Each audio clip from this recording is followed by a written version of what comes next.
That already works. And it already, like, those experts are already better than people are at a lot of those things.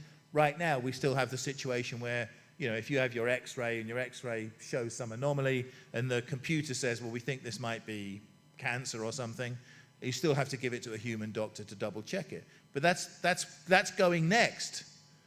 The VC funding right now is going into what people, agents, it's going into agency, where you can replace people for the decision making with the bots. We're already there. That's what we're building right now.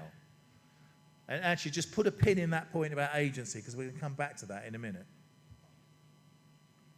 And coming next, we have AI co-workers. That's not that far away.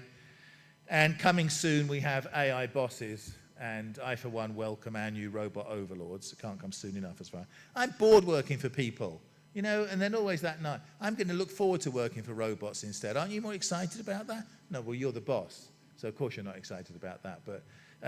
But I think actually, people here excluded, I think, you know, there's a lot of bosses that could be replaced by chatbots, to be completely honest. I mean, like, I know we don't want to be mean to them about this sort of thing, but in some cases, you know, you think about chatbots replacing call center workers, but actually, it might be more effective higher up the chain. That's all I'm saying. We don't talk about that today. Here's a benchmark. So if you think I'm exaggerating how far this is coming, I just want to give you a little benchmark. So this is my benchmark. When you go to one of those websites that says prove you're a human, right? By, you know, you have to like spot. I mean, I hate these things. Like, I'm trying to log in quickly to get something done, but I'm logging in from the hotel, not from my home. So somewhere in the system it says, oh, this could be a fraud. So I need to know that it's Dave, and I need to know it's a human being doing this and not a bot.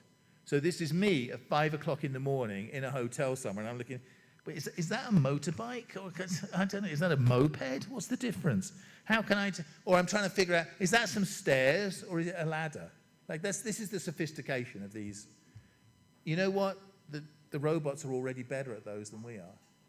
On average, they can solve those 4 seconds quicker than people can. So if you're using one of those systems you're trying to keep the robots out, I have to tell you, the robots are already inside your perimeter. The robots are already smarter than that. If that's the level of sophistication that you're applying, you already lost.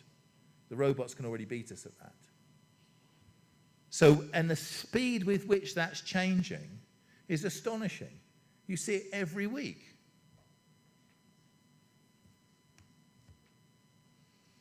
Now, in financial services, it's particularly important. The reason is that these are heavily regulated businesses. And that means they're expensive infrastructure. If it turns out that we can use AI to provide some of those infrastructural services to that same degree of regulation, we can make significant cost reductions. I'm not talking a few percent. What's the average spend on compliance in a fintech? Was it 50%, 60%, 70%? Like, resources that should be going into creating amazing new products and services are going into filling out AML forms and doing KYC checks and trying to do back. That's just the sort of stuff that bots should be able to do instead and free up people to do the more creative work.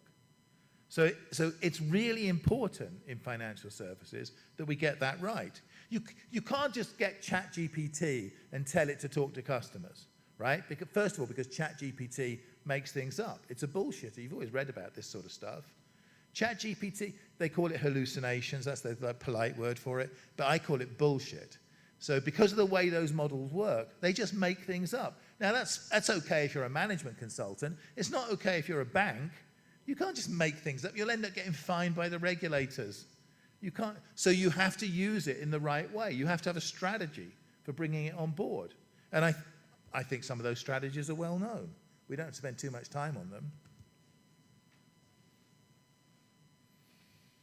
But here's the thing. You're thinking, oh, Dave, you know, I've heard all this before. I know that AI is going to be important. We have a department somewhere that's doing a study on it right now. I'm not too worried about it. We'll buy some AI downstream somewhere. You're really wrong.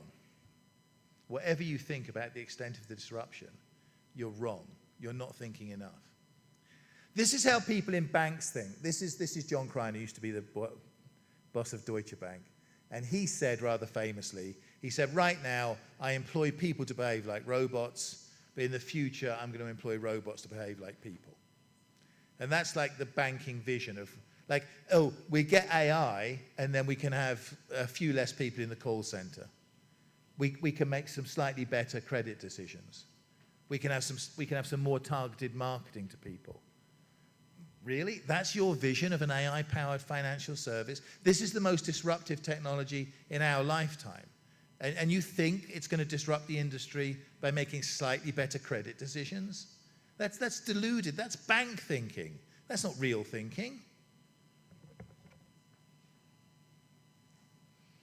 The reason this is going to disrupt everything isn't because banks get AI, it's because customers get AI.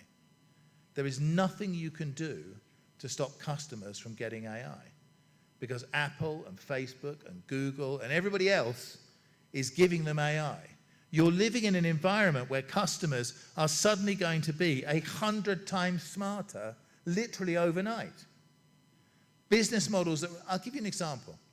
I don't know the figures for Uganda, obviously, but for European banks, probably about 2/3 of net income is net interest income. And if you think probably half of that net interest income is what we call inertial, it's because people don't move the money around to the best places. And of course you wouldn't, because you're normal people. So even in a world of fintech front ends and open banking and instant payments to move the money, you don't do it. You could go home right now and log into your savings accounts, and I'm sure you could find out, oh, I'm getting 2.1% here, but if I open a Standard Charter every Wednesday save with your grandmother account, I could get 2.3% or whatever. Like, I'm sure that's true for all of you in this room, but you won't do it because you're a normal person. You've got better things to do. Bots don't have better things to do. Bots can do that all day long. There's an immediate threat to retail bank profit pools simply from the inertial. My bot would have nothing better to do than sit around all day looking at every bank account, every card, Think what that means in terms of payments, right? I just paid in the hotel this morning. Should I have paid with my Amex Platinum card? Because that's most expensive for the hotel, but it gives me frequent flyer miles. And people who pay with debit cards are subsidizing my frequent flyer miles. And I feel good about that because I'm a bad person. Or should I have paid with my Visa or MasterCard, which is slightly cheaper, but I get slightly less cash back? Or should I have paid with my debit card because the hotel gives me more points if I pay with... Who cares about this? Normal people don't have the brain power or bandwidth to talk about that sort of thing. Bots do. I don't want to deal with that payment. I just want to let my bot take care of it. So now all of a sudden, you have to think, if I'm going to be a successful fintech in that space, how am I going to sell things to bots, not to customers? Bots don't care your brand or what logo you chose. Bots don't care that you any of that stuff. You have to start thinking, what do bots care about? By the way, don't ask me, I don't know. This out. But if you're thinking that, oh, AI disruption is fewer people in the call center, you couldn't be more wrong. AI disruption is customers getting AI. And if I was trying to think of a new business to start, that's where I'd be looking.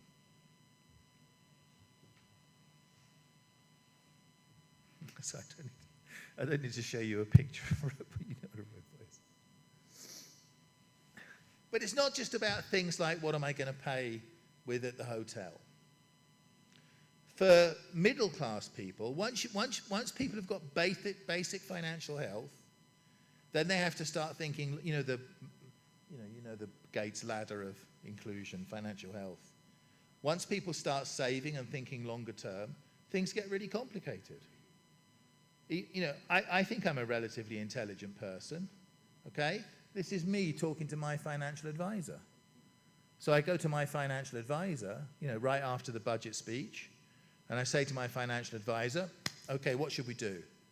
And the financial advisor says, well, because the reverse flange taper has been shifted from 25% to 40%, then you've got to flip. But of course, there's the new charge here, so you've got to, I don't know what he's talking about. He might as well be talking Mandarin Chinese. It means absolutely nothing to me. And by the way, I'm the least informed person in that loop, but because of government regulation, I have to make the decision. It's the law. The financial advisor has to give you, I have to make the decision. The bank knows more about it than I do. The financial advisor knows more about it than I do. Everybody knows more about it than I do, but I have to make the decision. It doesn't make any sense. For the average person, and I include myself in that, but I'm certain it's true in this country too. For the average person, are you honestly telling me that the average person could make a better decision about that than even the most rudimentary bot? You're wrong. You're absolutely wrong. You want financial education? Why would you spend money on financial education? It's expensive, it's poorly targeted, people don't understand it. Why would you spend money on financial education when you could just get bots to do it for them? What's the point of educating people? Why don't you just give them the tool to do it for them? Do you want financial health for the mass market? This is the way to get financial health. Not giving people lectures about what an APR is. And by the way, I live in a country where 50% of people don't know what 50% means. So you can be as stringent as you like with those APR regulations. It's completely pointless. I just want to show you how easy it is to get started with this. Like you said, because I'm thinking there are young people in the room that are going to try and start these next businesses. I just want to show you how easy. This is my friend Mike Kelly. Mike Kelly is the guy that wrote the VRP specs for the UK Open Banking. But he's a tinkerer. He likes playing around with things. We're having a conversation about this, and Mike says, oh, well, I wonder what it would be like to connect ChatGPT to UK bank accounts, because you have the UK Open Banking API. This is Bank GPT. It took him a morning. In a morning, he had ChatGPT connected to UK bank accounts, so you can talk to your bank account using ChatGPT. So you can go, have a nice chat with your bank account. What have you been up to while I've been away? Have you paid any interesting bills recently? By the way, how much did I spend on coffee last month? That was a morning's effort. Now, obviously, it's not because it's ChatGPT, it's not going to get any regulatory approval, but it shows you the kind of skunkworks you can build right now with this stuff.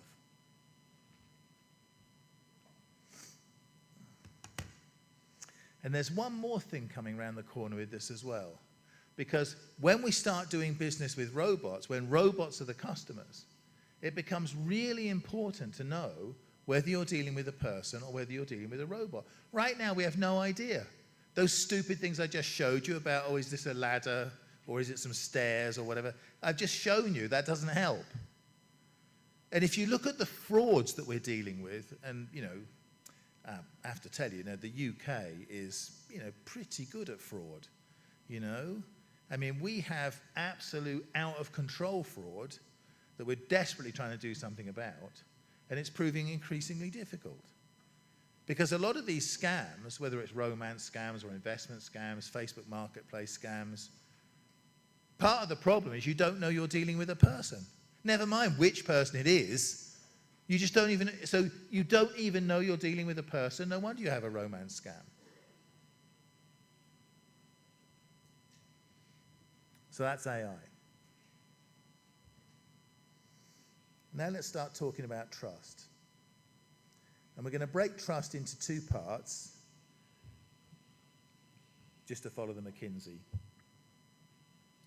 If we break it into two parts, we start with tokens.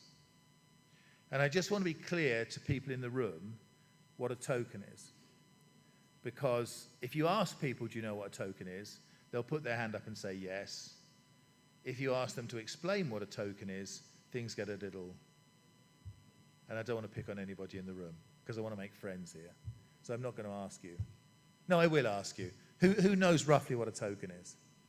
That's a much more honest audience. Thank you very much. I appreciate that. I'll be honest with you in turn. When people talk about a Bitcoin or something like that, that's a token. What's the difference between a token and other kinds of data? Illustrated with this picture. Remember, Mark Zuckerberg said he was going to make sending money around the internet as easy as sending pictures of cats, which is obviously not true. Okay? And the reason it's not true is that if I send you a picture of my cat, that's one of my cats, by the way, but he's a bit publicity shy, like no cameras, no cameras. If I send you a picture of my cat, I'm not really sending you the picture of my cat. I'm sending you a copy of the picture of my cat. I've still got the picture of my cat. You've got a copy of the picture of the cat. And my utility gained from my picture of the cat is not impaired by you having a copy of that picture of the cat. So when I send cats around the internet, I'm sending copies of cats around the internet. And that works really well for pictures of cats. I think the Bank of Uganda might have something to say about that if you did it with money. So for Mark Zuckerberg to say he's going to make it as easy, it's obviously not true. Because sending pictures of cats sending money isn't as easy as sending pictures of cats because you don't want to send copies of money. And this is the crucial difference between tokens and other kinds of data. If I send you a Bitcoin, I'm not sending you a copy of a Bitcoin. The ownership of the Bitcoin is transferring from me to you. There's no copying going on. So the way to think about tokens are a special kind of data that can't be copied. All you can do with tokens is transfer them from one person to another. And because you can't copy them, because you can't counterfeit them, because you can't clone them, they have some unique properties which make them the core of the next generation financial market infrastructure. Now you're probably thinking, oh Dave, this sounds like a technologist going on about cryptocurrency. It's not. I'm not going to talk about cryptocurrency. Well, I am going to talk about cryptocurrency, but anything I say about cryptocurrency is for entertainment purposes only, just to make it very clear, does not constitute investment advice or inducement to buy any class of securities. I have to say that because there's lawyers in the room. Don't listen to what a technologist says about it. Listen to what the money people say about it. Listen to what the money people say. Larry Fink runs BlackRock. Why does he say tokens are the next gen? What, because he's interested in decentralization, man? I don't think so. What, because he thinks that we shouldn't have control? No, of course not. He thinks these things shouldn't be regulated? Absolutely not. Why does a money person care about tokens? Because it's cheaper. He doesn't. Look, it's very easy to illustrate. If I sell you a share in Apple, right? What happens if I sell you a share in Apple? We have a front office and a back office, and we have a broker and a dealer, and we have reconciliation and delivery versus payment and settlement account and error accounts and blah, blah, blah. It goes on and on. If I sell you a token in Apple, it goes from my wallet to your wallet, end of story. There is no clearing and settlement. That's why these people are saying that tokens are the next generation financial market. It's not ideological. You have to understand that. It's not ideological. It's about money. And if you can make assets more liquid and create markets where there weren't markets before, we can bring efficiency, we can bring trade, and we can bring growth. So don't think of tokens as, stupid pictures of chimpanzees with sunglasses on or bitcoins. Think about tokens as the next generation financial market infrastructure. That's where some opportunities lie. And I'm just going to illustrate, I'm going to show you two different kinds of opportunity that exist there. And it relies on the fact that one of my very favorite words in the English language is fungible. I love the word fungible. So you have to understand the difference between fungible and non-fungible tokens, or in fact anything else. Things that are fungible are all the same and exchangeable. Okay? So if I lend you $1 and in 6 months' time you need to give me $1 back, it doesn't have to be the same dollar. It can be any dollar. All dollars are the same. They're fungible. Any one can be exchanged for any other one. So money is fungible. This is one of the reasons why Bitcoin isn't money. It's only one of the reasons. Money has to be fungible. Okay? Property is not fungible. It's different. Okay? Let's go back a bit. Money is fungible. Property is not fungible. If I give you a Bitcoin, in 10 years' time, somebody could come along and prove I'd stolen that Bitcoin from them, it's their Bitcoin. You have to give it back to them, right? The fact that you got it from me in good faith, it's property. It's just like if I stole a bicycle and sold it to you. That's not true with money. So the difference between fungible and non-fungible is huge. Non-fungible tokens, I think, are an amazing opportunity for investment and new kinds of business. And I'll give you one simple example. I'm not the only person that thinks of this. Lots of persons have thought of this. Concert tickets. Concert tickets are the perfect example of a non-fungible token. They're unique. They shouldn't be counterfeited. They shouldn't be cloned. And if I sell you my concert ticket, I shouldn't be giving you a copy of it. I should be giving you the ticket. Tickets are the perfect example of a non-fungible property that should be implemented digitally but isn't. You think if a famous pop, I can't think of a name of a famous pop star. If Taylor Swift comes to London and plays 5 nights at the O2, that's 125,000 people. Do you have any idea how many counterfeit tickets there are for an event like that? They had to have, in London, they had to have special recovery rooms because so many young girls showed up with counterfeit tickets. And of course, when they discover the ticket's counterfeit, they're very upset, hysterical. They had to have special rooms for this. That can't happen with an NFT. That can't happen with a token. You can't copy a token. You can't clone it. You can't counterfeit it. Either you have the token or you don't. End of story. And you don't need the layers of middlemen either. You don't need the ticket masters and the...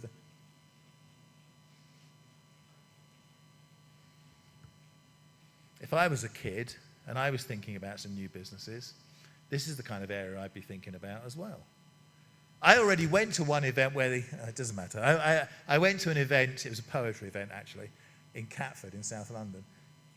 I'll do anything for business, honestly. So I already went to an event where they had non-fungible tokens as tickets that were on people's mobile phones. I have to say it worked perfectly.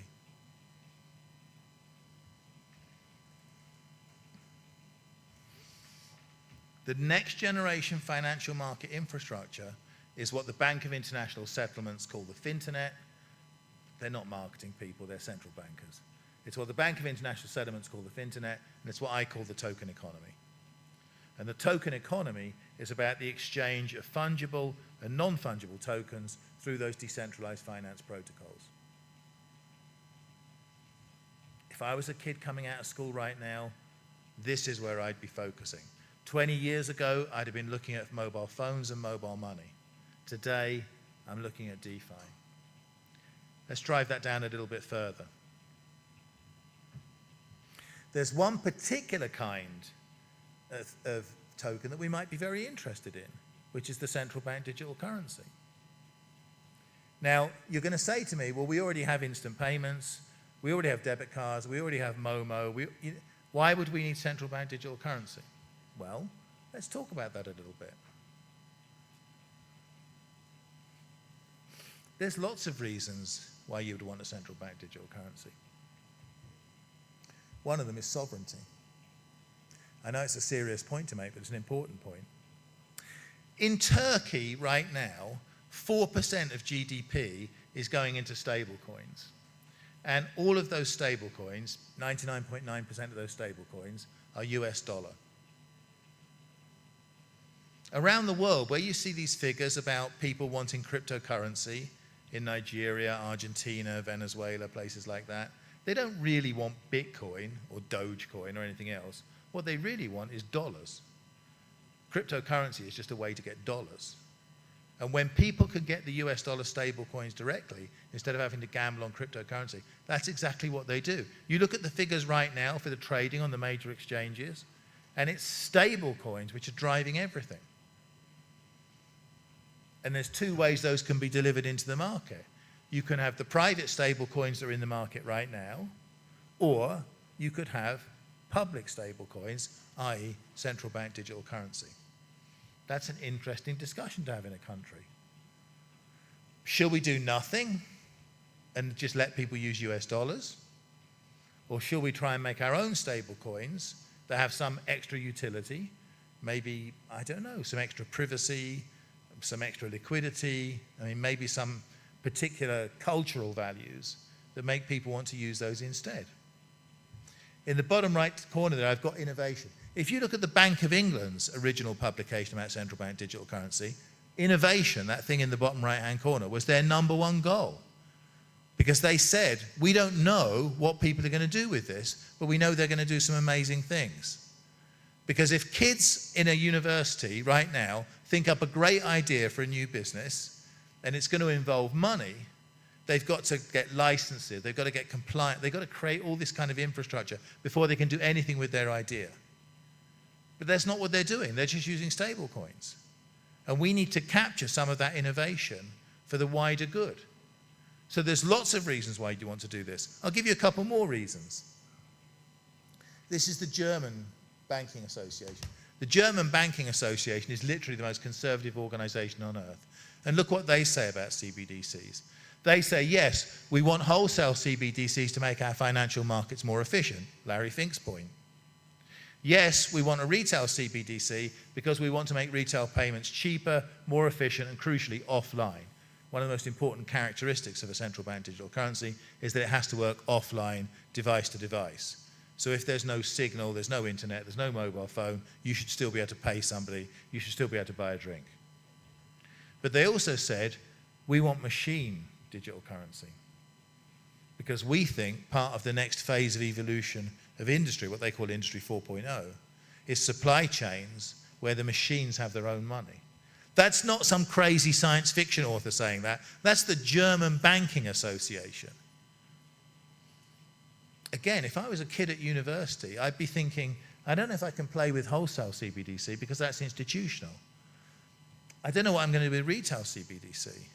But machine CBDC? Money that robots can use to pay each other? They told you at the beginning I write columns for Forbes. In the past 2 weeks, I've had 2 companies come to me who've just received their startup funding to implement AI to AI payments. It's not science fiction. This stuff's happening right now. I won't talk about that. If we're going to start thinking about that sort of stuff, we have to start thinking about national strategy. And I don't know if people think about, is there a national strategy for migrating the evolution from cash to digital cash? From currency to digital currency? From money to token? I mean, I doubt it. But that national strategy is quite complicated. You have to start on that now if you want this in a 3 to 5 year horizon. If you don't have some kind of national strategy, you end up somewhere like Sweden. In Sweden, there was no national strategy. People just went cashless, and you have the result that some groups are marginalized and excluded. Well, that's not what you want from a national strategy. You want a national strategy that ensures that the net welfare benefits from these transitions. And that means taking seriously some of these key issues that I've got. Again, I'm not standing here to solve the problems. I'm just flagging up to you that actually there's some amazing work that could be done here. But we need these planks to build on. If we just let it happen, we don't get the best outcome for society. We need to plan it. Then there's the second part of the issue about trust, which is about identity. You don't know who anybody is online, so fraud is completely out of control. Jack Dorsey, the guy that founded Twitter and Square, and by the way, he's a billionaire, so you should probably listen to him rather than me. He said years ago, this is really all about identity. A lot of the things that we see as payment problems are really identity problems. If we could solve the identity problem, a lot of those payments problems would be very easy. Well, that's great. That should be easy to solve then, right? Because everybody has a digital identity, right? Everybody has an electronic identity in Uganda. Some people have. A few people have. 1 or 2 people have. Anybody? Does anybody have one? I mean, I thought you had an electronic identity scheme. Do you have one? Well, you have to be law and say you have to have one. Okay, well, if everyone's got an identity, doesn't that solve the problem? Well, of course it doesn't, because your identity is nobody else's business. You think about the number of transactions that you're involved in where you actually have to know who somebody is. It's quite limited. You go into a bar, the bar needs to know you're over 18 to buy a drink. They don't need to know who you are. And if they need to know who you are, the way they do it now is by looking at your passport or driving license, which gives them all sorts of personal information which is none of their business. And when businesses do it, that means they create a honeypot for criminals so that when they get hacked, which is all the time, everybody's personal information gets stolen. That's not the right way forward. We need a more sophisticated view of what digital identity is. And if you look at what's going on in places, I think Australia is a very good example. If you look at what's going on in places like Australia, they're moving to these kind of framework-based approaches, where you have a framework so that public IDs and private IDs, and by which I mean bank IDs, can interoperate. Now that is a really interesting, and in fact the UK is going to go the same way as well. So that's a really interesting way of thinking about things. Why am I pointing towards driving licenses? Well, there's a couple of reasons. One is because the international standard for mobile driving licenses is in place. If you live in places like California, you can already download your driver's license to your Apple phone or your Google phone. And the same is going to be true of passports and everything else in the not too distant future. But also, because I think driving licenses illustrate the difference between digital and digitized identity. If you just take a driving license and make a digital version of it and put it in a phone, you're not really creating a digital identity. That's just a digitized identity. It's very different from a digital identity. Digital identities don't have to work the same way. Look, here's a very obvious example. When you get a driving license, like my driving license, I'm a bit older than you, so my driving license is only valid for 10 years, okay? And the reason you get issued a driving license for 10 years is because it would be crazy to have to issue driving licenses to people every day, right? And you don't want to issue it for 100 years because, you know, so you issue driving licenses to people for 10 years. But that's because of a limitation of plastic. So when you digitize a driving license, why would you issue it for 10 years? That doesn't make any sense. My phone is perfectly capable of waking up every day and getting the driving license for one day. You can have a driving license that's valid for one day. The phone wakes up, gets the driving license. You get banned from driving, the police take your license away, you did something bad, the phone wakes up, oh, no license. That's it, end of story. So you can rethink the way that the trust infrastructure works. You don't have to just take the way that we get around it right now and move that into the digital environment. You can start with a clean sheet of paper and say, what do we want identity to do? And in the finance sector, it might well be that having some kind of financial sector, never mind what the government's doing with identities or anyone else doing it, maybe it's time for the finance sector to just say, okay, we'll solve that problem just for ourselves. We'll have a finance identity. Other people can use it if they want to. But we won't wait for other people to develop it. We'll do it ourselves. And there's a couple of things that have happened recently. So I was going to come here and tell you that digital identity was really important, and maybe that would be an area for entrepreneurialism. That maybe would be an area where kids can use some new technology, do something different. And a couple of weeks ago, before I even come down here to talk to you, we see huge changes in that space. We see Apple saying that they're going to open up the secure element in the phones. That means both Apple and Android phones give us access to the secure hardware that we need to store the encryption keys, which we need to do to make secure infrastructure. This is huge. This is massive.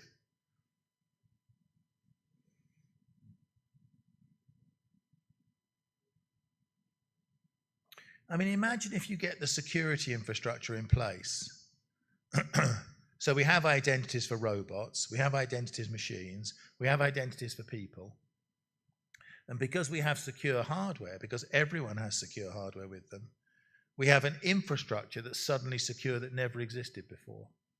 We can move all kinds of services into that space, deliver them into the mass market at a low price, and bring financial health to people rather than individual financial services. People reported on this as if it's going to make a little bit of a difference in payments. This is huge. So I've just realized I've got some really bad news for the audience here. I'm just going to have to tell you this and come out and tell you straight away, but I can't see a clock.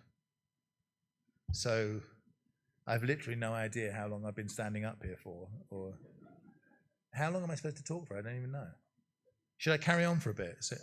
Okay, all right, I'll carry on for a little bit.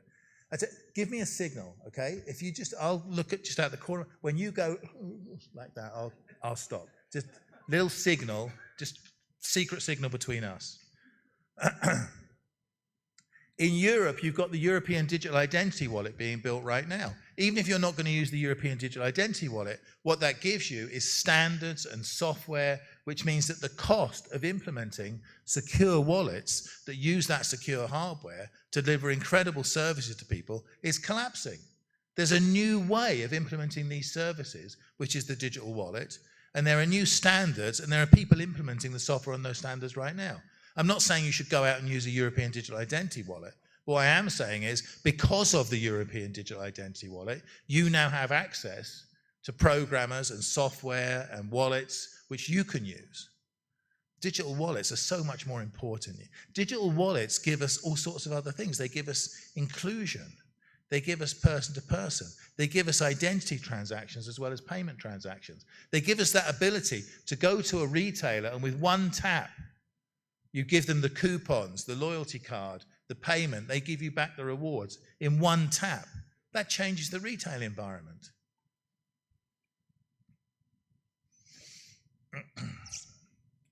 Okay, so those are two areas where I think the next generation of entrepreneurs can come from. Now I'm going to spend 5 minutes on just telling you two more, slightly further in the future, where I think something interesting might just happen. The first of those is spatial computing, the metaverse. Now, it sounds a little bit far-fetched, and I'm sure you think, as I think, it's pretty unlikely that the average person in Uganda is going to go and buy an Apple Vision Pro headset. That's probably not going to happen, okay? But did you see the spectacles that Mark Zuckerberg launched this week, the Ray-Ban spectacles that have the built-in, with the AI built into them? That's a price point that I can afford. If I can afford it, you can afford it too. And in a couple of years' time, the price of those is going to collapse even further. So you think right now that when I say something like spatial computing and metaverse, I'm talking about games. I'm not talking about games. I'm talking about the next generation interface. This is an area where I think Mark Zuckerberg might actually be right. He said glasses are going to, he said I can't remember the number, he said there's 1 billion people in the world that already wear glasses, and the other 4 billion would wear them if they give them good service, which is true. Like, if I didn't need glasses, right now, if I could buy glasses right now, like I walk into this room, okay, and the glasses tell me, oh yeah, no, this is Dave, you met him 6 months ago, he works for this company. If you were a salesman, how much would you pay for a pair of glasses that when you look at me, it colors me, it gives a big yellow circle? Okay, this guy talks to me, but he doesn't have any budget. But when it looks at you, it's got a big green tick. This is a guy you need to be nice to. He's got budget. And when it looks at you, it's just got like a red cross. Leave this guy alone. He's not. Now, you think that's funny. I swear to God, what salesman wouldn't buy those? I mean, even if I had glasses right now that would just remind me, oh, you know, you met a few months ago, or you were supposed to get the car fixed today, or, by the way, you're late for your flight. The AI that does that is not that complicated. This is me at a book launch. That's a woman called Ava Pascoe. Very interesting woman. She co-founded the first cyber cafe in London. In the old days, if you wanted to make, this is very unbelievable to you, but this is true. You're too young to remember this. But in the old days, if you wanted to go on the internet, you had to go to a cafe to do it. You couldn't do it from home. She founded the first one in London. She had a book launch, so she commissioned a copy of it in the metaverse. And we went to a book launch in the metaverse. And I have to tell you, in the metaverse, I'm much slimmer, is one big advantage of it. And my hair's a little darker. I like being in the metaverse, right? It really is a good place to do business. You think I'm being funny about this? I just did some work for an insurance company that was looking at where their next generation of consumers are going to come from. So the question for them was, in 5 years' time, we have consumers that are going to be buying their first travel insurance, their first car insurance, their first renter's insurance, their first health insurance, How do we get those consumers? Where are those consumers right now? And because you're old, you think that those kids are all messing around in TikTok and YouTube. If you look at the actual numbers for attention span in the 11 to 14 age group, those kids are already spending their time in Fortnite, in Minecraft, in Roblox. They're already in the metaverse. That's where they are. That's where their friends are. That's where they communicate. So you need to start thinking about strategies for that. If you were finishing university now, would that be an interesting? Actually, in developing markets, that might be. Because when you put the glasses on, you're not in a developing market anymore, you're in the metaverse. And if you've got the digital identity in place, you can sell to anybody anywhere in the world. You can interact with anybody. If you think that's crazy stuff to do with games, you're wrong. And the last thing, I promise the last thing. The last thing's quantum computing. This is more complicated than tokens. So everybody knows what tokens are now, right? You're comfortable with that sort of? Well, he isn't, obviously, because he missed it. But for the rest of the people in the room, like, broadly, could you just nod if, broadly speaking, you know what tokens are now? That's good, right? Tokens are easy compared to quantum computing. So quantum computing, you know, computers that we use now have ones and zeros. Are you with it so far? Is it? Okay. We have ones and zeros in the computers right now. But in quantum computers, you have things that aren't ones or zeros. They're like ones and zeros at the same time. And the easy way to think about this, remember the cat in the box?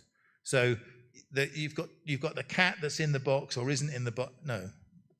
You've got two cats that might be in a box that isn't part of. No, wait a minute. Let's not talk about quantum computing.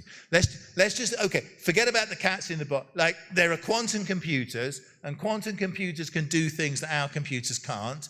And one of the things they can do, which is very bad news for a lot of the people in this room, one of the things they can do is they can break public key cryptography, which is how we keep everything safe. And it doesn't matter whether you're talking about EMV cards or web browser sessions or secure email or whatever.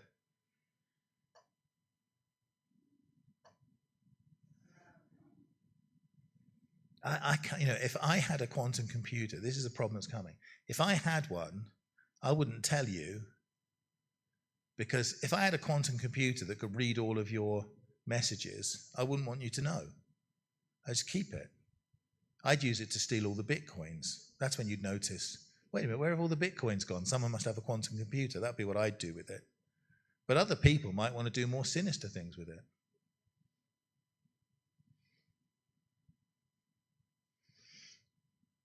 We don't know when Y2Q is coming. Remember Y2K? You're old enough to remember Y2K, right? Remember the big deal about Y2K was on Y2K, nothing happened because we got it right. We as an industry, the finance industry, the payments industry, we spent a lot of time and a lot of money going through all of our systems and making sure they were ready for Y2K. And our great triumph was that when Y2K came, nothing happened. But we knew when Y2K was. Y2Q, we don't know when it is. Could be a year's time, could be 5 years' time, could be 10 years' time. Apple, I think it's worth looking at what Apple are doing. They're a company that's usually got a strategy about things. Apple have already migrated iMessage to post-quantum security. In other words, security that can't be broken by quantum computers. And the stuff that I do on iMessage, actually I can show you my iMessage right now. This is quite funny. So it's on my iMessage.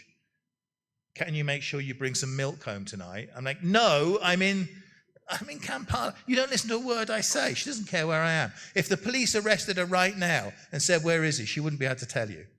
She doesn't care. I tell her, I'm going to Kampala. She's not listening. You say, look, can you make sure you bring back some milk tonight? Okay? That's what we do with iMessage. And Apple are protecting that with post-quantum security. And you're sending messages about money. So I think you have to have a strategy to move towards post-quantum security as well. Okay, promise the last slide. Remember what I said at the beginning about that interplay between regulation and technology? If you look at those 4 technology trends that I've just outlined, and you apply that kind of logic and thinking to it, I think it's worth walking away from this room and thinking, I've just seen where the next M-Pesa is going to come from, because I'm convinced that's true. It's going to be using AI, probably not for payments, probably for something more important like agriculture or healthcare or education, but it'd be something to do with AI. Is that an achievable goal for the young people in this room? I think it is.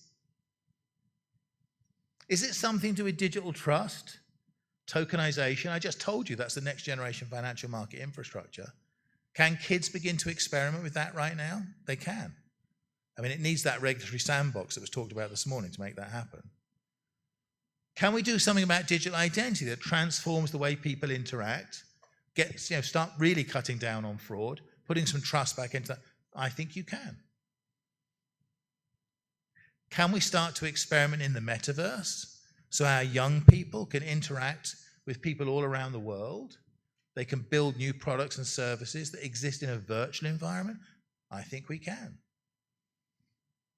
Can we build a quantum computer? I think probably not, but you've got to have goals, haven't you? Thanks very much for listening.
Dave, the way here in Uganda, the way we show people that we are very happy and we are very grateful for the message is usually all stand up and give you a big clap. So once you see these people standing up and they give you a big clap, know that we are very happy for your message. People, don't embarrass me.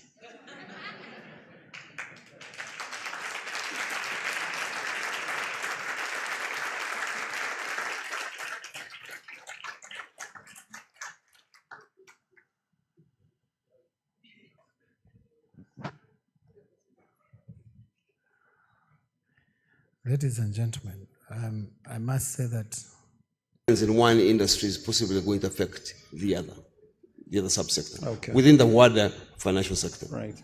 So the approach would be for regulators to begin working together, realizing that what they do in one place has an impact on the other. Right. Okay. Yep. That again requires in a country like Uganda, where people believe in building tough, small kingdoms, it means we need to make subservient our own ideas or goals that we're achieving for regulatory agencies to a bigger goal. So I we said earlier on, we talk about the digital economy. If a digital economy is what we are looking at, let us define what that future state looks like. Right. And then ask each regulator, please either draw a dotted line or a solid line from what you are doing today to take you to that point. Okay.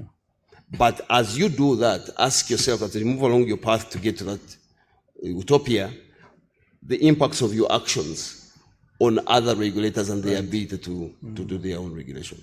No, you're right. And I mean, one observation I've made in Uganda specifically is only this year we've had over 20, 30 conferences, be it summits, and you have all these parties coming in, people sign MOUs at the same time. Honestly, I don't know how some of you people in the room, how do you measure these MOUs? How do you come back once you have such a successful fintech conference and then you sign partnerships? Is there a way you measure them, be it local or international players coming in? But then either it becomes a PR exercise or, sometimes even becomes a few dollars in your pocket, so to speak. But then the only question I also want to add into the conversation is the summits are key, the summits are important, but then what comes out of that? And with this, Dr. I want us to quickly segue into AI, right? And which, our good friend David touched on. When we talk about AI, and it's a buzzword, all of us love it and we enjoy it. I think it started in 1956, thereabout.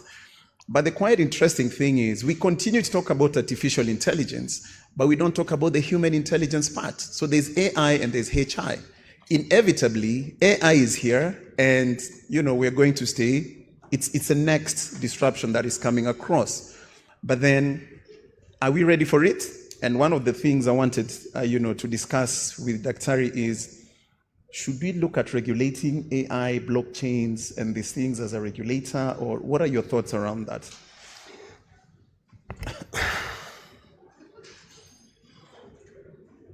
Again, there's a caveat. I might lose my job. I do not believe we should regulate AI.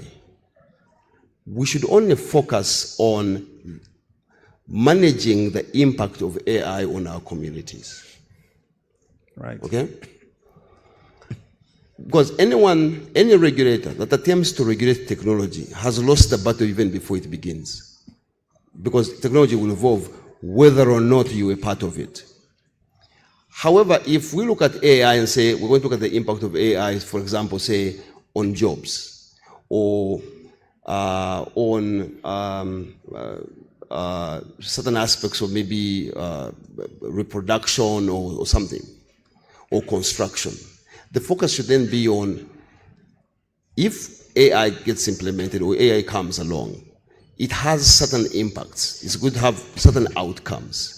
So to what extent can we manage either the risks associated with those outcomes or the impacts of those outcomes? Okay? Right. You might argue, for example, that increasingly, and I think he gave the example where he talked about ChatGPT and having your financial transactions all done in one place. The question is, if you have that ability, what are the potential negatives, or what are the potential risks associated with AI? And those are the ones we should focus on as regulators, not AI itself. Makes sense. And I think there's something you said, which I like saying, technology will evolve, but the human psychology will always remain the same. So in that context, it also becomes really hard for you to think and say you want to regulate AI or you want to do. But another important thing here is there's a lot of investment being put in AI. There's a lot of money. And for the leaders in the room, which is they also should start off thinking about investing in the human element, the human intelligence. So there's AI and HI. So I don't think AI so much will replace, but the people who don't want to be associated and to understand more about AI, definitely you're going to be replaced. So let's also invest more in the human intelligence side so that really don't get stuck into that buzzword. But again, as technology is evolving and we're talking about digital economy, fraud is here with us. Cybersecurity is here with us. And it's said that after China and US, cyber biggest population in the world. As a regulator and in a Ugandan context, how is that? I had somebody saying, in Kenya, Tanzania, fraud has moved to Uganda. I don't know why they say that, but from a regulator's perspective, what are your thoughts around cybersecurity and specifically in a Ugandan context? My understanding of cybersecurity, just like any chain, cybersecurity is only as strong as the persons or the entities that use it. Any cybersecurity stance, any cybersecurity tools are only as good as those that use them. Now, with regards to your remark that it's moving from Kenya and Tanzania and coming to Uganda, is that it tends, incidents of fraud, whether cybersecurity derived or otherwise, tend to thrive in an environment where we don't kind of think through our actions, okay? And this is a very big fundamental issue that we face as regulators, be it UCC or UMRA or any other, is that in focusing to protect the consumer against these threats, these fraud incidents and cybersecurity incidents, to what extent can we protect consumers or users from themselves? I will ask a question which I normally tend to ask at a number of conferences. By a show of hands here, how many of you have bought a brand new phone in the last 1 year? Just a show of hands. Okay. That brand new phone came with a manual. Did any one of you read it? So if the manufacturer of the phone thought it necessary to attach 30, 40 pages to explain to you how to use this phone in an effective manner, and you spend $1,000, $1,500, $2,000 to acquire this device, but you can't be bothered to read it, to what extent then can the regulator help you? I'm not very religious, but I think somewhere in the Bible it says God helps those who help themselves. Similarly with cybersecurity. The first line of defense, so to speak, with cybersecurity or fraud is the individual. Okay? If the individual does not act and assume that everyone on the other side is potentially looking out to defraud them, they become a perfect candidate. And in some, I think that now there's even within the cybersecurity fraternity, there's the increasing the whole concept of zero-factor authentication, moving away from dual-factor authentication, multiple-factor authentication, maybe perhaps zero-factor authentication. Regulators can only do so much. The laws can only do so much. The guys who do the programming and write all this code and the fancy systems can only do so much.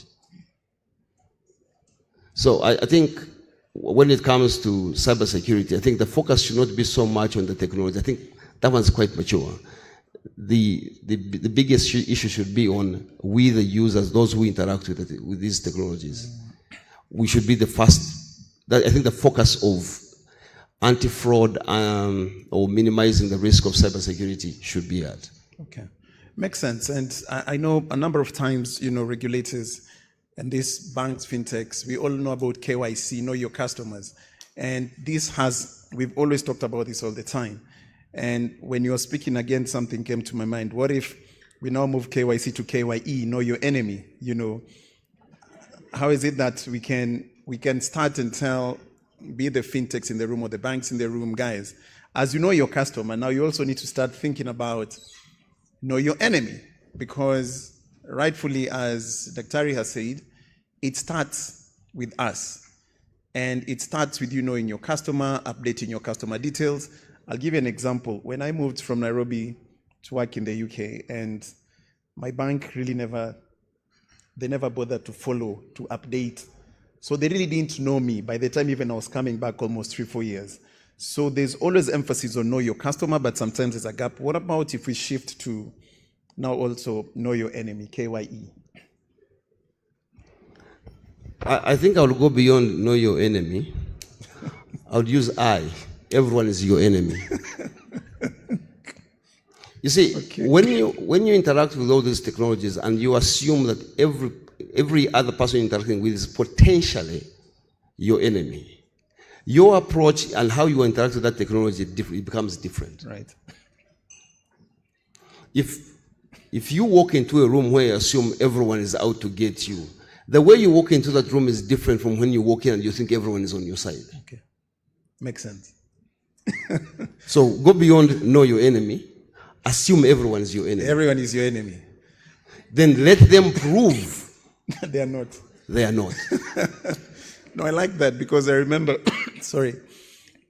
when people talk about fraud and cybersecurity, actually somebody was saying, even they attend conferences like this. So we might be discussing new technologies and how things are going, and they're busy taking notes. So don't assume the next neighbor is a friend to doctors' comments. Everybody is your enemy when it comes to security and fraud. And there's one thing that we always say is the best time to fix a leaking roof is when the sun is high up, not when it starts raining.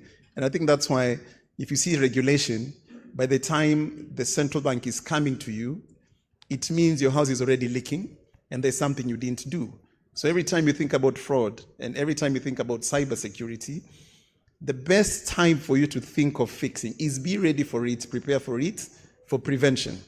Because if you wait when it's already raining, it's going to be a very, very tough conversation. Now, maybe to my last, question and maybe comment, Fitspa is celebrating their 6th, which is amazing and well done.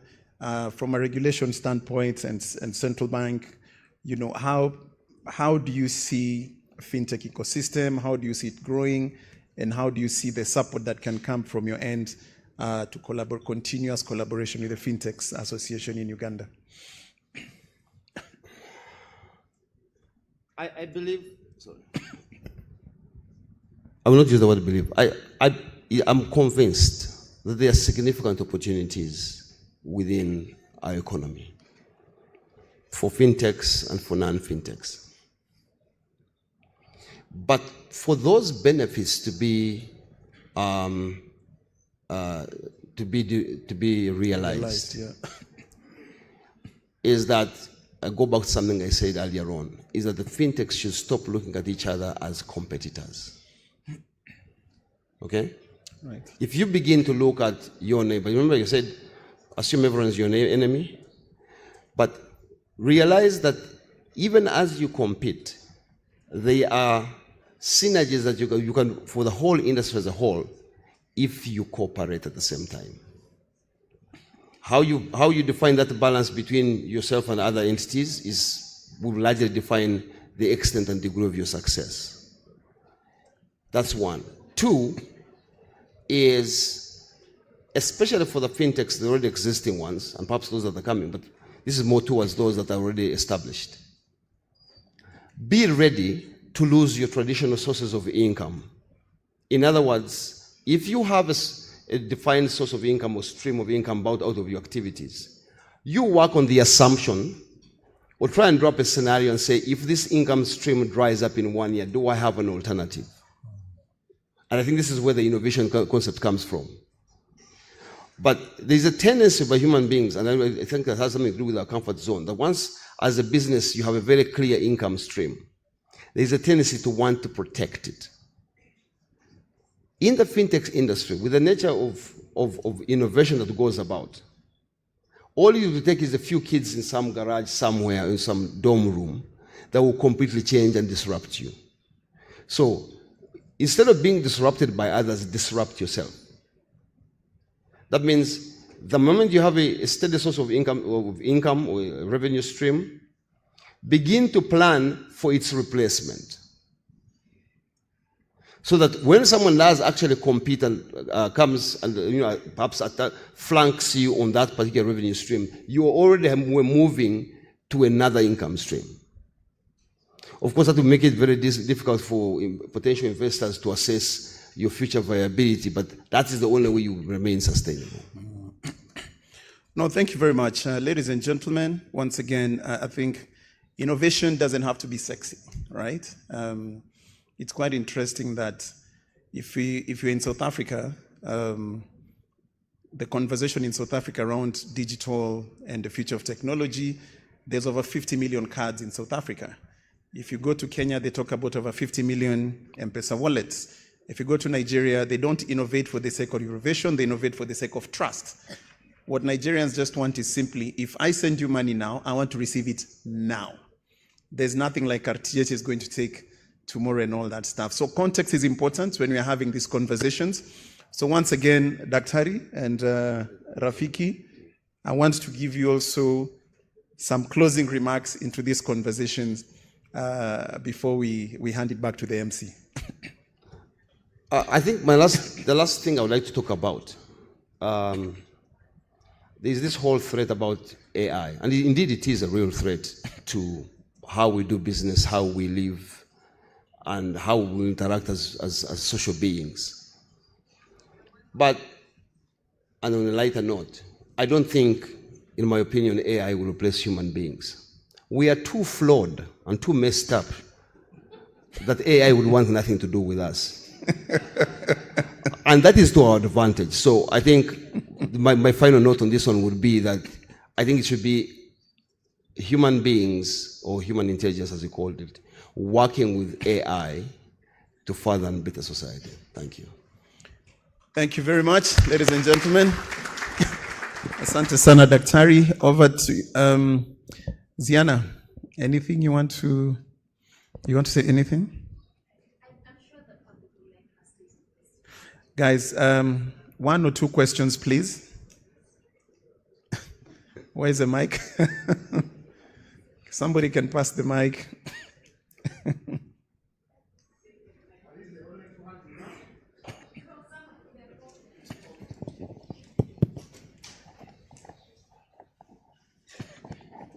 So where are the hands? You know there's this tendency. Even me after that question, I have remembered.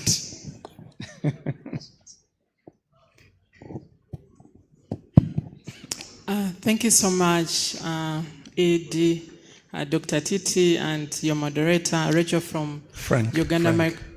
Frank. Yes. Thank you so much to remind me your name. Rachel from Uganda Microfinance Regulatory Authority. He mentioned, I would like to comment on part of the submissions that he made, and I agree with his concluding remarks.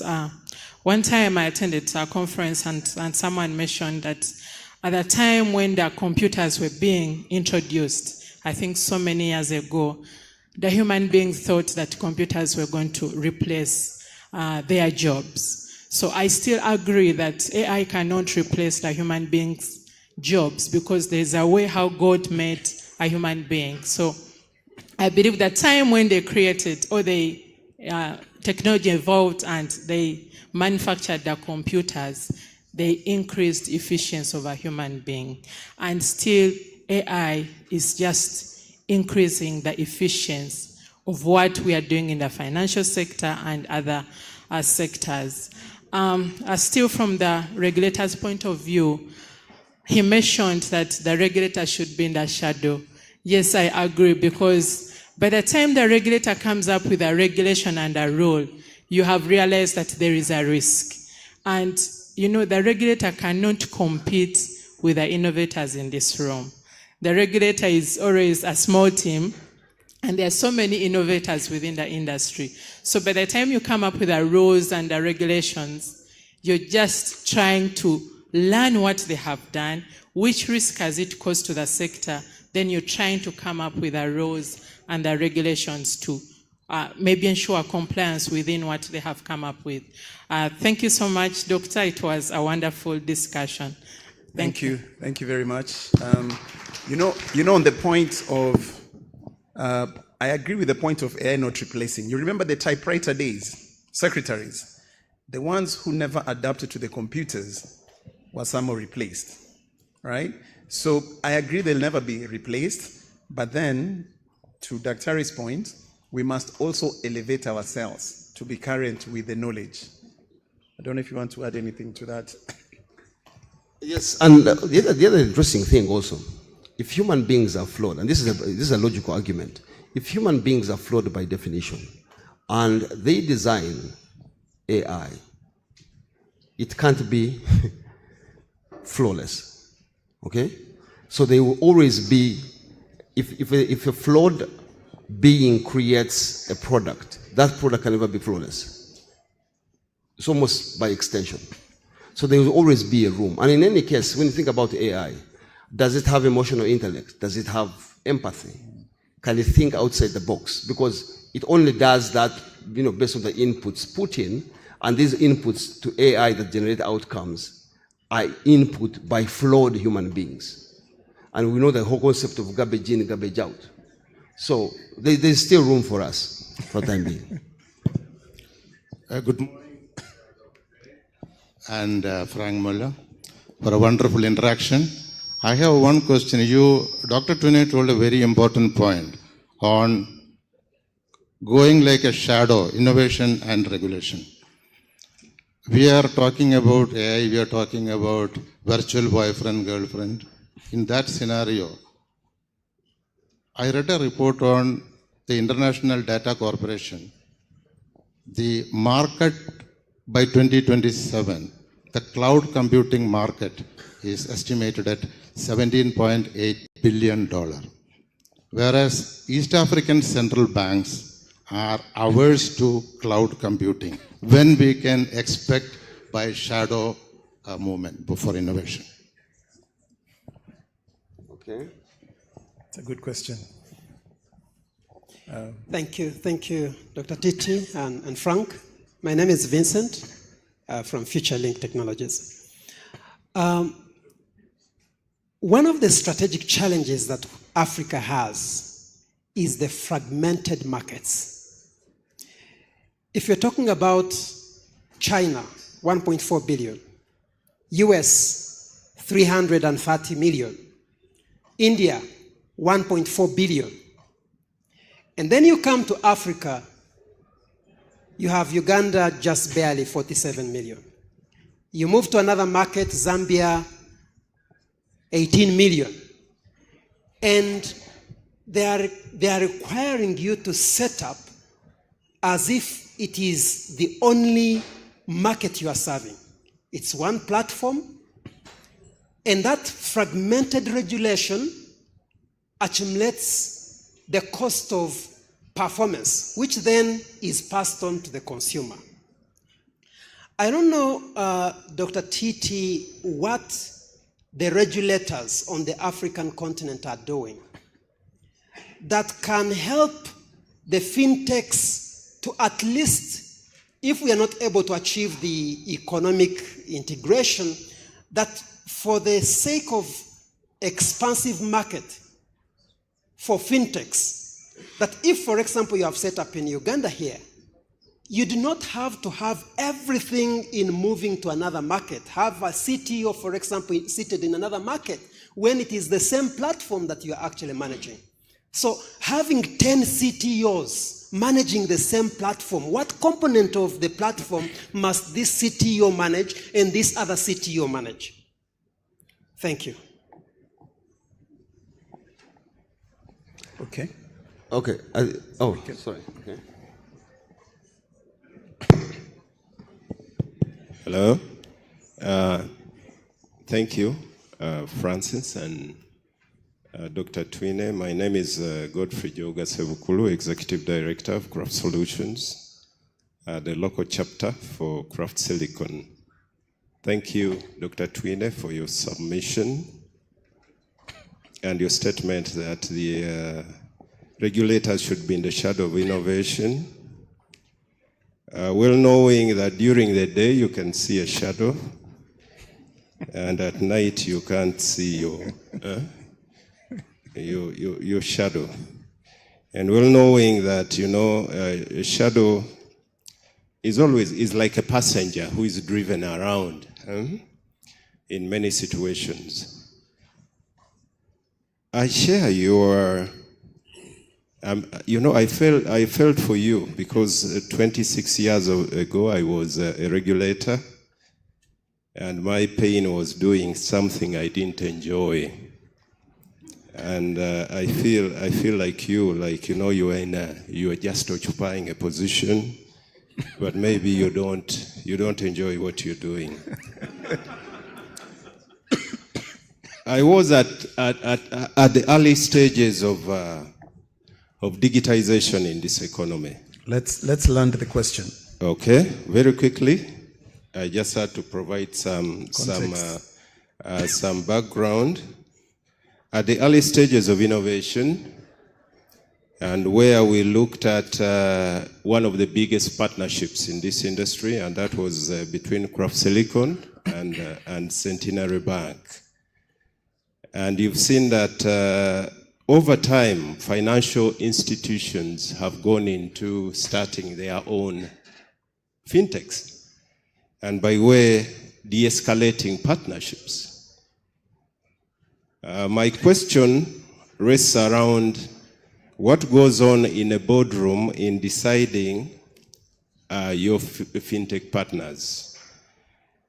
A typical core banking implementation, new system, will cost about $20 to $25 million over a period of years. A typical switch, okay, when you look at the traditional structures, will cost you about $5, maybe $7, maybe $10 million, and this is substantial. My question is, if innovation is disruptive, then it's going to have victims. And some of those victims must die and be buried. But when we go to these boardrooms, there's a tendency of keeping them alive. Okay, in making a core system, become a switching, become a mobile, and then you starting your own fintech.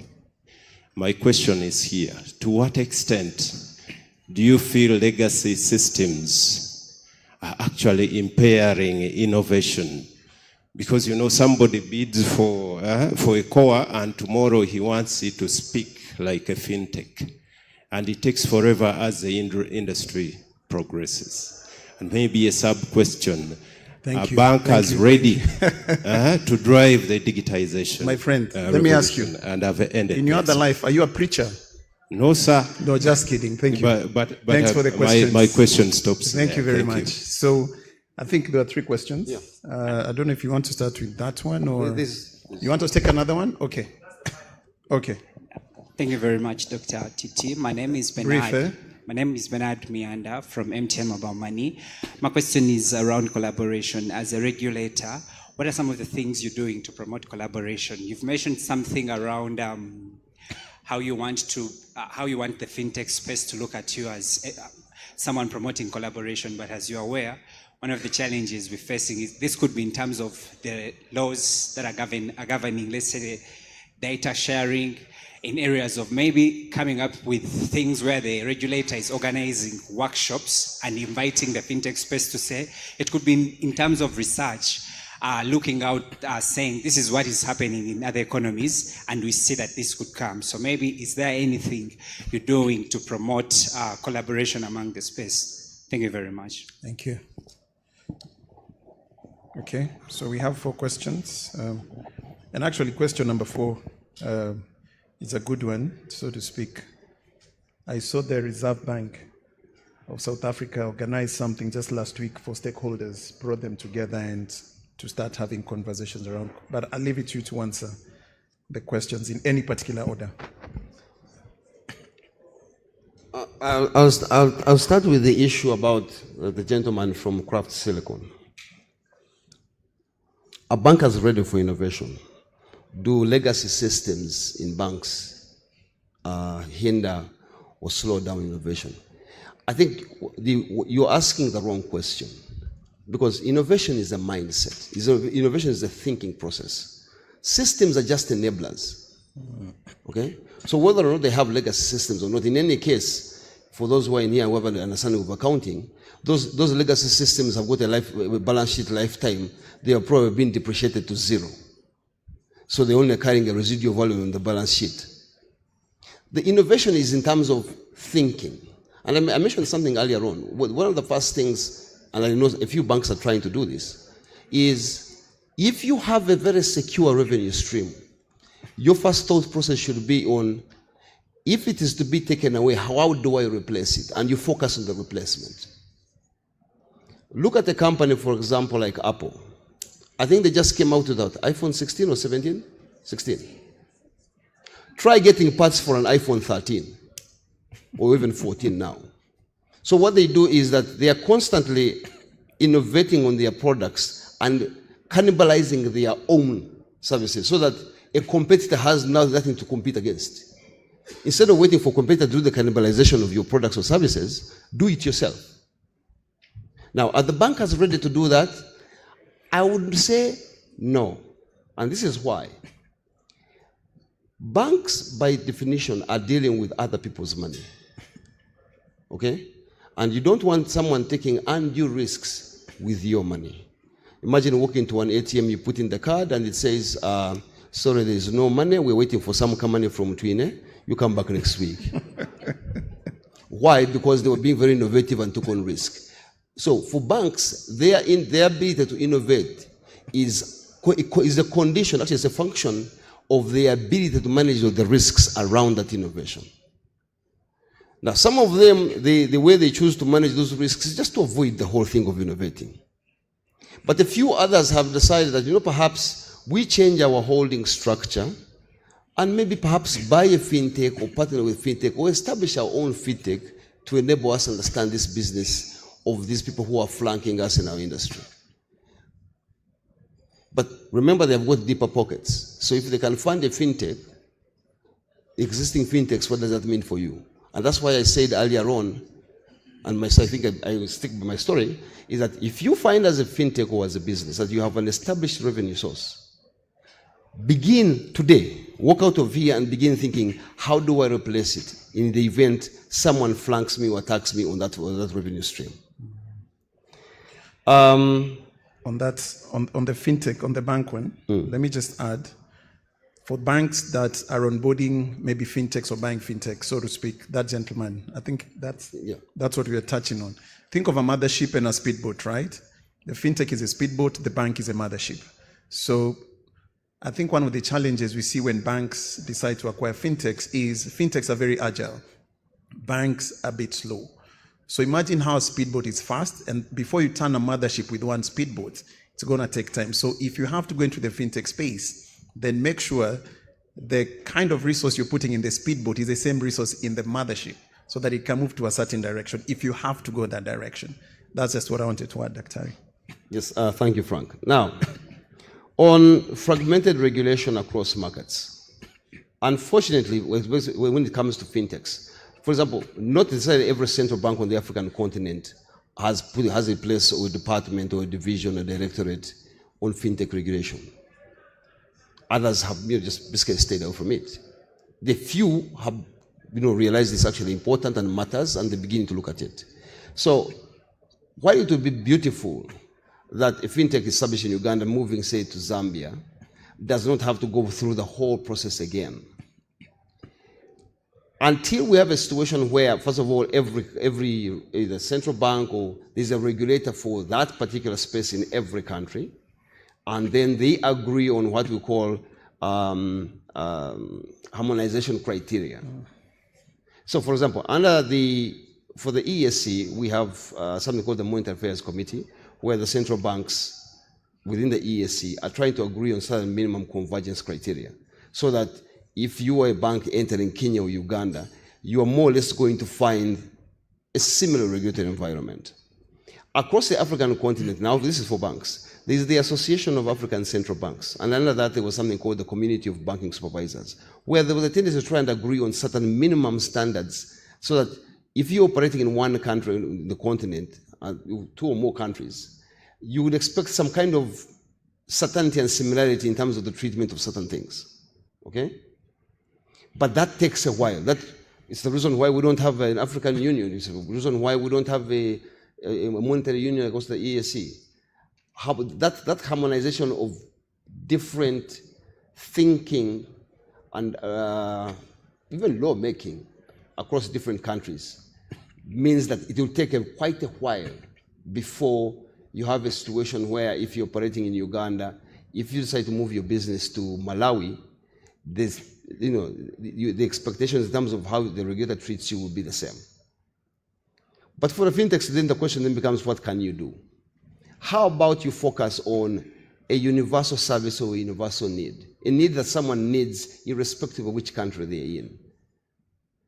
And maybe they have a delivery platform, maybe past the internet or something that that cannot be regulated.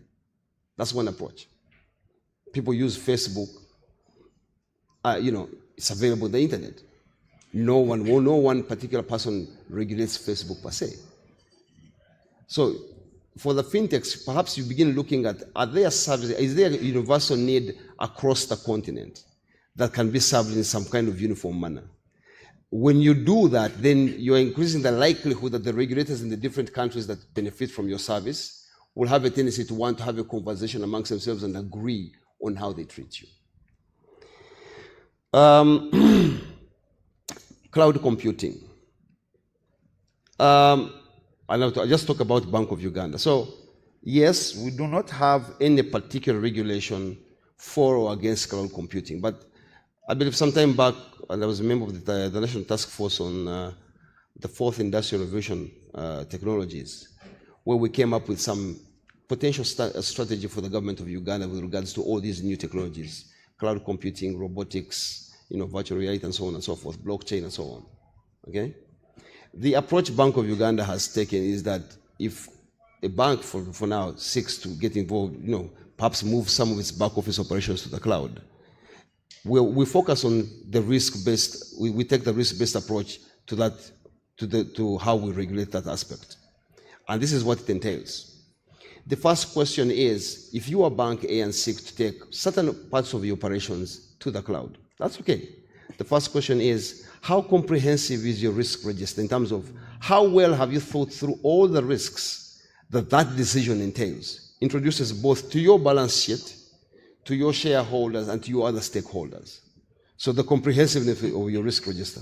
The second question is, do you have risk mitigation measures or remedial actions or some mechanisms or policies in place to ensure that you minimize the likelihood of those risks materializing, both materializing and the impacts if they do? Then the third part is, especially for banks, is in your capital planning, how much capital are you setting aside for the event there is some residual risk in the way you manage that particular risk? Okay? So the decision for a bank now to go to cloud computing, they can still make it. But they have to have demonstrated they have fully understood all three. You understand the risks, you have mitigations or mechanisms to deal with both the impact of those risks on your balance sheet and the impact of those risks on the wider financial sector. And three, how much capital you're going to intend to hold in the event that even despite that, if there is any residual risk arising from your moving to cloud computing. So it's an acknowledgement. We do realize it's a reality. And in any case, when you look at the Data Protection and Privacy Act 2019, I think it's section 22 or something, which actually even provides for the possibility of cloud computing for any entity in this country. What that specific provision says is that you can move confidential data, because cloud computing means moving certain parts of the data, most of which might be confidential, outside of potentially Uganda, right? The law provides that as long as you can demonstrate that the jurisdiction you're moving your data to or want to process your data from has got data governance and protections that are equivalent to or better than those in Uganda, it's okay. So in essence, the law actually does provide and allow for cloud computing. It just places a burden or some responsibilities on you if you choose to go that route. Thank you. Yeah, and I like the last point, because I remember you also mentioned that in a different conference where you said, as long as the security standards set in the respective country aligns with what you're putting on cloud, and you're able to demonstrate that, then it shouldn't be a problem at all, because there are those standards that have been put. I also wanted to add on the fragmentation in Africa. What I always say is, until Africa starts dating and courting the way a man courts a woman, then we'll continue being fragmented. Some of the qualities you look for in a woman is trust, patience, sacrifice. And until you get to that point where we trust each other, it's the only way we are going to, to unpack this fragmentation that we have. But also, as I close, there was one other question about what Bank of Uganda is doing. Yes, on the issue of collaboration. Yes. The first approach is be a part of this. Sit in here and hear your thoughts. Give you our thoughts and our expectations. And then the approach is, we don't look at each other as a regulator and regulatee. Let's have open conversations. Some of them will be very tough, some of them very difficult, but have those conversations in terms of what you want to do. And I think for an industry in particular, especially when I see for the fintech industry in this country, the majority of applicants or those in the industry have never been subject to any form of regulation outside perhaps of the Company Act and filing annual returns and complying with URA. Okay? So it would help when if an environment is created where you can ask the regulator and say, look here, I need to understand what are your expectations. Invite us, ask us what are our expectations of the industry. Some of them might be realistic, others might be unrealistic, but let's begin having that conversation. So that's one of the things we're doing. Thank you. Thank you. Innovation isn't always liked, ladies and gentlemen, and one thing that I think Dr. has said is co-opetition. Moving beyond collaboration and co-opetition. And the reason why I say innovation isn't always liked, we must learn, adapt, and apply. So think about this. Taxis don't like Uber, banks don't like Bitcoin, hotels don't like Airbnb, cinemas don't like Netflix, 9-to-5s don't like remote work, publishers don't like ebooks, retail stores don't like e-commerce, television networks don't like YouTube, traditional business don't like work from home policies, private executive suites don't like co-working spaces, university and colleges don't like e-learning websites, professors and lecturers don't like independent coaches and trainers, and maybe the local schemes don't even like international schemes, right? So innovation isn't always like. Once again, thank you very much, and thank you very much for listening to us. Asanteni sana.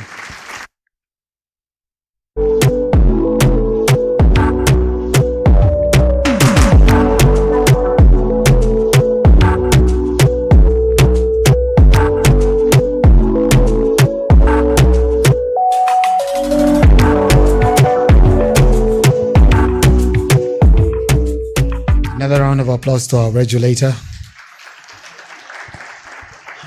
and our very able-bodied moderator, Frank. Can we also give him another round of applause? Ladies and gentlemen, there are a number of things that we can take for granted. But Frank, you ignited my mind to thinking when you talked about the different clusters of people that are probably not very comfortable with the others. And I imagined if this was a conference between taxis and body riders. First of all, the conference doesn't start. But also, even when it starts, it doesn't end.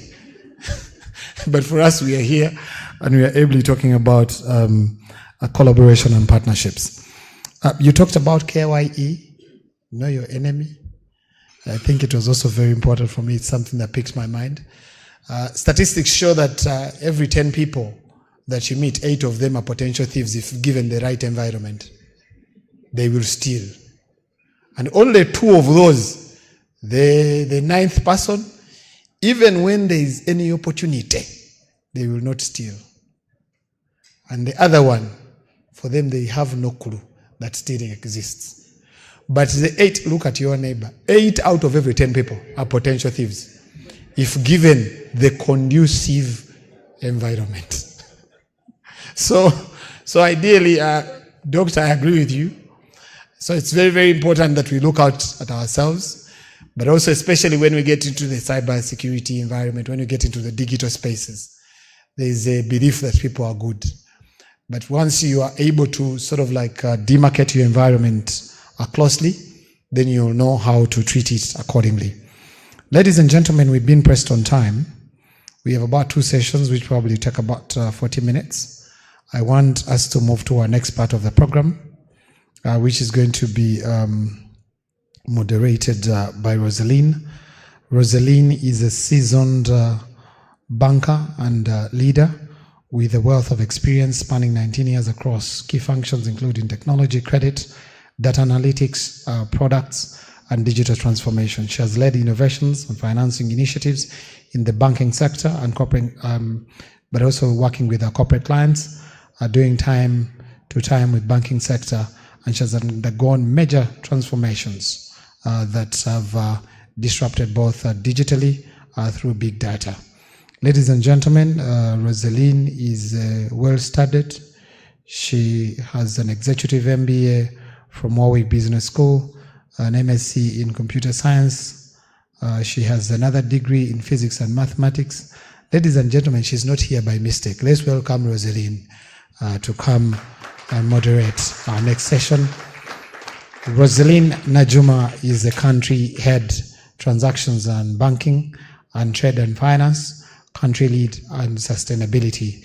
Ladies and gentlemen, another big round of applause to Rosaline. Rosaline is going to lead a discussion. When you look at our program, she's going to lead a conversation to do with collaboration for development, and she works with Standard Chartered Bank. Rosaline, once again, you're welcome. Feel free to now welcome your colleagues to the discussion.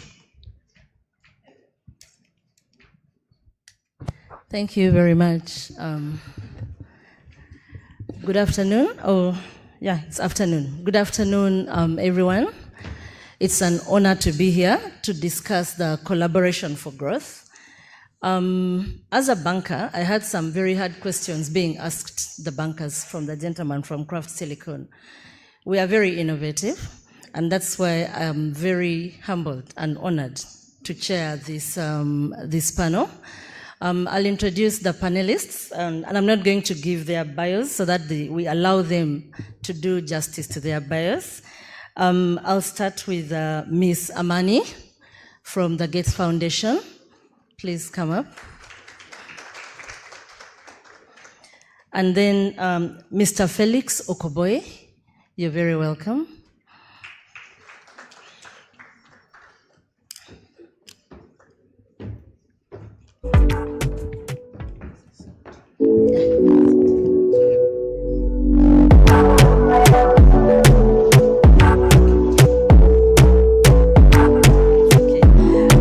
Thank you very much. I'll request our panelists to introduce themselves. They both have a wealth of experience and knowledge.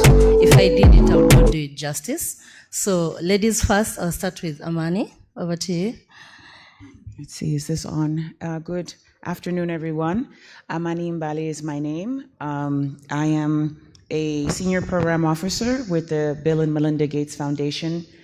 I work within the Inclusive Financial Systems team, and I oversee our portfolio in East Africa. My primary areas of operation are Kenya, Uganda, and Tanzania. It's very nice to be with you today.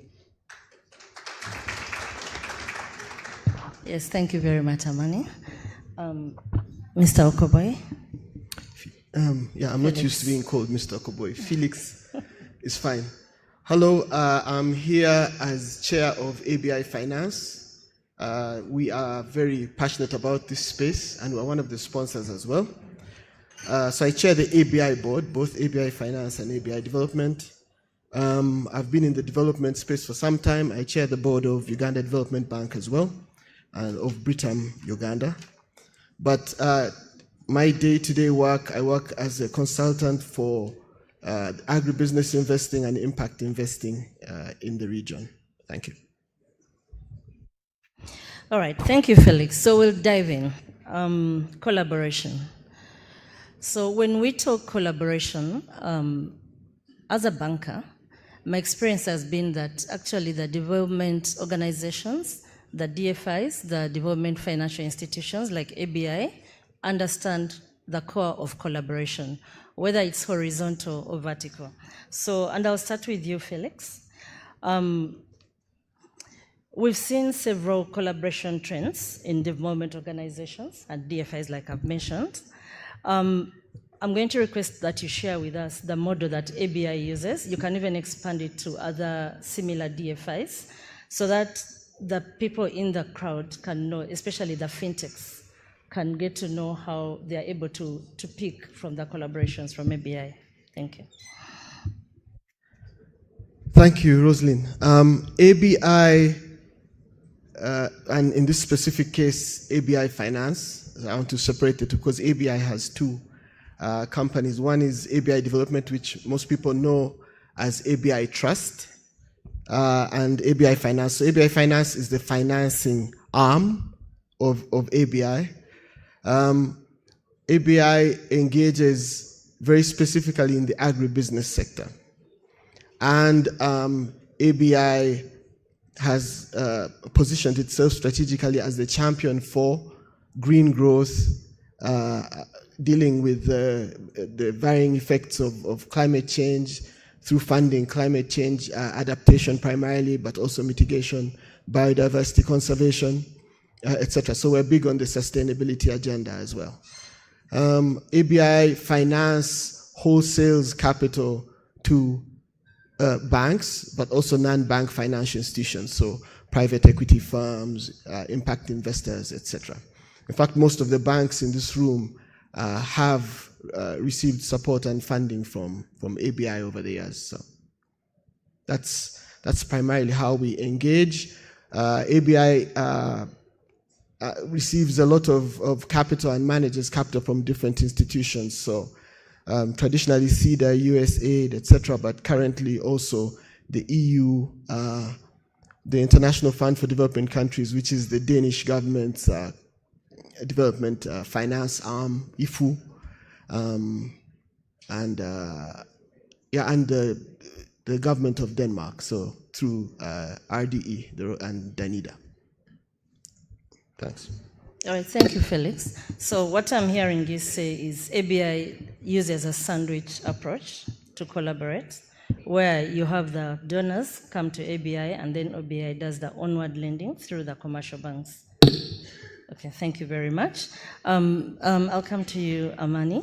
Please take us through how the Gates Foundation handles collaboration and what other trends you're seeing from similar organizations and donors.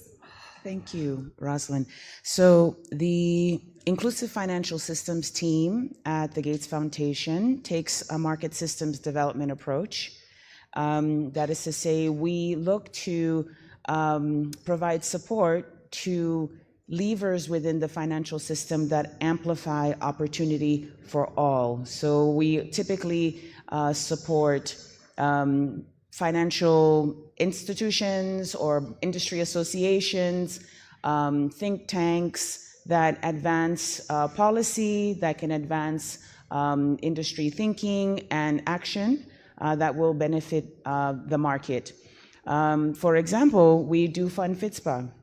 We are one of Fitspa's donors, and we do that because we feel that with Fitspa's support, it's able to represent the fintech industry amongst yourselves, obviously, but also before the regulators of the market. So that is an example of the type of model that we adopt. Again, it's called a market systems development approach. Thank you.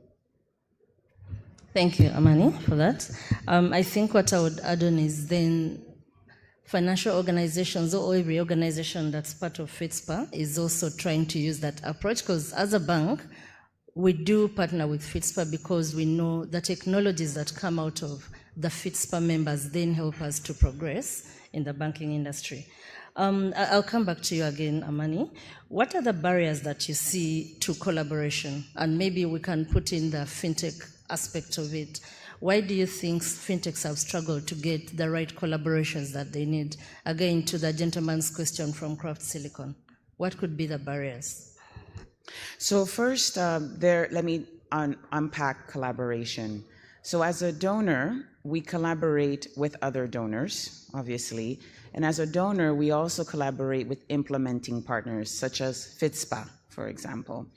And I would say the key term or the key component of collaboration begins with cognizance. Cognizance means understanding the goals, objectives, barriers, etc., that your partner faces, or the person or the entity you're trying to collaborate with is facing. That's the first part. The second part is finding strategic alliance. What is it about your strategy and their strategy that aligns? This is very, very fundamental to collaboration. Again, whether we're talking about a donor-to-donor collaboration, whether we're talking about a donor-to-implementing partner collaboration, etc. If we find strategic alignment, therein lies the opportunity for us to collaborate. From there, we now determine how each party is providing a value proposition to the other. So we're all heading in the same direction. You bring one thing to the table, and I will bring the other. And together we will get there faster, more efficiently, in a more timely manner. And so I think collaboration requires these ingredients in order to be effectively implemented. I hope that speaks to generally what fintechs can also take from that, because that's a principle-based approach, and it applies to many forms of collaboration, not just to fintechs.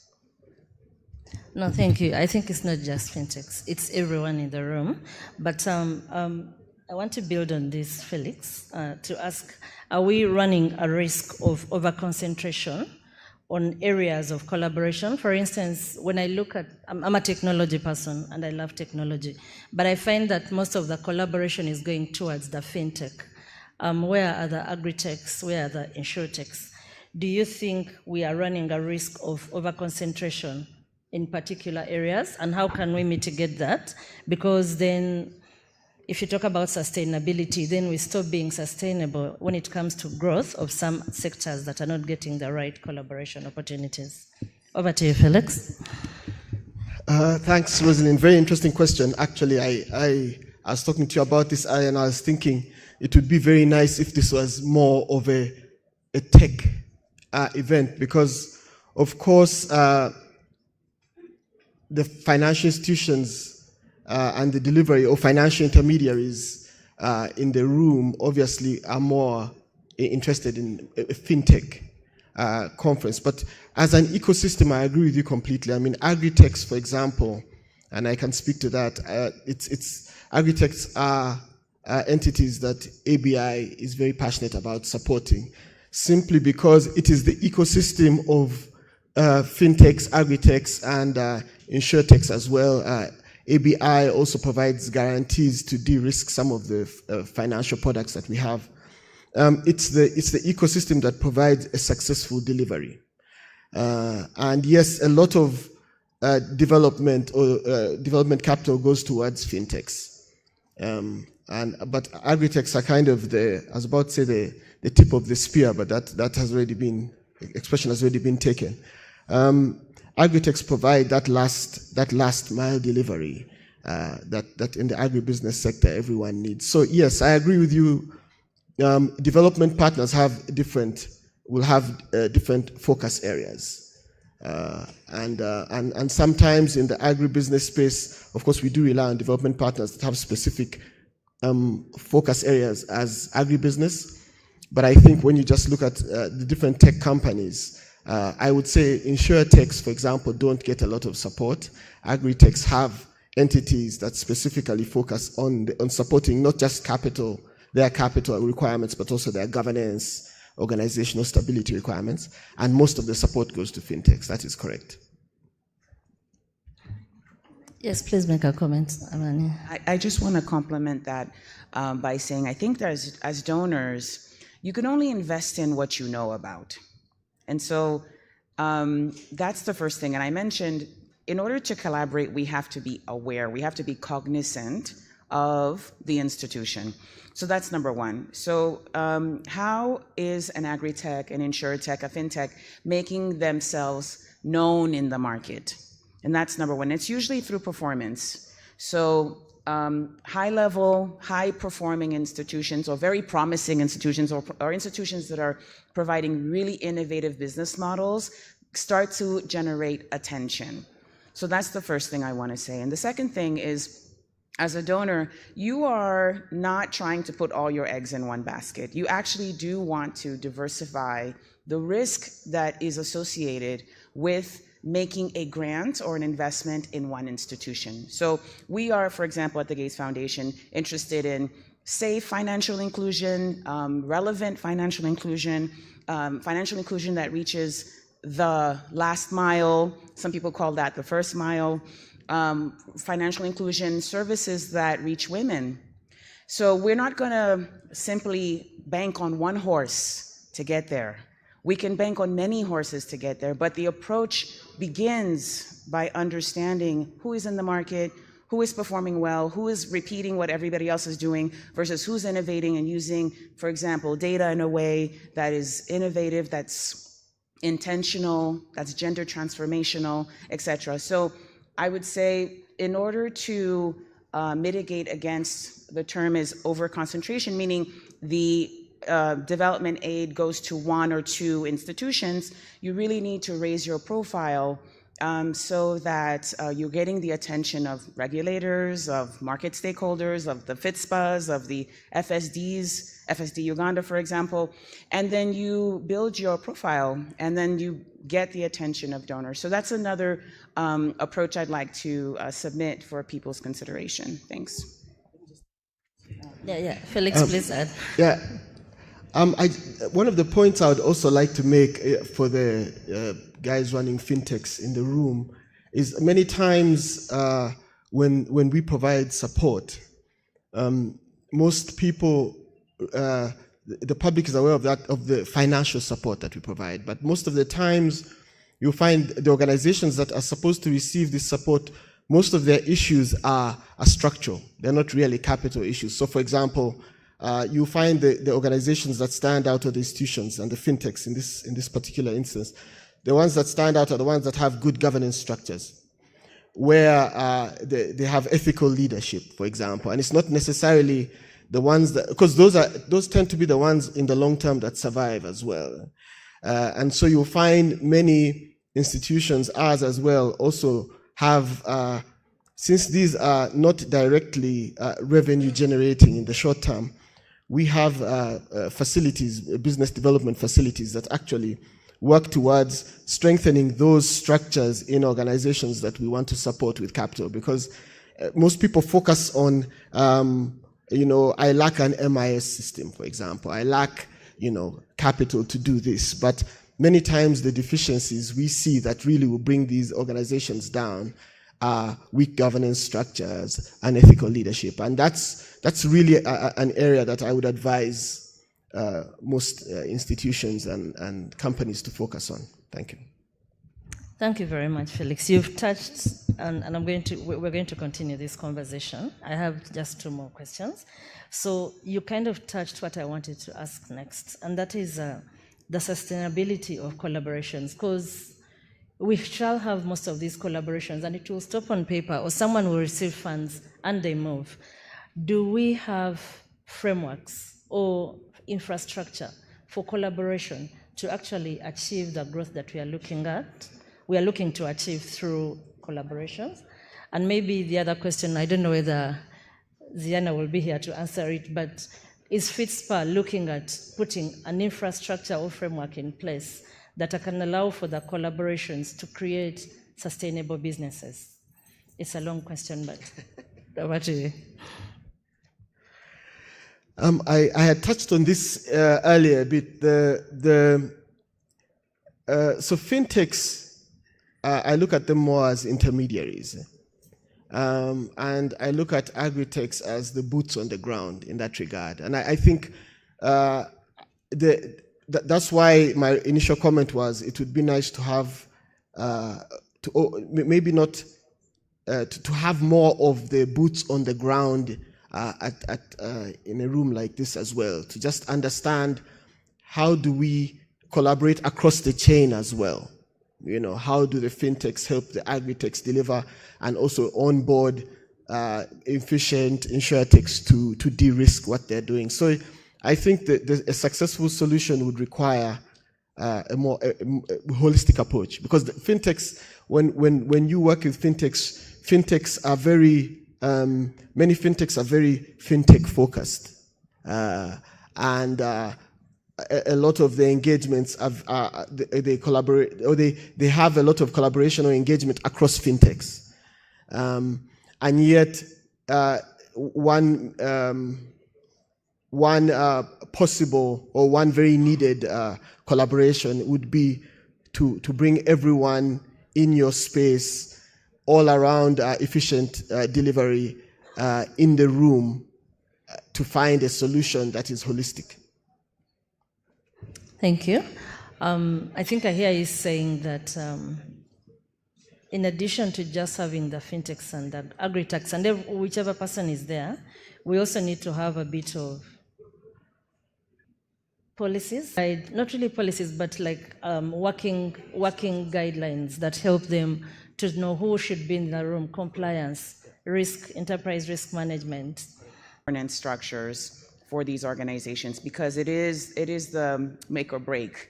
That, in addition to sound management. Sound management is, I have found, has also been one of those key ingredients to sustainable, I would say, partnership with the donors, number one, but obviously it's also going to contribute to sustainability in performance and in operations, which is what distinguishes you and keeps you interesting to investors and and donors alike. So I would say it's the quality of the people. You know, we've talked a lot about AI in this morning session, but I think it is the quality of the management, the governance structure, who's behind the firm, how hungry are they to deliver a product and a service that really provides tangible value to its customers, so that the pathway to scale is evident, and can be objectively measured. I think these are some of the key ingredients. So as a recap, I would say enabling environment is key to enable the market to flourish in the tech-enabled service delivery space. And then on top of that, who do you have inside the house that is managing the operations, the governance, the customer interactions, the user interface, all that comes with that, et cetera, I think is part of the key ingredients to sustainability. Thanks. Thank you very much, Amani. I'll open it up for questions before we take parting shots from Amani and Felix.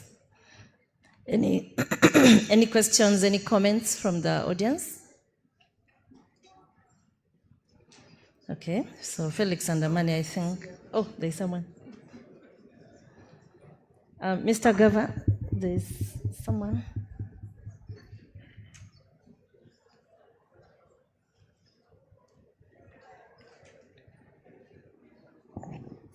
Thank you. A lot of good points there. I just wanted to check, in terms of collaboration, I think the talk is far ahead of the walk.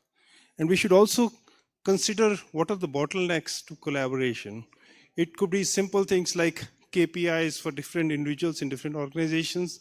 It could be, Amani talked about strategic alignment, but how that strategy is interpreted and implemented could also make a big difference in those strategic vision. Because as I think Dr. TT was saying, not only think of the business model today, but if this business model gets disrupted, how are you going to create a new business model? So are you just milking the system you have now, or are you getting ready, future ready? So just some more elements into the very interesting discussion we're having. Thank you very much for that addition. There's someone there. Okay. There's also someone here, but they're a bit shy. Oh, okay, we'll start with her. Thank you. My question goes to the founders, ABI and Melinda Gates. You spoke of delivering, as a startup, you spoke of delivering and implementing the product to the market and ensuring that we provide tangible and valuable product to the community. However, there are some hindrances that we encounter when it comes to having a seamless implementation. For example, bureaucracy. How do we come about that? Okay. So another hand, the other side.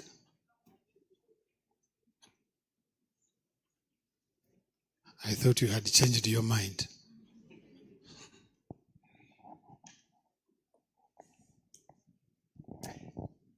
Thank you. So collaboration is the theme for this event. It means it's seen as indeed a strong contributor to market growth.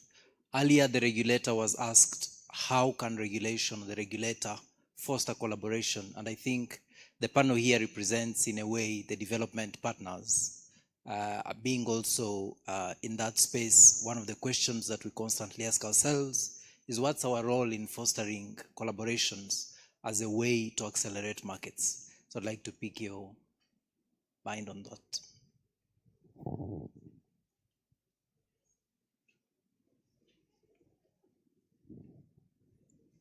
They are over. Okay, I think I'll hand it over to you, Amani, first to respond, then Felix. Yes, thank you. So the first question was about how to overcome bureaucracy, and I'm going to make an assumption you're talking about the bureaucracy that's involved with perhaps registrations or getting products to market, et cetera. You know, that's the reason why we at the Gates Foundation provided a grant to Fitspa.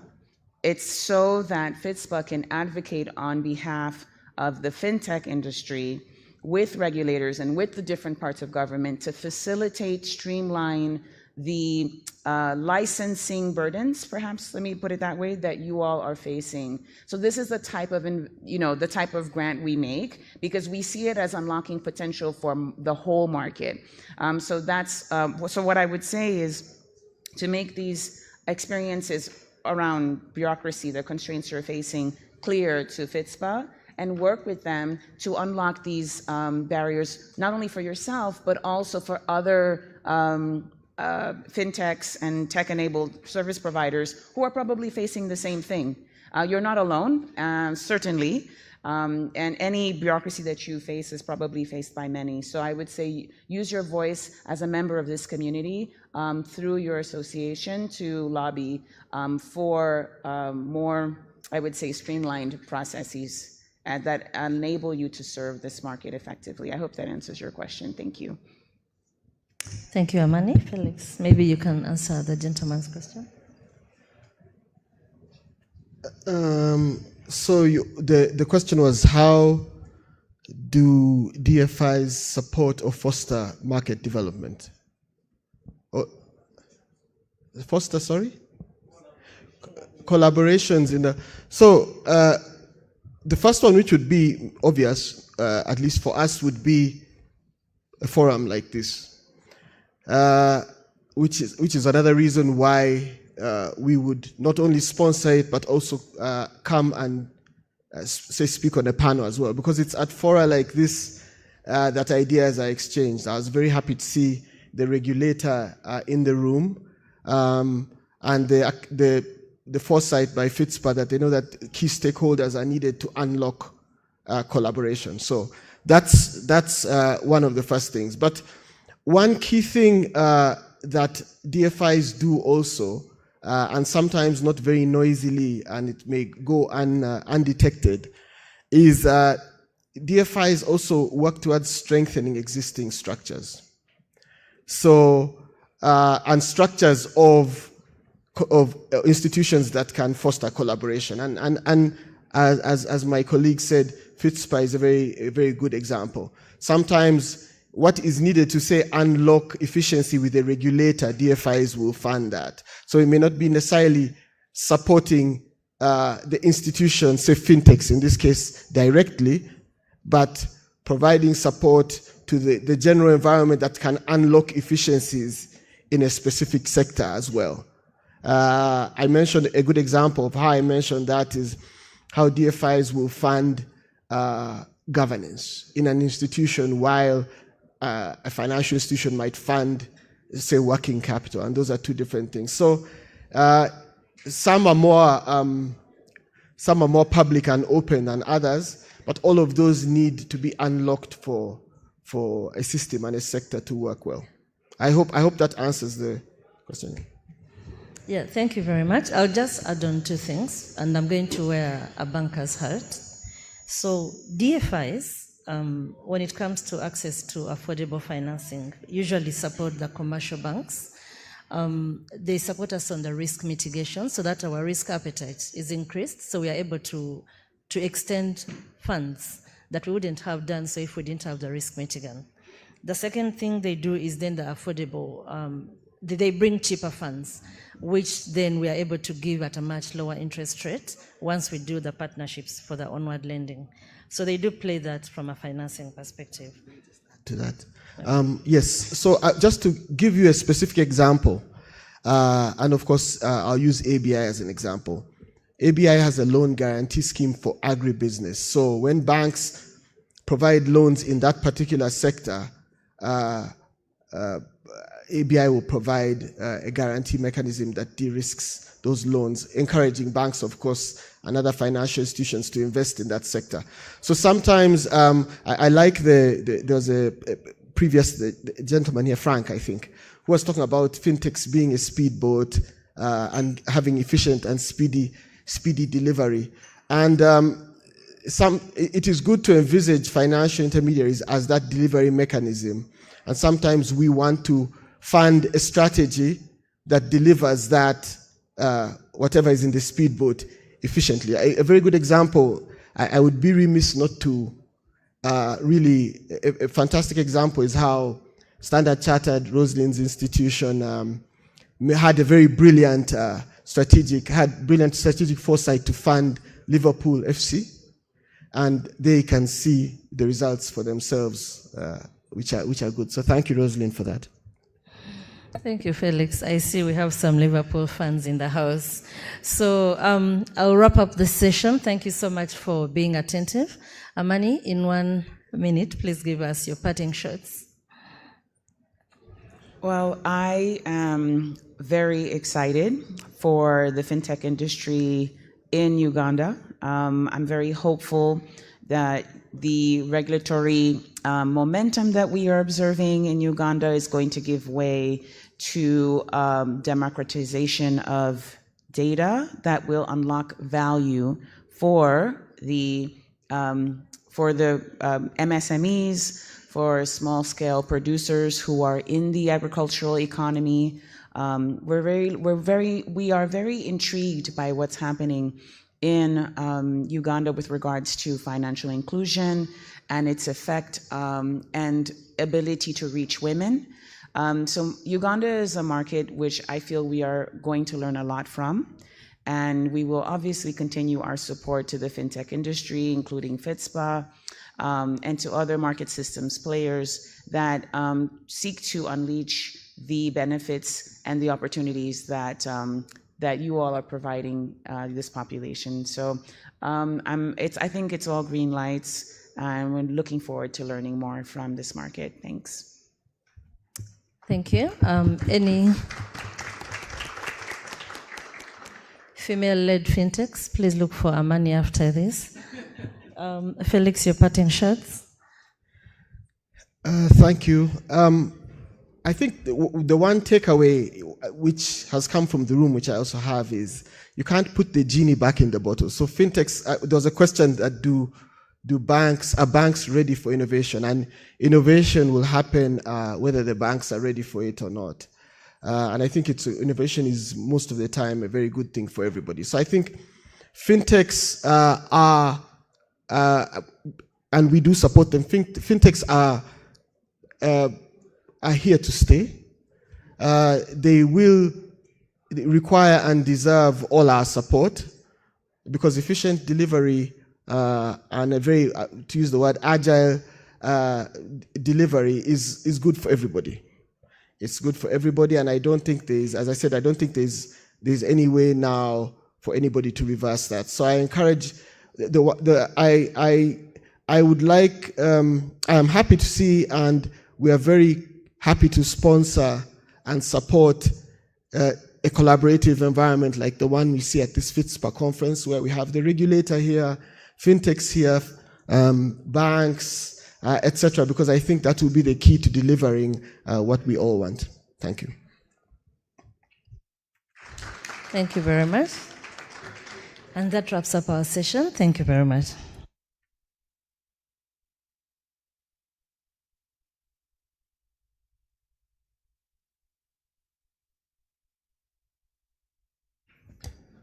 For the purposes of those that do not appreciate the 3 citizens or 2 citizens that are in front, this side is Bill and Melinda Gates Foundation, so we want to appreciate, and the other side is ABI.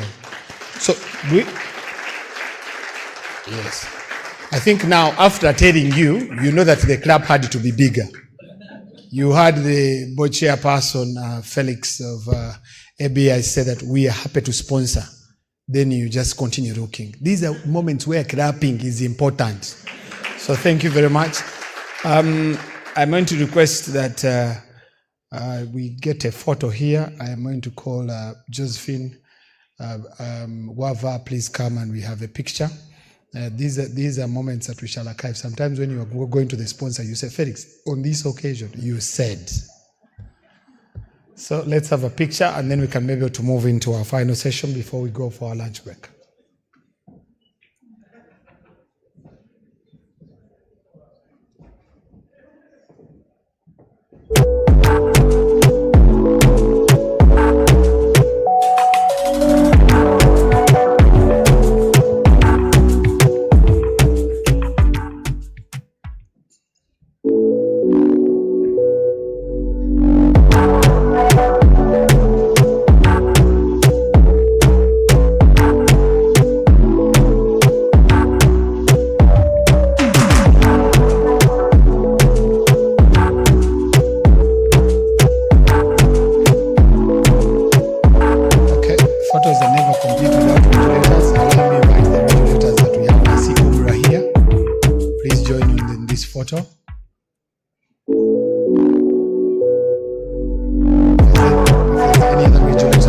PPC, please come on board.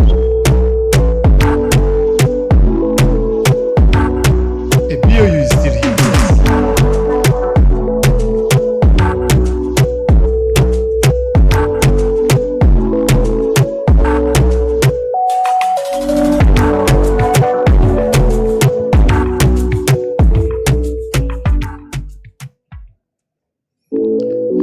Whoever, that's your full smile.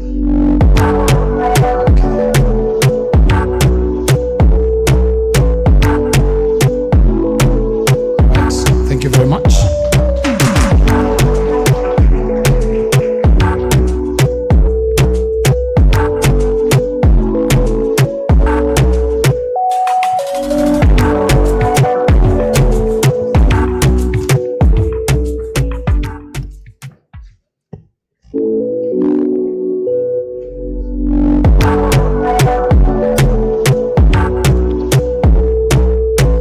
So before we head out for our lunch break, we have just one more assignment, and I will be introducing that in a short while. But it's important for me to inform you that institutions like Fitspa survive on membership. And so for the non-members, allow me show you our platinum members at Fitspa, so that it encourages you join the membership of Fitspa. In no particular order, allow me, once I talk about this institution and you're present, please stand up in the room. It will also ease or smoothen your collaboration process, as our theme for the 2 days is saying. Allow me to start with BPC. BPC, are they in the room? Our platinum members. Okay, let's give them a big clap in absentia. We have Equity Bank. Equity Bank, let's also give them a big round of applause. We have Velox. We have Velox. Let's also give them a big clap. Now these ones, I know they're in the room. We have New Grid. New Grid.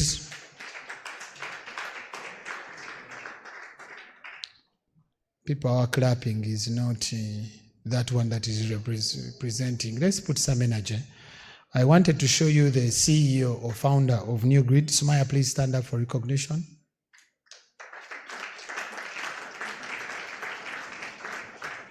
Thank you very much.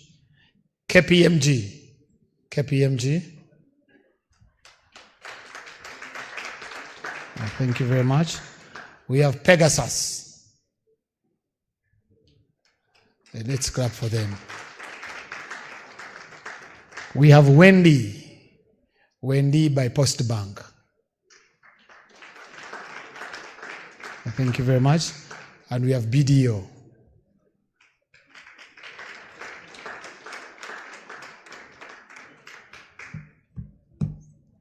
Now BDO,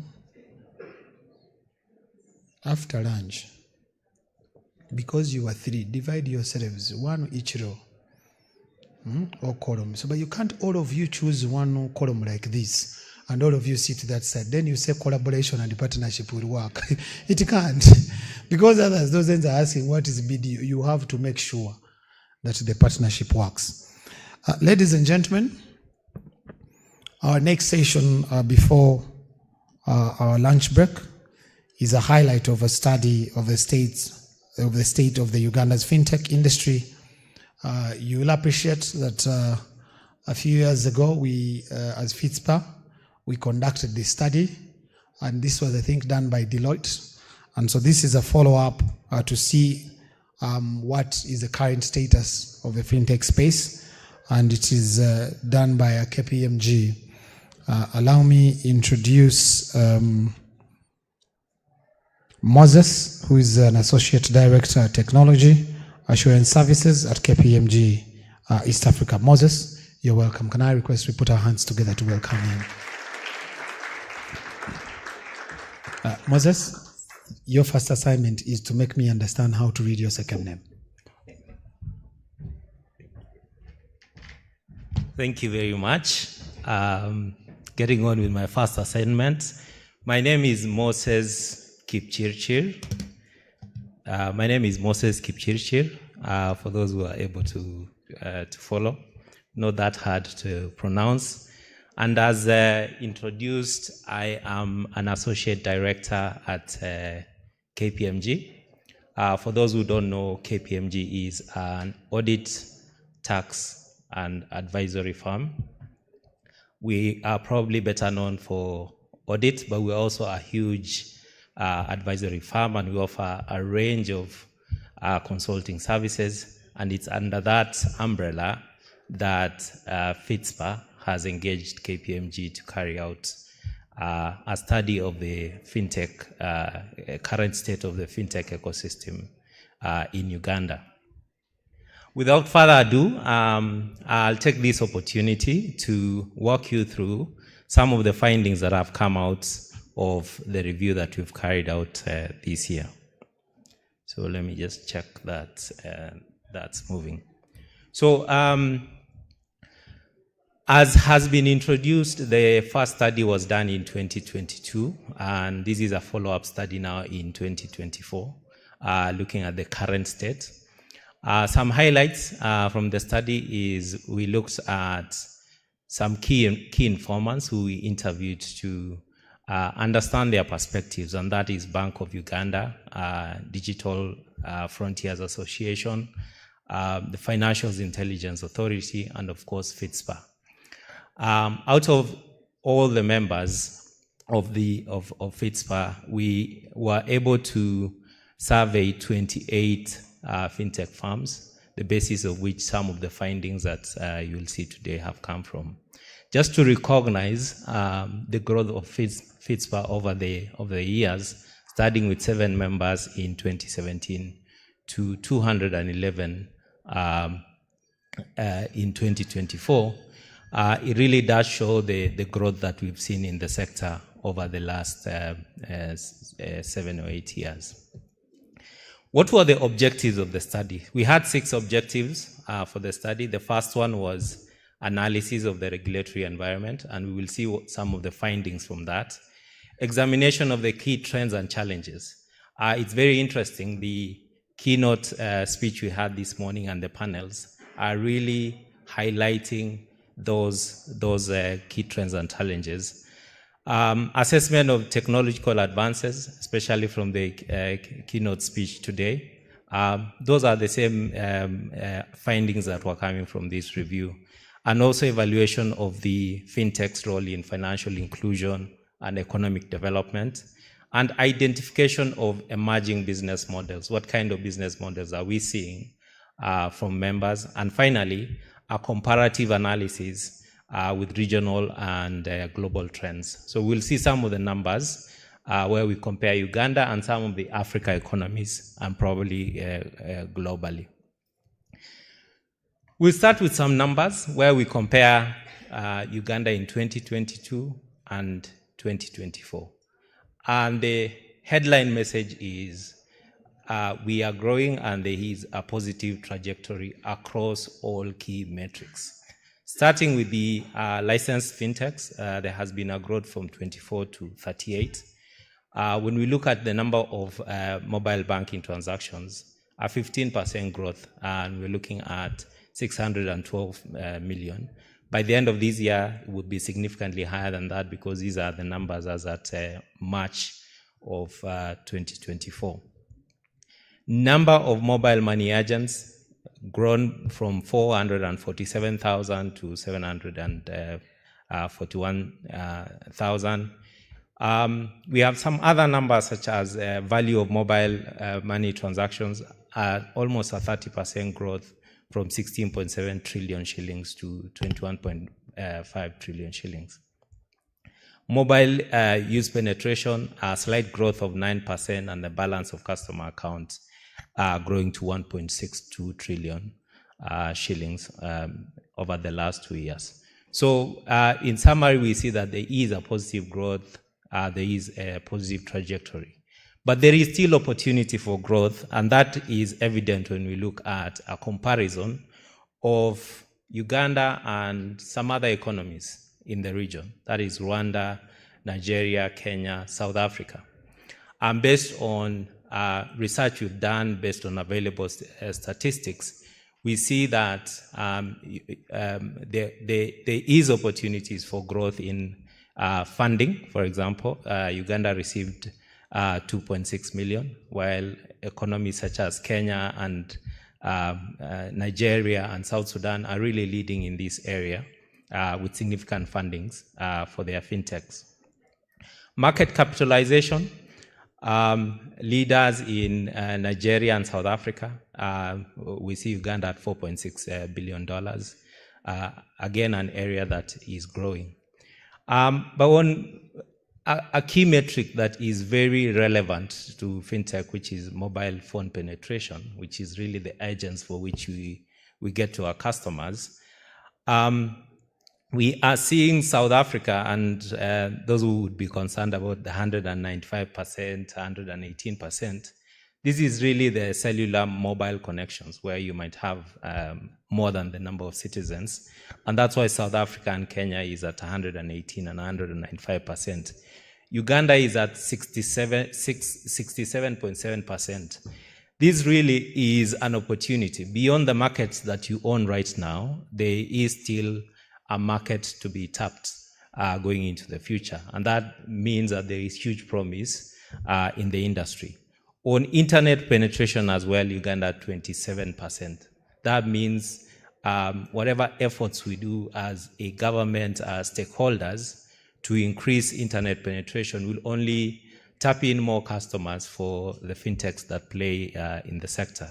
So these are opportunities given where we are, and there's really space for growth, looking at other economies and also the opportunities that exist within Uganda. What was some of the key trends that we saw based on the study? We found that the trends will be driven primarily by technology advancement. So technology will be driving trends, regulatory shift. They will see a lot of focus on regulation, and consumer behaviors really which guide the directions we take. And some of the trends, and these are not the only trends that we've seen, just echoing what we've had this morning, is partnerships and industry collaborations. The fintechs do not live in an island. They have to work with traditional banks. They have to work with telcos. So that is really a key trend that we are seeing that will spur growth. There is also mobile money evolution. We started mobile money, as you said, M-Pesa, as peer-to-peer transactions, sending money from one person to another. But we are now moving to providing loans, financial services, in providing insurance, creating a marketplace. So that is really what mobile money has become.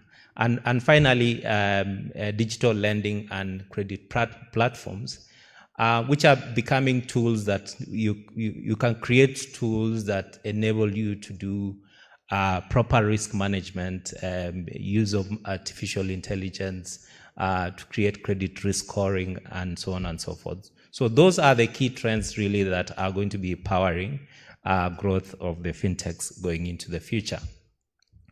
What were some of the key challenges that we saw from our study? And the biggest challenge, just to look at top 4, was access to investment capital based on the respondents that took the survey, which does seem to continue to be an issue. And I think that is reflected by the funding that we see in comparison to other neighboring countries. There is also competition from larger players. We do have larger players and smaller players, and it is a challenge for smaller players who have raised this. Beyond that, on the regulatory issue, is there is a sense that there is high compliance costs. We work in the financial sector. You hold customers' money in trust, and there is compliance from across all areas, and the respondents are citing compliance as a high issue. And beyond that, also the process of licensing is lengthy and complex, based on 51% of the compliance of the respondents.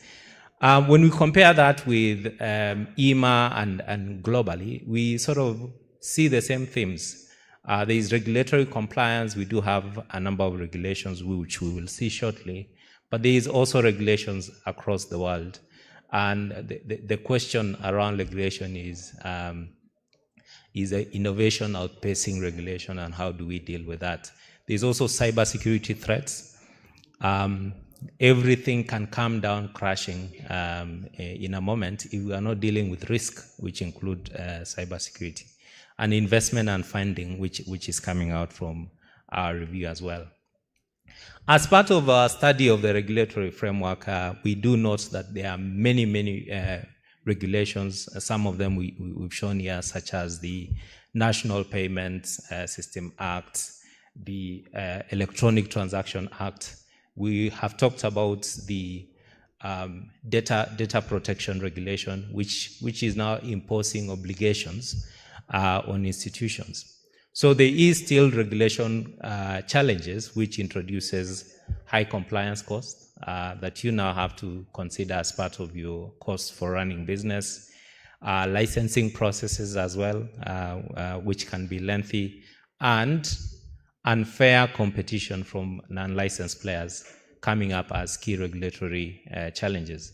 But it is also recognized by fintechs in the sector that there are benefits to regulation. And if we can sum it up in one word, it is trust.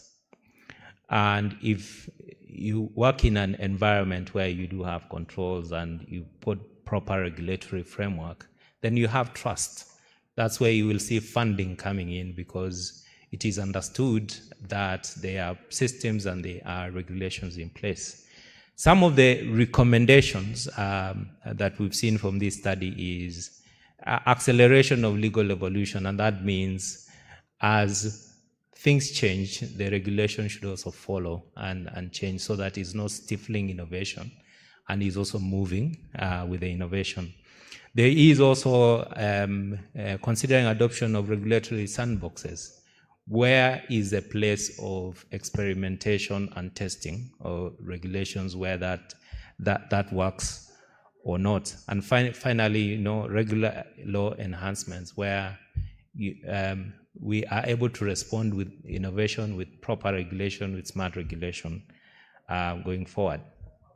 Some of the key opportunities that we saw from the survey is partnership with traditional financial institutions being a key area for growth, leveraging of the advantages fintechs have with traditional banks and MNOs as well, digital payment solutions, expansion into regional markets.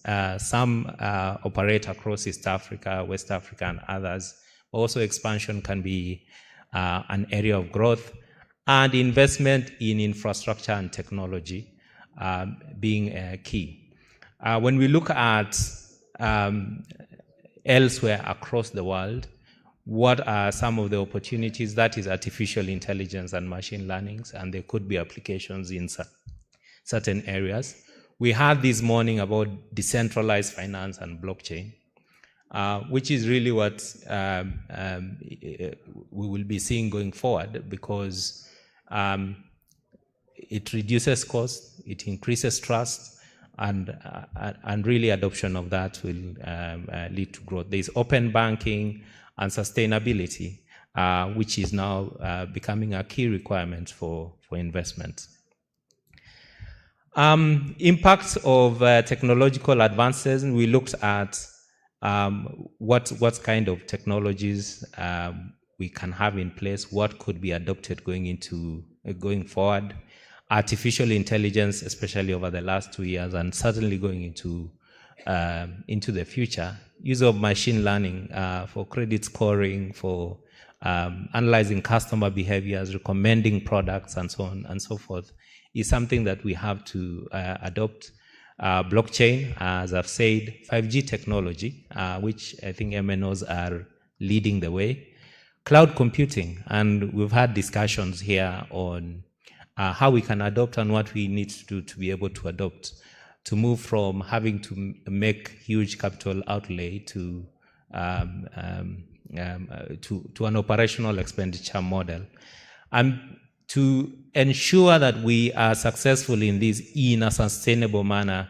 We still have to look at cybersecurity when adopting these technologies. What are some of the enablers of financial inclusion that we saw from our survey? Some major 3 enablers is digital wallets, payment systems, use enhanced mobile money services that we are able to provide beyond just sending and receiving money. You can also offer loans, you can offer other facilities, insurance and others.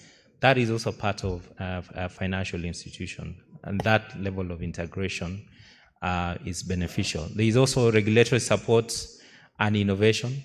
There is regulation to protect the customer, but also regulation should be in a way to support innovation as well. And then inclusive financial products, and those are products that are really tailored for all, that are tailored for all segments of the society. And that can be also be done through partnerships and collaborations.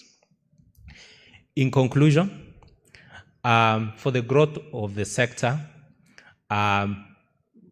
we think that for the sector to grow, there is need to support mobile money and digital lending, where all sectors of the society are able to access lending through different platforms, bringing really the services to their customers where they are. There is need to facilitate efficient licensing processes, because this was a key theme that came out around the processes for licensing. So multi-sector approach to addressing and streamlining that will be crucial. And finally, looking for funding opportunities, increasing funding opportunities to allow innovation and to allow fintechs in the country to succeed. So that is a summary of the reports done by KPMG, a full report which contains much more insights than what I have presented today. Will be published by Fitspa, and we'll be looking forward to more engagements on this. Thank you very much.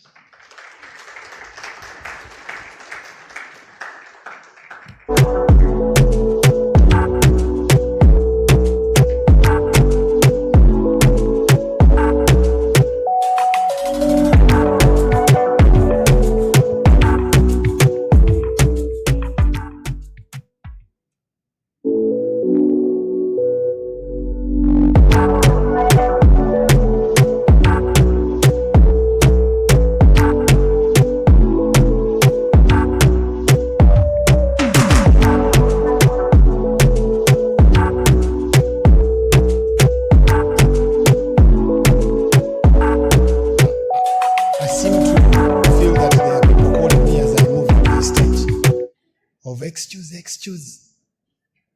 Are there questions? You have a question? Okay, I'm going to request that we get the microphone, and then we can be able to get the question here.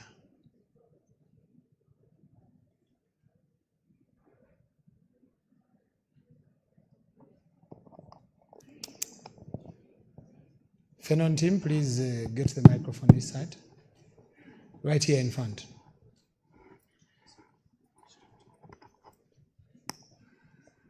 Moses, this is your time. Thank you, moderator. My name is Anthea Pailo, FSD Uganda. Thank you for the presentation. I have 3 quick questions. The first is clarity on the number of agents. Was that just mobile money, or was that including bank agents? The second is in your study and in your analysis, Dave in the morning gave a good picture of where the market is moving. Do you have that idea of where the market is, the fintech, what the fintech landscape is in Uganda in terms of the new technologies? Do we have providers who are moving into fintech, who are providing support for AI beyond what we know with the digital lending, beyond what we know with the payments? are we looking at players that are actually venturing into those spaces? The third one is about the conclusions you provided.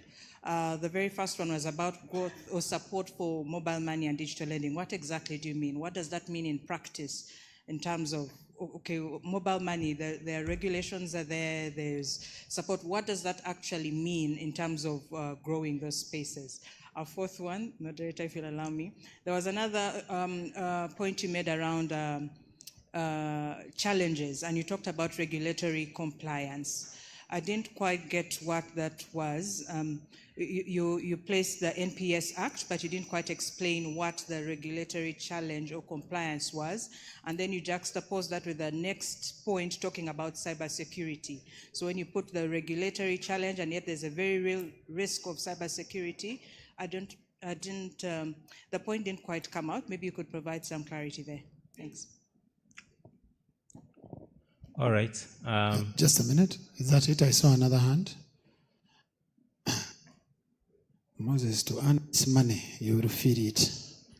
So just get the two more hands, we close this. Thank you. I don't know if you can put on the second slide that you had. You made a comparison with the different countries in terms of funding, especially for fintechs and how they're operating. Did you find out some of the reasons why Uganda, actually even the previous study, were still very low? What is happening? Why aren't we attracting funding in our country? You also have a question. You've remembered. Yes, good afternoon, everyone. My name is Timothy, and I'm actually working for BDO. We are auditors in cybersecurity. I had a gentleman up there talking about cybersecurity, and I just want to actually ask you kindly, can you try to be detailed when you talk about security? What do you exactly do you mean? What do you do for clients?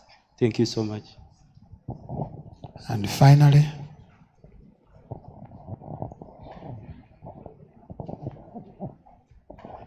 thank you, Ibra. Moses, thank you for that very comprehensive summary. I'm Jeremiah from Brighter Monday, and my question is definitely related to the human capital aspect.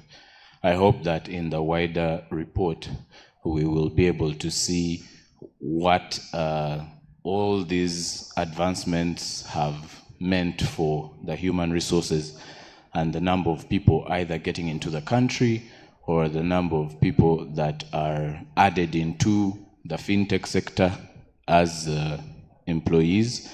I know the only good news is that AI hasn't taken all our jobs, but yes, I hope we'll be able to see that from KPMG's report. Thank you.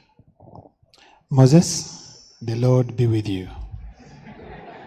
I'm not sure if I captured all the questions, so you'll remind me. So I think there has been cybersecurity has come in as a repeated theme across the number of questions, and generally the question is what is the impact of or what is the place of cybersecurity within fintech?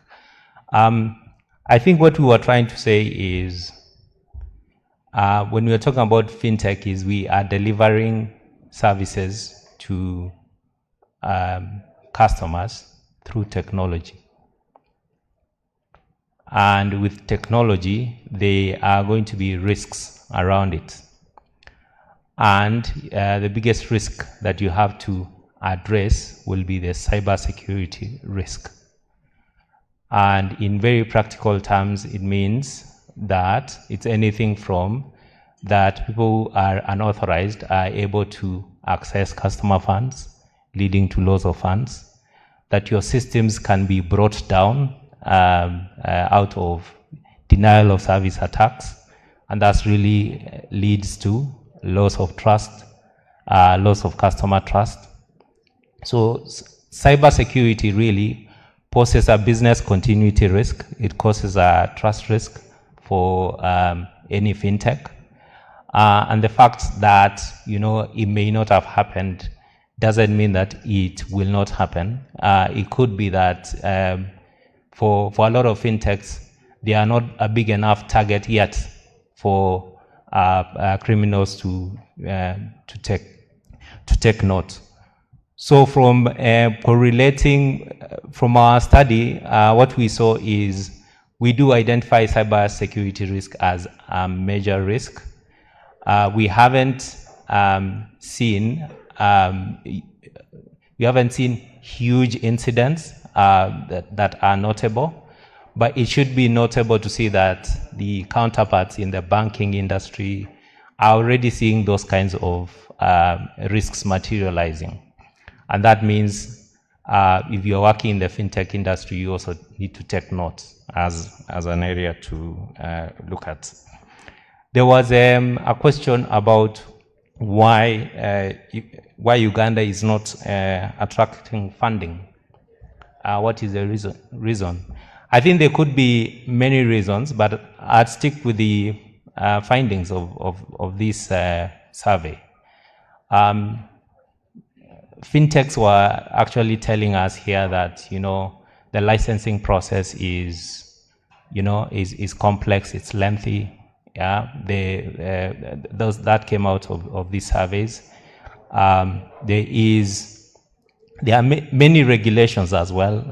As you see, you've got to comply with data privacy and all other regulations.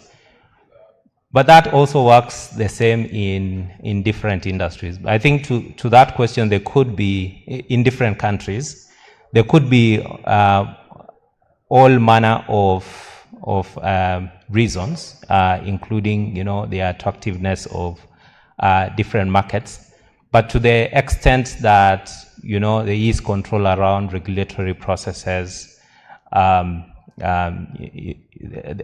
financial ecosystem, I think the opportunities that we have brought out in the report provide a clue or some of those barriers to growth.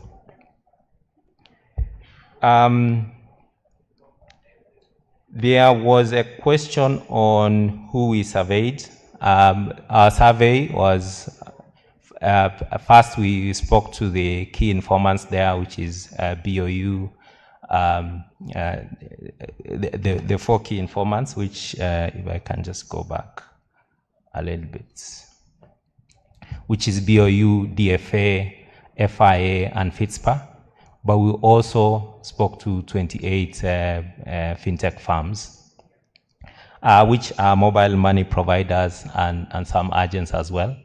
As you know, with the surveys, we really tried to reach as much as possible. And based on that, we got this feedback that we presented to you today. I don't know if I am missing a question.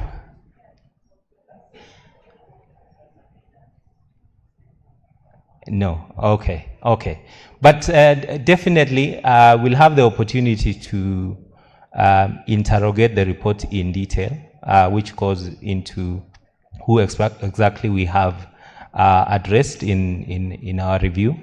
Some more specific recommendations that address the challenges that we've seen, and more feedback beyond the 3 bullet points that we've raised as a key challenges we've seen in the market.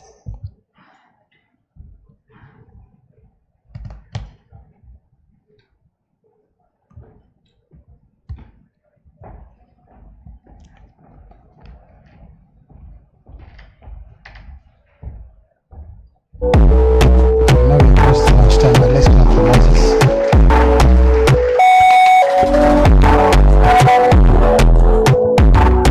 If the questions had not come in at exactly 1 would have been done, but because you prompted the questions, we've moved a bit an extra 10 minutes, which is okay.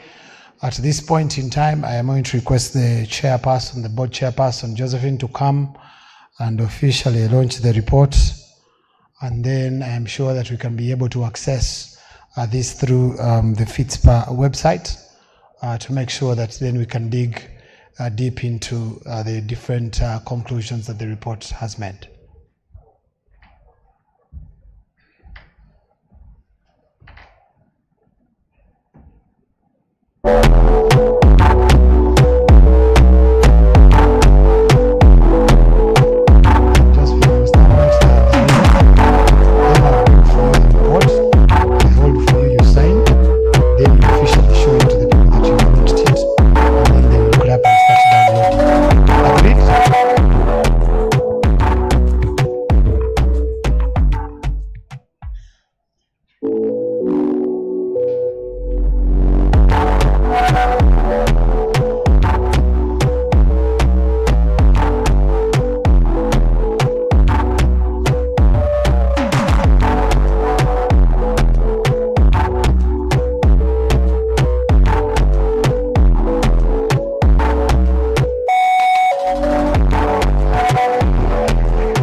we have any other board members present? I know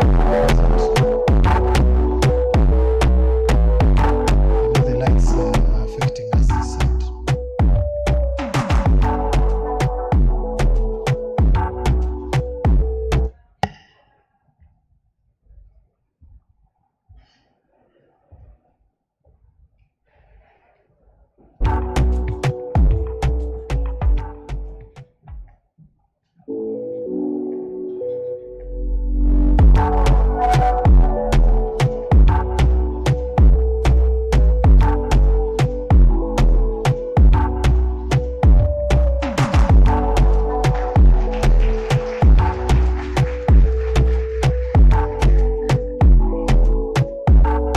Thank you very much.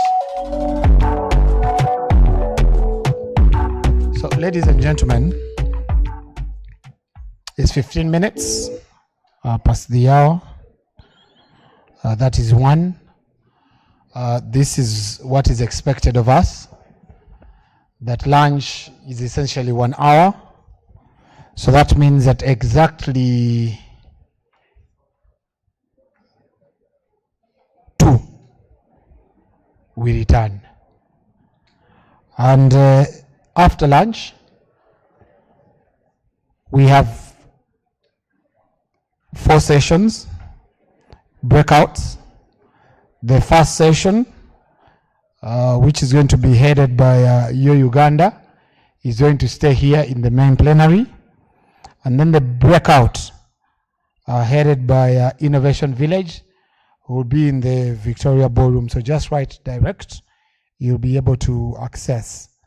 And so at exactly 2, we expect that the moderators of these different sessions will be positioned, one for Uganda right here, and then for Innovation Village Victoria Ballroom. And then from 3 to 4, we'll have the other 2 breakout sessions. MTN Momo will stay right here, and then the Uganda Insurance Association. Anything to do with insurance, I've been here in cyber, anything to do with risk, you'll move to the Victoria Ballroom. That is at exactly 3. Ladies and gentlemen, lunch is ready. We are going to Paradise. You'll find your coupons as you move out. Enjoy your lunch. We return at 2. Thank you very much.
So, ladies and gentlemen, allow me to inform you as you continue to network that the management of this place will offer security, but I'd also like to remind you that security begins with you. So whatever is critical with you, move with it, as much as Sheraton Hotel will also do their job.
See?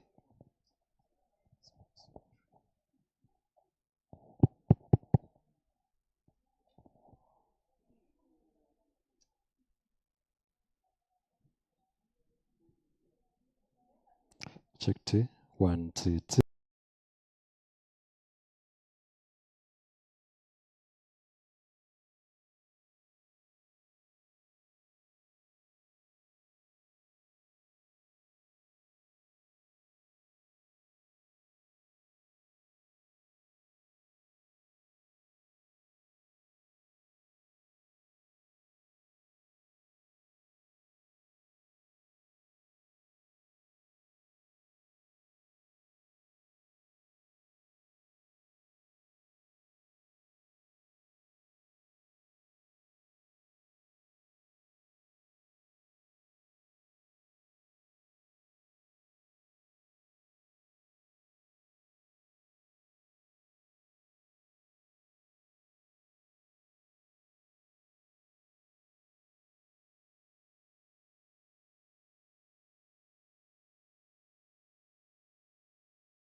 All right. Ladies and gentlemen, good afternoon. Good afternoon. Now, for you to collaborate or partner, you can't sit in a scattered manner. Let us first of all agree that we utilize the first two rows in front so that we form a solid mass to really take on the discussions. In here, like I mentioned towards our lunch, the first session that is going to be here is championed by Yo Uganda, and it is going to be focusing on the transformative power of partnerships, inclusion, belonging, and allyship in the tech industry and its impact on mental health. The breakout session that I mentioned that is in Victoria Ballroom, right directly as you move, the moment you get out of this room, you walk straight, the next thing you'll be in Victoria, is going to be Innovation Village. The discussion in the Innovation Village that is championed by Innovation Village is going to be focusing on building collaborative ecosystems, leveraging partnerships to enhance access to markets, financial services, and organizational strengthening. So I'll kindly request that we come a little bit close to the front two rows so we can start the discussion. I want to invite the team from Uganda to come and officially start the discussion. The team from Uganda is present. Thank you very much. Can we give them a big round of applause?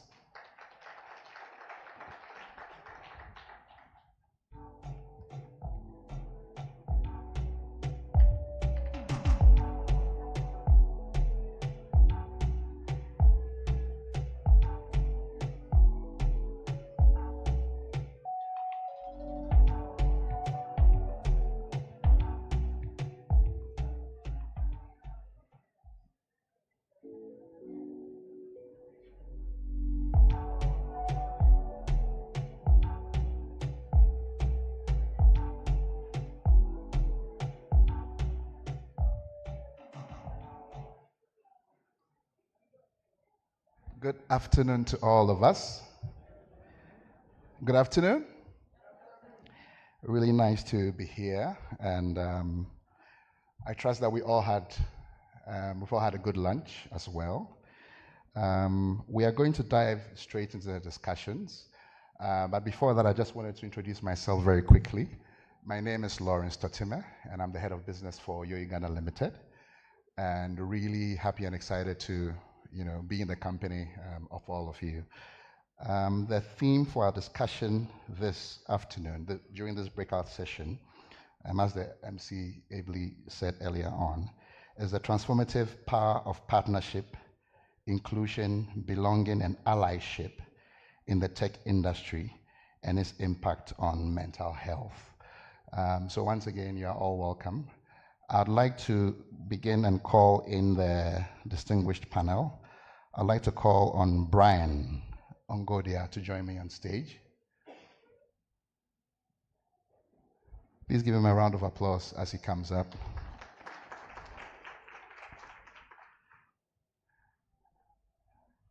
And then the only lady amongst us, Felista Tumusime, should also come up. Please give her a round of applause as well.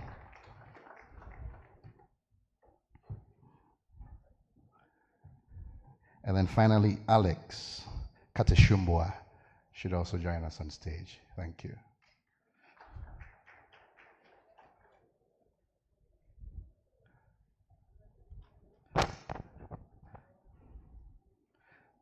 Please clap for him as he comes up.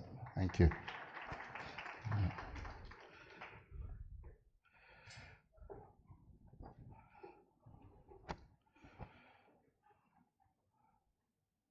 So we want to dive straight into the discussions. Panel, you're welcome. Really nice to meet all of you. We'll just dive straight into the... I'd like to start with Brian. Brian, how important is allyship, especially from your experience, and also on an industry basis, how important is allyship in digital finance? Thank you, Lawrence. My name is Brian Angodia. I work with Zeno Investment Management. We are an investment management company licensed and regulated by the Capital Markets Authority. We provide investment services to individuals, companies, retirement benefit schemes, and small groupings like investment clubs and circles. Yeah. So this conversation is really important to me because it speaks to the spirit of what we do and what we aim to do at the end of the day. So the importance of allyship in the digital finance space, I think we have to first look at what allyship means, yeah, for us to understand that its importance. So allyship, we are looking at, say, the support and advocacy of underserved populations. Yeah, in this case, the population may be the underbanked, the underinsured, the invested, the marginalized communities in society. So allyship in this case now, if you look at those aspects of advocacy, look at the aspect of inclusion, look at aspects of us learning about what actually these underserved populations are lacking, that entities through allyships can be able to help provide them financial services, if we can tie the conversation around that, yeah?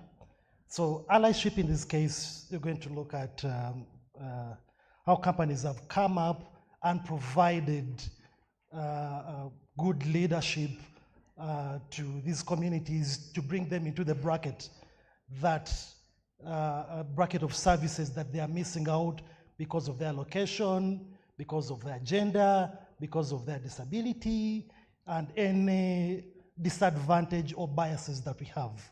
So allyships that we've seen in our society that have been able to bridge that gap between the underserved and the overserved, yeah, have been in place or implemented by companies through some of their CRS programs or some of their unique products like Women in Businesses for banks. So they've been able to bring in an aspect of inclusion, of diversity, yeah? And the biggest, I think, of them all has been, especially to the female gender, that businesses have tried to do so much, yeah? Women in technology, women in business. So that inclusion has been very important.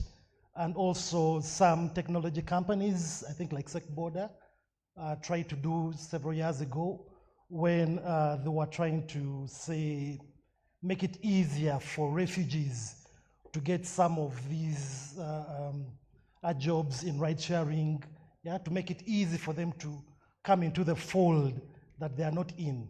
So any cooperation, any collaboration that is bringing the underserved population has been, I think, a merit to society as a whole, and you can put that to allyship.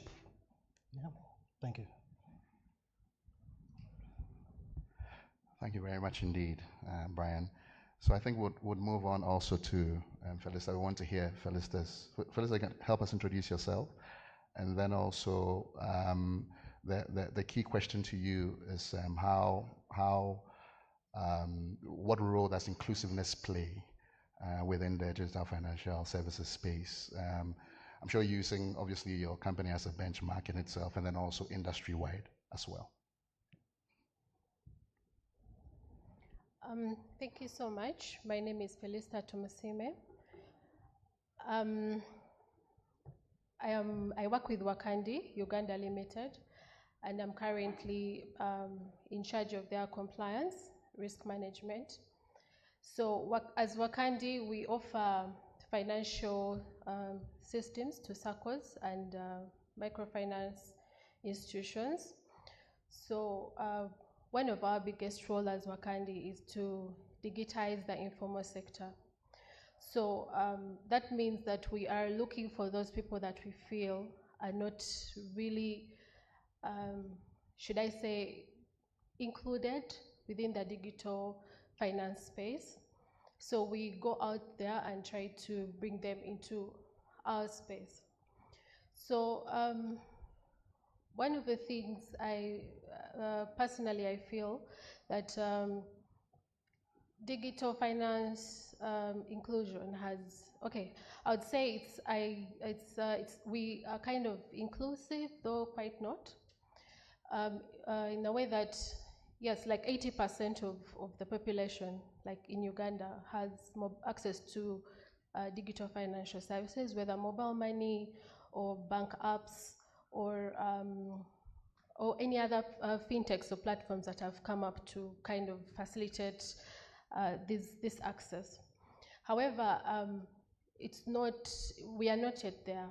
We are not yet there because most of us here who are working with fintechs will probably confirm this, that first and foremost, you being able to come up with a system that's able to serve the people is very, very expensive. So that way we take back this cost to the end user. Yeah, so you find that at the end of the day, these services become very, very expensive. And then you also find that people who are using, let's say, mobile money services and maybe agent banking services, they find them more expensive than those that may be using your bank straight up at the counter. So for me, I feel we still have so much work to do in trying to include everybody out there. So you find that so there are some people that are still marginalized. For example, I would like to advocate for the women. Much as we think we are so educated and advanced, you're going to find that there are still some women who actually don't use the digital platform just because maybe due to the culture, the traditions that we have in our societies. So you find that this lady is going to probably get her salary and give it all to her husband, and she doesn't even have access to it on her mobile phone or through the banking app that we are talking about. And of course, not forgetting the risks in digitalizing some of these things, the risks and people not trusting the service. I don't know how many of us are very comfortable using our banking apps to transfer an amount of, let's say, 50 million to somebody else through the banking app. You would actually prefer to just say, you know what, let me give you a check, or let me write you an RTGS, something like that. Yeah, so that's it.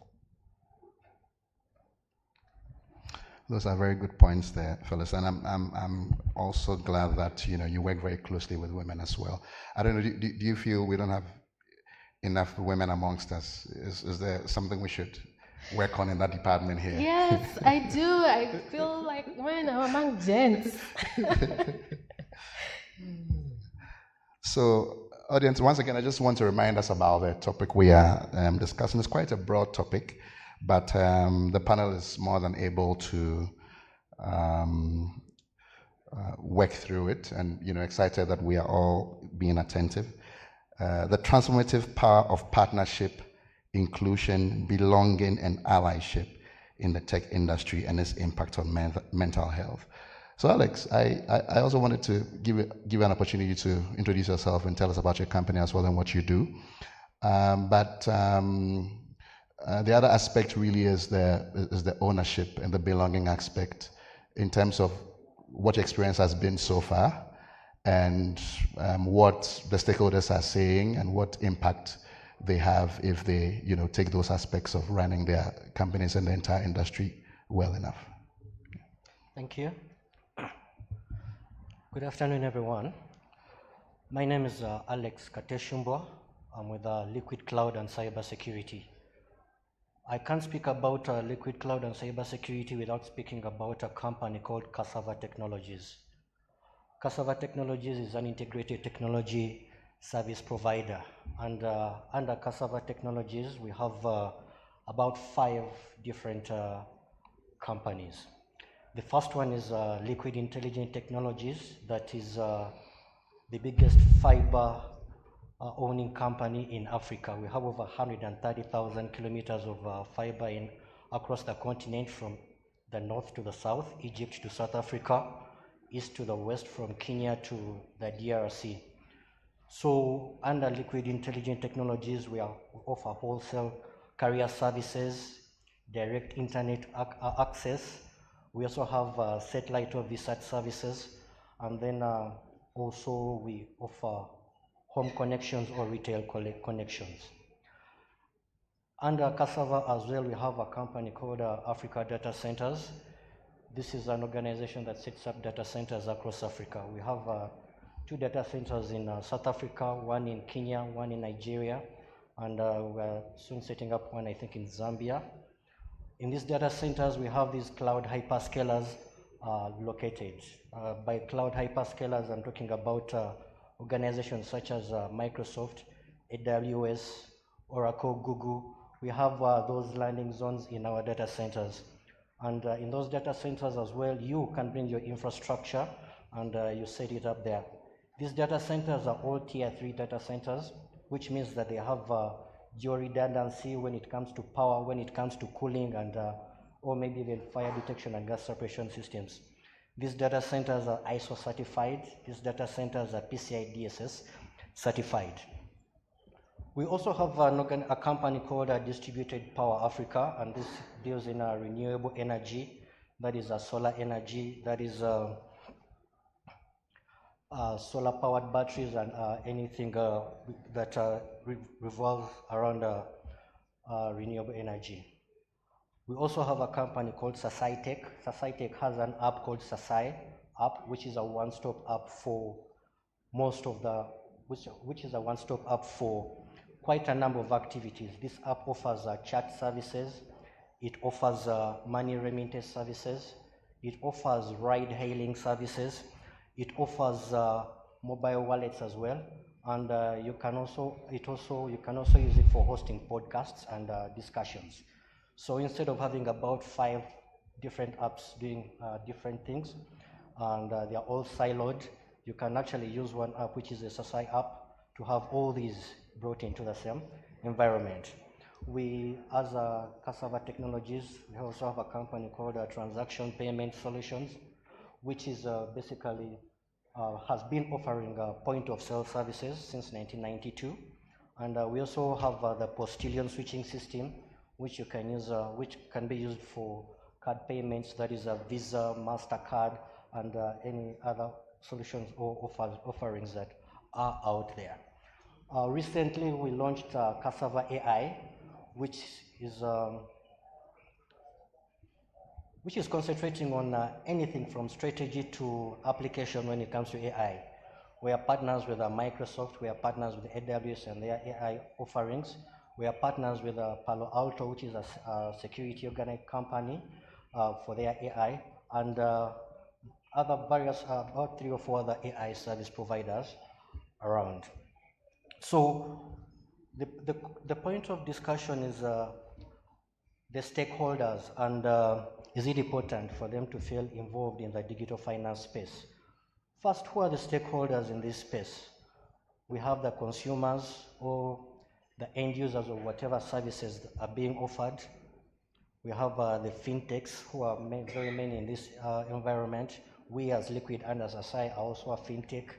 We have the regulators, that's Bank of Uganda, the ministries, and NITA as well. We have technology service providers, such as us again, as Liquid, who are offering cloud services, cybersecurity services. So for all of these to make investments in the digital finance sector, we need to feel ownership. And this ownership allows us to invest, to bring in new solutions that may not be available to you, or to solutions that will push the innovation over the ecospace. Case in point, we as Liquid felt that as a stakeholder, we need to offer a platform for fintechs to access technology resources. earlier on they mentioned something about data sovereignty, data protection, whereby before you send information or you use a cloud that is not locally, a public cloud, you need to ensure that their data protection regulations are similar or much better than ours. But this is a bit hard to ascertain. So what we did as Liquid is we brought in what we call an Azure Stack, which is an instance of the public cloud, but it is based or it is located here in Uganda. So if someone had the thought of utilizing the public Microsoft Azure cloud, but you can't because of data residency or data protection, we as Liquid have brought in this for you. So this is going to offer better innovation. It's going to offer quicker to market times. And we are making that investment because we feel that as a stakeholder, we have a say. Again, when we have stakeholders who feel that they have a say in this digital space, case in point, the clients or the consumers, we have a quicker adoption of these services. When sometime back, when mobile money had just come in, the biggest service providers of mobile money services couldn't allow transactions between their networks. But when the customers spoke out, when we, the clients, made our voices heard, now transactions between the mobile money service providers are seamless and also they are cheaper. So it is important for service providers, it is important for stakeholders in this digital finance space to feel that they have a stake. Over to you. Absolutely. Thank you very much indeed, Alex, for those key points. Brian, I want to come to you, but I want to take a deeper dive into the partnership aspects of our chat this afternoon. Clearly, even from the earlier presentations from KPMG and the earlier chat on collaborations as well, it just dawned on me all the more strongly, and this has been as a result of a lot of experience within the industry, that without partnerships and collaborations and so forth, we can't really do much, especially in terms of deployment in the last mile.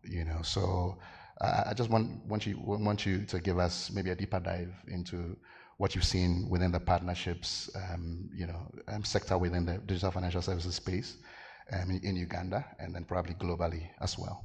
Yeah. Thank you, Lawrence. I believe we've all been beneficiaries of these collaborations and partnerships in the digital financial space. And the best example is the product that has now been carved out of the telecom business, that is mobile money.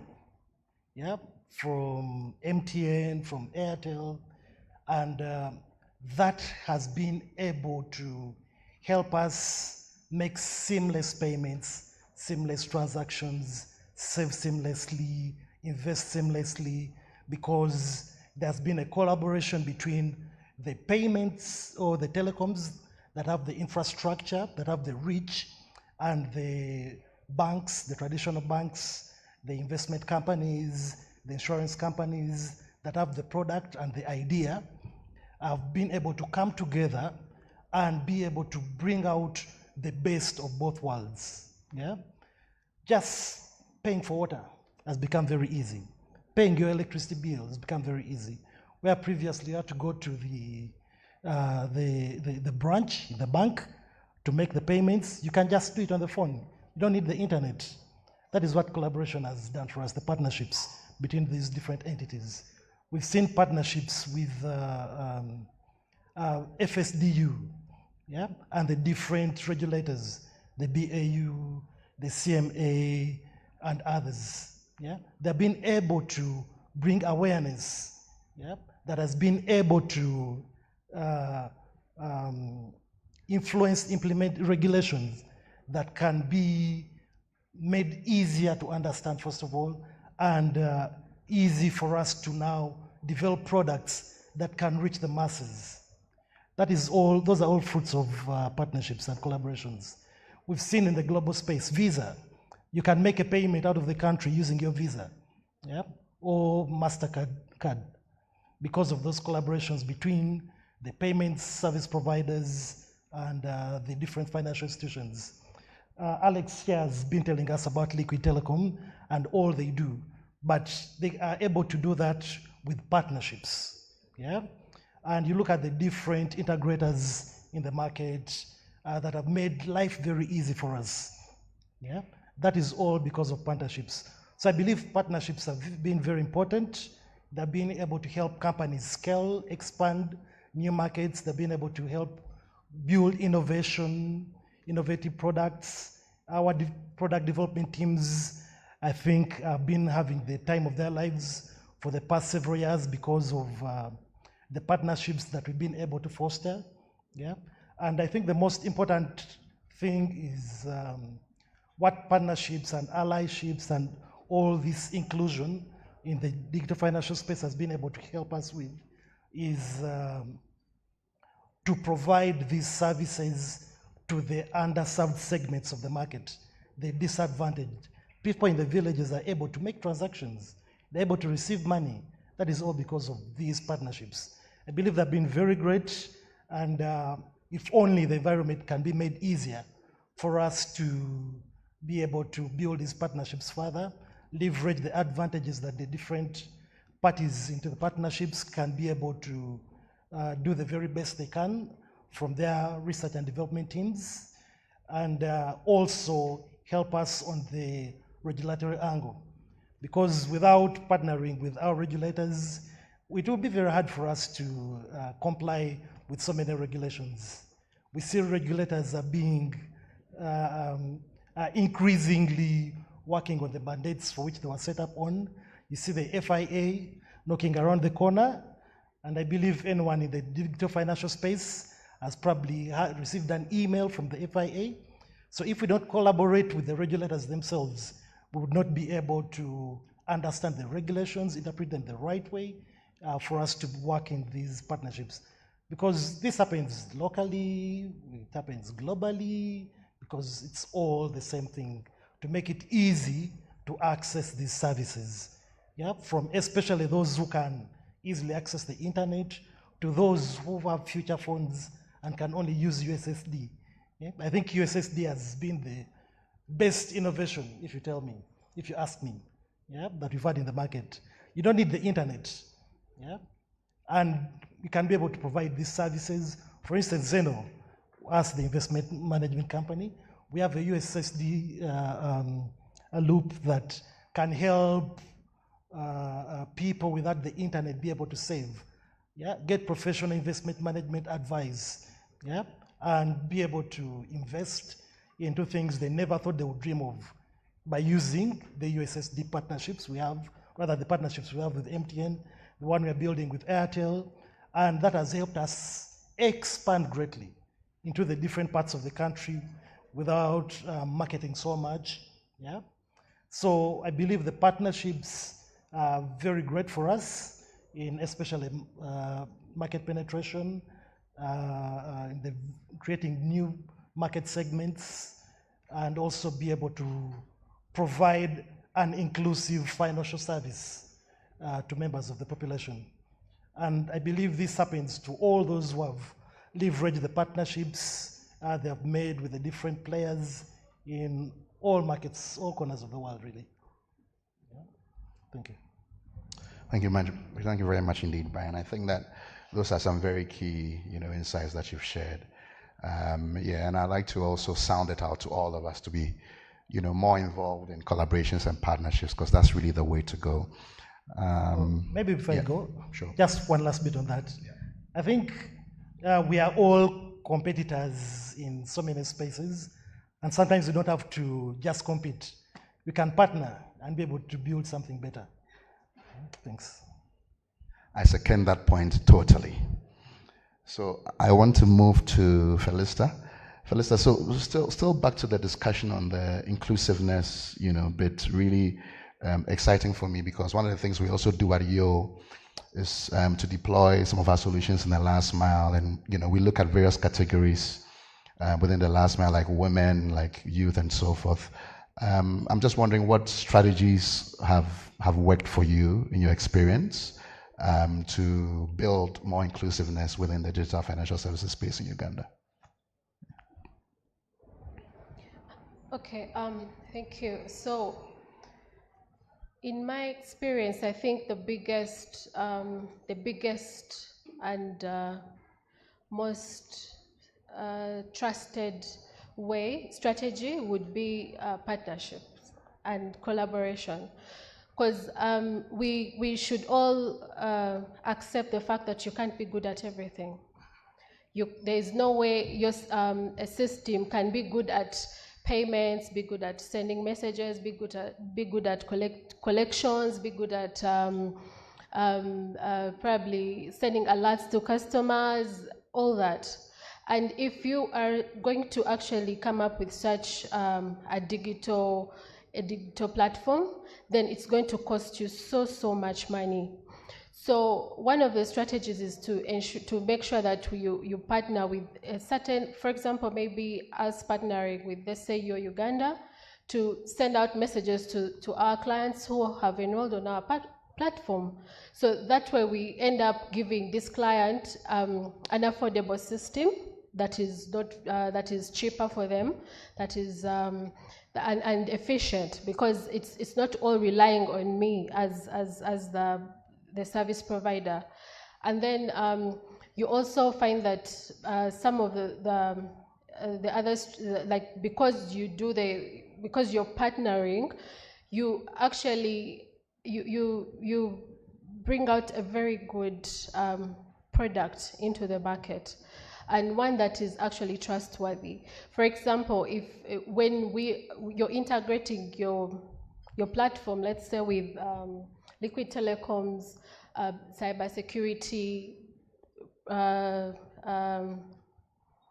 system, you find that when your customers are going to actually trust the service that you're offering, because they'll believe that your system is safe. Yeah, I do not know how many of us, and I say this with so much respect, I do not know how many of us are out there that we complain so much about losing money to certain, I'm sorry, I'm not going to mention, to certain service providers, yeah? And then you find that someone is now failing to use the digital platforms just because they are not trusting the platforms that they are using. And then, of course, the other thing is to actually educate people.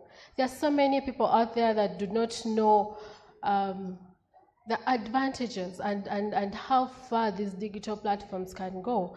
People don't have this information. So when I joined Wakandi, I didn't know that there is a person out there who doesn't even know how to use USSD. And I'm like, what? How can this even happen? So people out there need this information. Financial literacy is very, very key to the people that we serve. So so you find that we take some of these things for granted, but actually they are very, very important. There are people out there who don't even know how to use a computer. So if someone doesn't know how to use a computer, how do you expect them to actually use, let's say, for example, an app from a bank? They will not know even where to start from. So I think if we really took this up and really partnered and collaborated amongst ourselves, because I think some of us feel like we are too, for lack of a better word, too big in the market.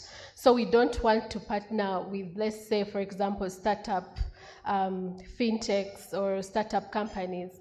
And yet sometimes you find that if you collaborated with some of these people, they would really support you to make your product more visible and be better out there. And then also probably another issue, still I'll come up with the issue of us, like my colleague said, Brian, the issue of us actually working together with the regulators. It's very, very important, because these regulations are here. Much as sometimes we feel that they are so frustrating, if at all anyone in this room has gone through the process of being licensed as a PSO, I think you know what it means. and BOU, I'm really sorry, I say this with so much love, but it is not that easy, yeah? So if we work together with these regulators, because by the time they actually license you as a PSO, there are so many things you've gone through, there are so many criteria that you need to put in place as a company for you to be able to reach that bar. So, and doing this, of course, it also brings about trust within the communities, and they believe that since Bank of Uganda is with these guys, my money is safe if at all you are a payment system provider, or in case you're a mediator, or the people will actually trust you and use your platform very well. I think for me, those are some of the biggest strategies that I would use. Thank you. Thank you very much, Felista. And I really like the way you connected the work on inclusiveness to partnerships, into allyships. I think that clearly a lot of work, also needs to be done in that area to make sure, the partnerships are being forged for the greater good of all. So Alex, I wanted to bounce back to you and, find out from you, really, what are some of the things that have been hindering us from partnering and from allying? I mean, I feel that, when Felista was speaking, I could tell there's a lot of, people feel big, others feel small, and that kind of thing. So I don't know, are there any other hindrances that you've seen in your experience? Yeah, I know I'm going to shoot myself in the foot with this one, but I think it will drive the message home better. Before we came on the panel, I think I shared that outside the road that goes to where I stay, there are about 7 poles of 7 different home internet service providers. And so, and the question was, why do we have 7 poles, yet we can actually use one infrastructure to offer or to deliver the same product, maybe, but subscribing to a different service, to a service provider of choice. So this problem doesn't exist in only retail or home internet service providers, but it is a problem that also exists in the digital finance space, whereby organizations which think that they are offering conflicting solutions will not partner. There was a time when the telcos moved into mobile money services, and the financial organizations were not really happy with that because of because they felt they were giving conflicting services. But once they realized that they can actually complement each other, that's when the partnerships started happening. So the idea that we're offering conflicting services is one of the reasons that is hindering these beneficial partnerships. Then something else that comes to mind, remember a scenario where there was a local company that wanted to partner with another company in Nigeria and another in South Africa. And one of the requirements that those organizations asked for from the local company here was some user information. Now, because of personal identity information, that those details could not be sent outside our boundaries. And because of that, that deal collapsed. So our regulatory limitations that are really hindering partnerships. Regulatory limitations such as you don't put information on the public cloud, things like that, and that really is affecting us. Then another issue is, as Felista mentioned, some people are big, some people are small. Yeah, that is also hindering partnerships. Liquid is a Microsoft Gold partner. Liquid is an AWS partner, and Liquid is a Google Cloud partner. But to get those partnerships, you need to invest a certain amount of money or commit to spending a certain amount of money you need to commit to training a certain amount of resources to a particular level, and you also need to have a certain size of footprint before you get to a particular level. So there are organizations that don't have that capability. There are organizations that don't have that weight or size. And because of that, you might find that company X is interested in being a partner with company Y, but because they don't have that kind of resources to invest, that partnership won't happen. So off my head, the regulations, resources, and competing interests, those are what I can come up with at the moment on what is hindering partnerships. Thanks very much, Alex, for that submission. Brian, I wanted to come to you. Again, we are a bit hard-pressed on time. So I'd like to say that maybe we spend about 2 to 3 minutes to answer our questions, just so that we can touch base with as many of the questions as possible. So, Brian, looking at the mental health aspects, because this is quite a broad topic, and you know the last parts of it really talks about mental health. Have you had any? Do you know of any inkling in terms of how, for example, we spending a lot of time trying to build these partnerships, and sometimes they're not working? I remember some of the earlier partnerships that I worked on, and the many challenges that I faced, mental health wise, and that kind of thing. I don't know if you have any inkling in that area that you can also share with us.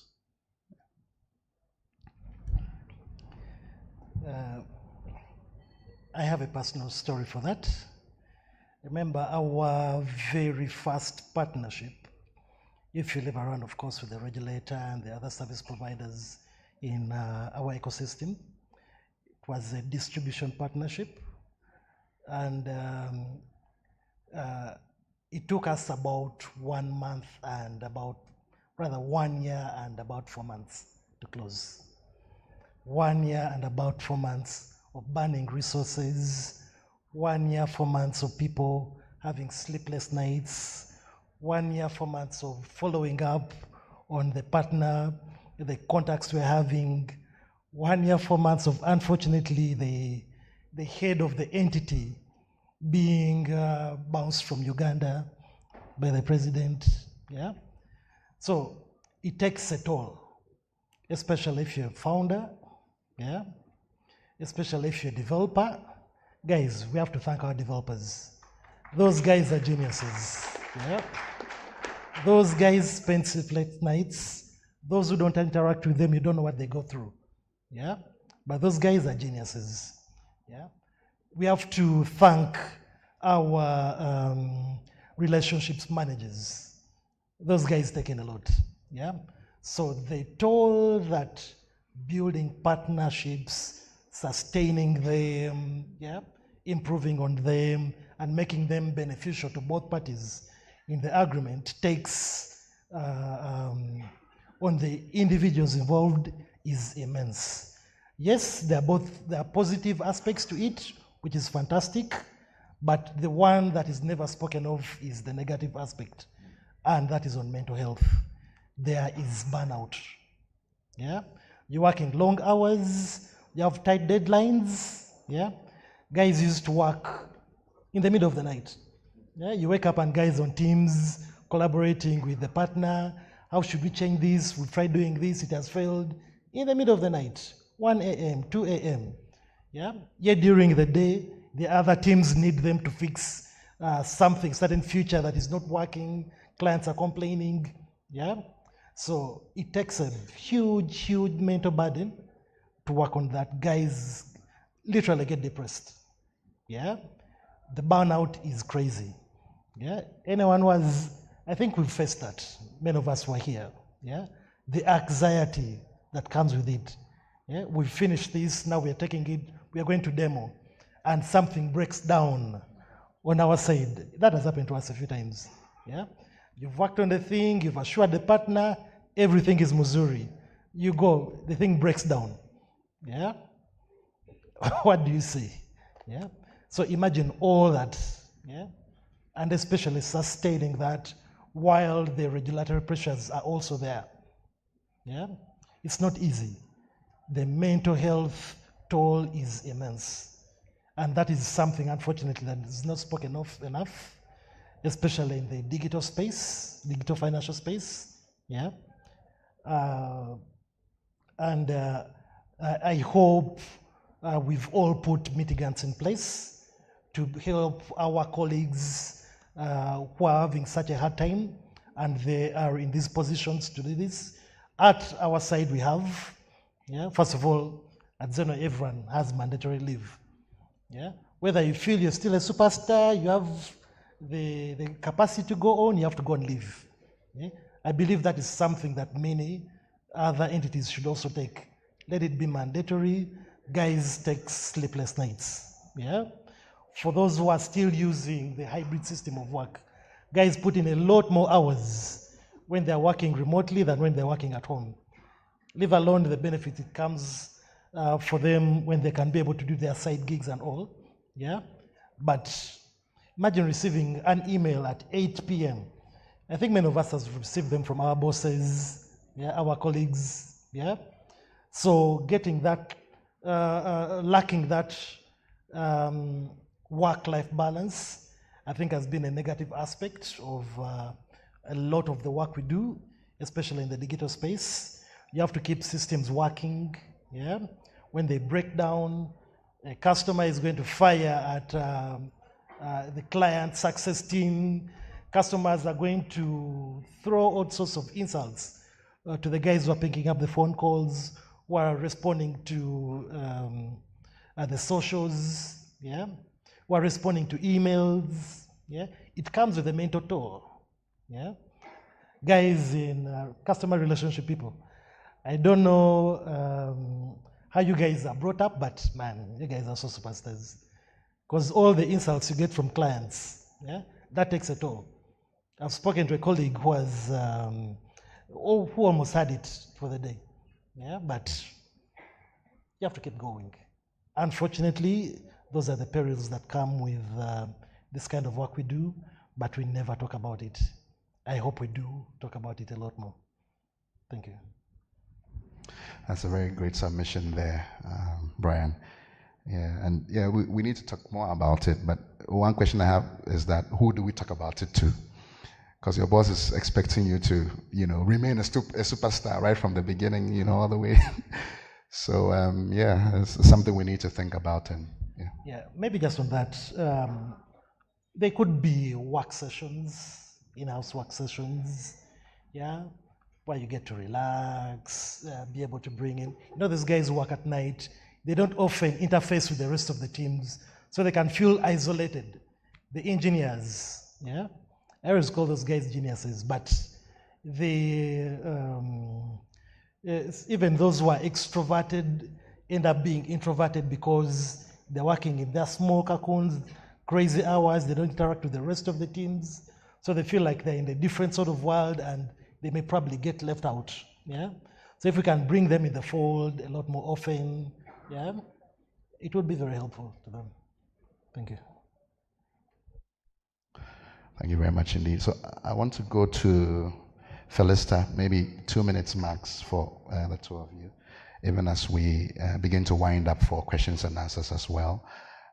So Felista, on the flip side, he has, to every matter there are two sides of the coin, really.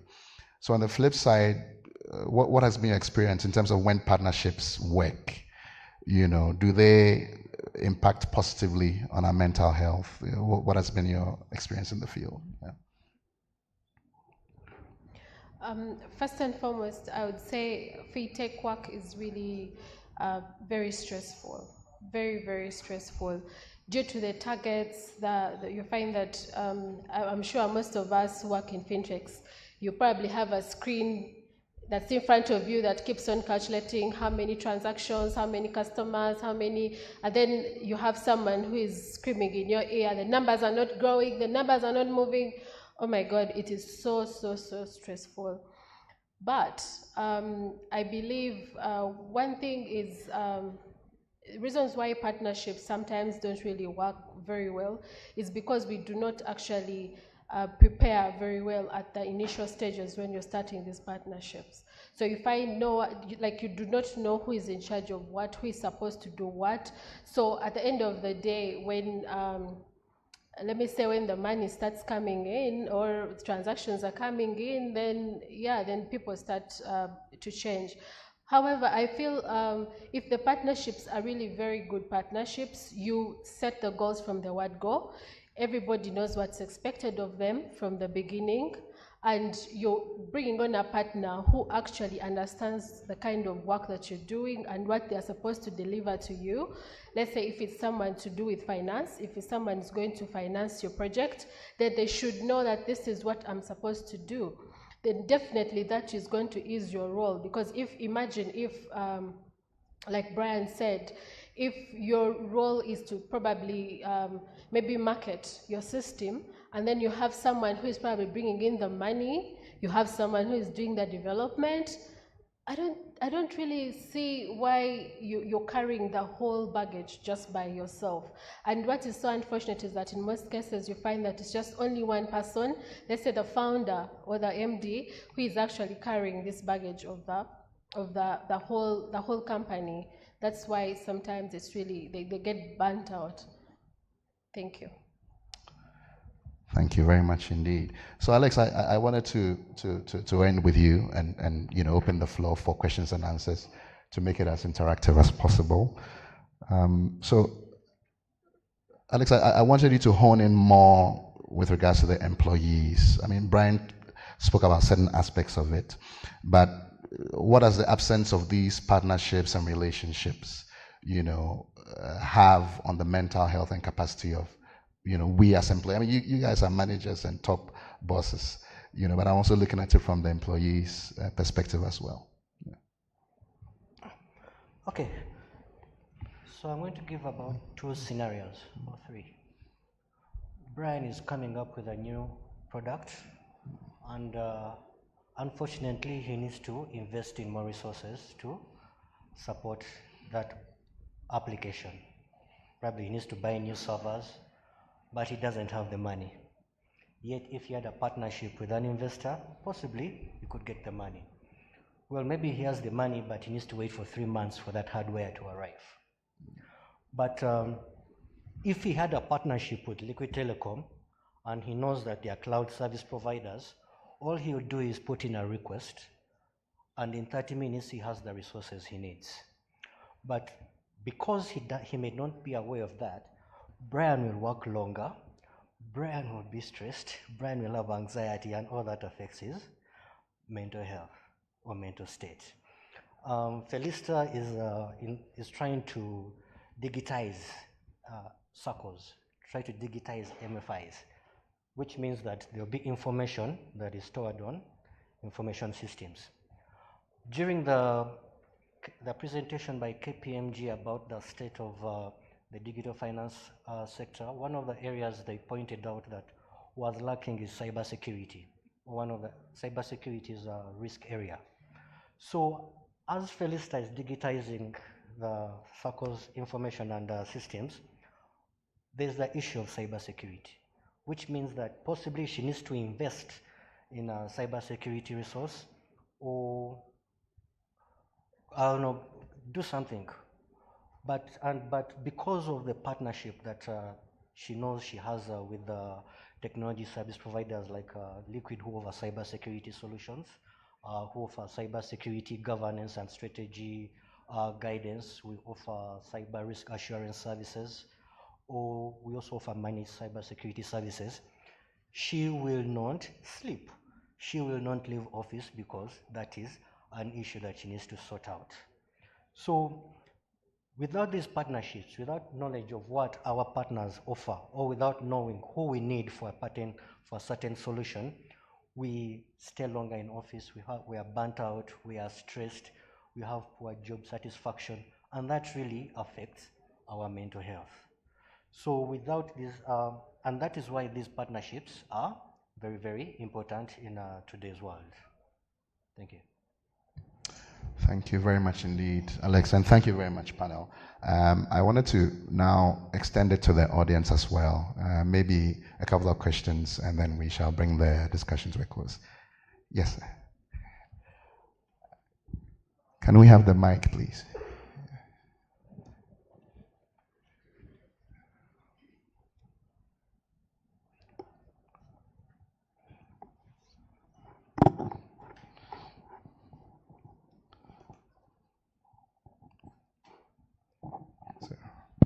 Right behind you. Yeah, yes. Thank you very much. My name is Gerald Begumisa. I'm the managing director and founder of Yo Uganda Limited. So I work very closely with my colleague Lawrence here. And mine really is to extend, first of all, to extend a vote of thanks for everyone who has attended this session. This is a huge number. I know we've split between this session and another one, so I'm really happy that everyone came here. Also, a big thanks to the panelists for this wonderful submission. I've really enjoyed every single moment of everything that has been shared. And I should mention that the mental health aspect is something that I really ensured we should add to this discussion, because previously the mental health aspect wasn't there, and I say this is something that has to be added, because speaking as a founder, there's a lot that founders go through, which is, just like Brian said, is not spoken about, but it's real, it's quite real. Whether it is regulation you're dealing with, whether it is compliance aspects, and then a huge one is cybersecurity. I don't know if anyone here would identify with, for example, me personally. You don't want to be getting a call at 10:30 p.m. or 11 p.m. and the first words you hear is something seems to be going on. If you've ever experienced that, that can be quite a stressful situation. Well, my take that I should just add to Brian's submission is that what I've found quite interesting is that it helps a lot when you actually do speak to some of your competitors. It's an extremely complicated type of thing, because on one hand, you're competing. So you're fighting for the same customers, you'll knock heads.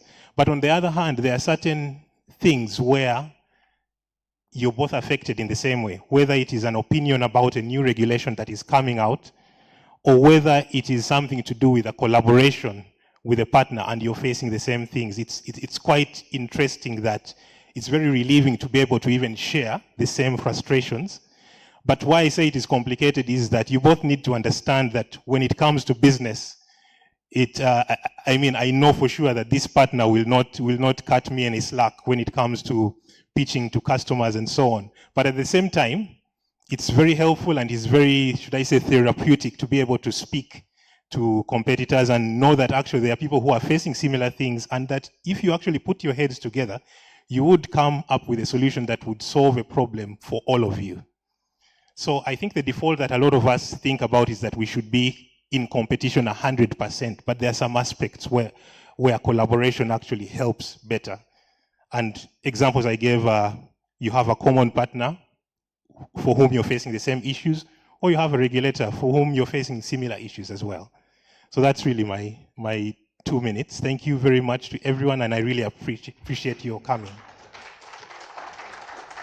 A mightier hand clap for Gerald, please. He's my employer, I beg you. Very important. Gerald, I wasn't aware the mental health issues cut across. I thought it was just us, the employees, who were there. Thank you so much for this great session. So as a member of the Fitspa board, what else do you think we should be thinking about to support you, the fintechs who are members of the association? So the question is to everyone on the panel. Yes. I'll let Felisa, you want to give it a shot? Yeah. Thank you so much. I think one of the things that Fitspa can help us do to support us, especially in that regard of mental health, is to create groups for us, like, yes, we have the Fitspa group, but within the Fitspa group, there should be like, should I say semi-groups, for example, maybe for the CEOs in fintechs who can meet maybe once a month or wherever, and then they discuss the things that are going on in their space. Maybe there are the groups of, let's say, because even compliance, it's crazy in a fintech company. And we have those groups that, like, for the different, let's say, the different departments within the fintech space. And we have those groups so we can go and share, and then we get to know how maybe certain, how someone has dealt with a certain thing that's going on with us, or something like that. I think it would be really great. Okay, thank you so much. My name is Caroline from FSD Uganda. Thank you, Brian, for sharing your story. I was just seated here thinking and reflecting on the developers that I have come across. And indeed, they are introverts all the time. That's what we think, because that's the nature of their job has made them become like that. So even when you watch movies, the creepy people are the tech people. So that should be a reflection to show that it is really tight in there. So I'm just wondering, since you have experience at Zeno, are there some specific initiatives that you have prescribed or tried to support the developers to get them out of their box, so to say, to collaborate internally and externally? Even when we check here right now, you will find that when there are parties, when there are launches, the developers stay behind, right? They are not here. Where we get to speak to other people and go for lunch, or we are launching, they always remain behind. So what are some of the things that you have done internally at Zeno, since you've identified this problem, to actually support that specific group? And also to support, her response to the Fintech Association. I think it's one group that has to be really given attention. When we are talking about groups, let's have that group as well and throw some parties for them maybe. Yeah, so that it can be helpful. Thank you so much. FSD is funding the parties. Thank you very much. First of all, Yeah. I think... Okay, thank you very much. Thank you to the panelists and Lawrence, the moderator. My name is Basil Tushabe Basil. I work with an organization called Communication for Development, Foundation Uganda, CDFU. I'm happy that the conversation around mental health and also increasing partnership between companies, so that we see, whereas you may be competitors, but the opportunities for collaboration. And the issue of mental health, I think, is a very big topic that is coming up. And I think it's important that the partnerships and collaboration look at opportunities of working together on this and working with the specialized services in the industry that can offer like mental health services to our people and staff. And like CDFU, we offer a call center that provides this kind of services. So I think when we look at different professionals and different partners, it helps us to work together and improve our services and also our sector. And thanks for the invitation, you, for inviting me to come as a special guest on this. Thank you. So I'll just have Brian react and maybe a few pattern shots, and then we'll be done. Yeah. Thank you very much. Just the gentleman over there. I think Fitspa asked what they can do to help us collaboration with that gentleman's team. I think it could be very helpful for the rest of the members. Yeah. So on what we as Zeno have done, we've, first of all, just as a disclaimer, this is still a work in progress, even for us. And as we all know, mental health previously has always been considered as something of an outlier. People can call you very lazy, you're not up to the task, yet your mental state is declining. Yeah?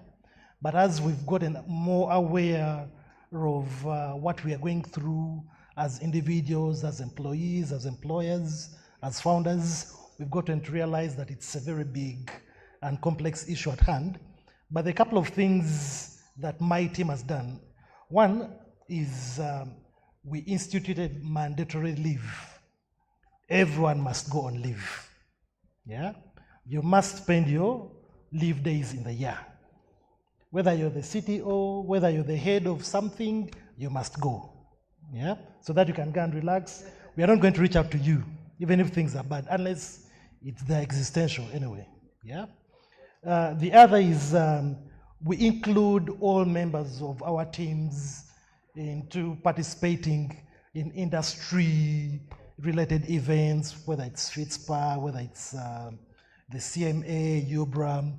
We get participation from them. We sort of have a very inclusive environment, even as we are developing strategy, and it does not include engineering or technology. They all participate because they all have takes on everything we do. Yeah? So even when we organize, say, drink ups to get together, they are all invited. They are always there. Yeah?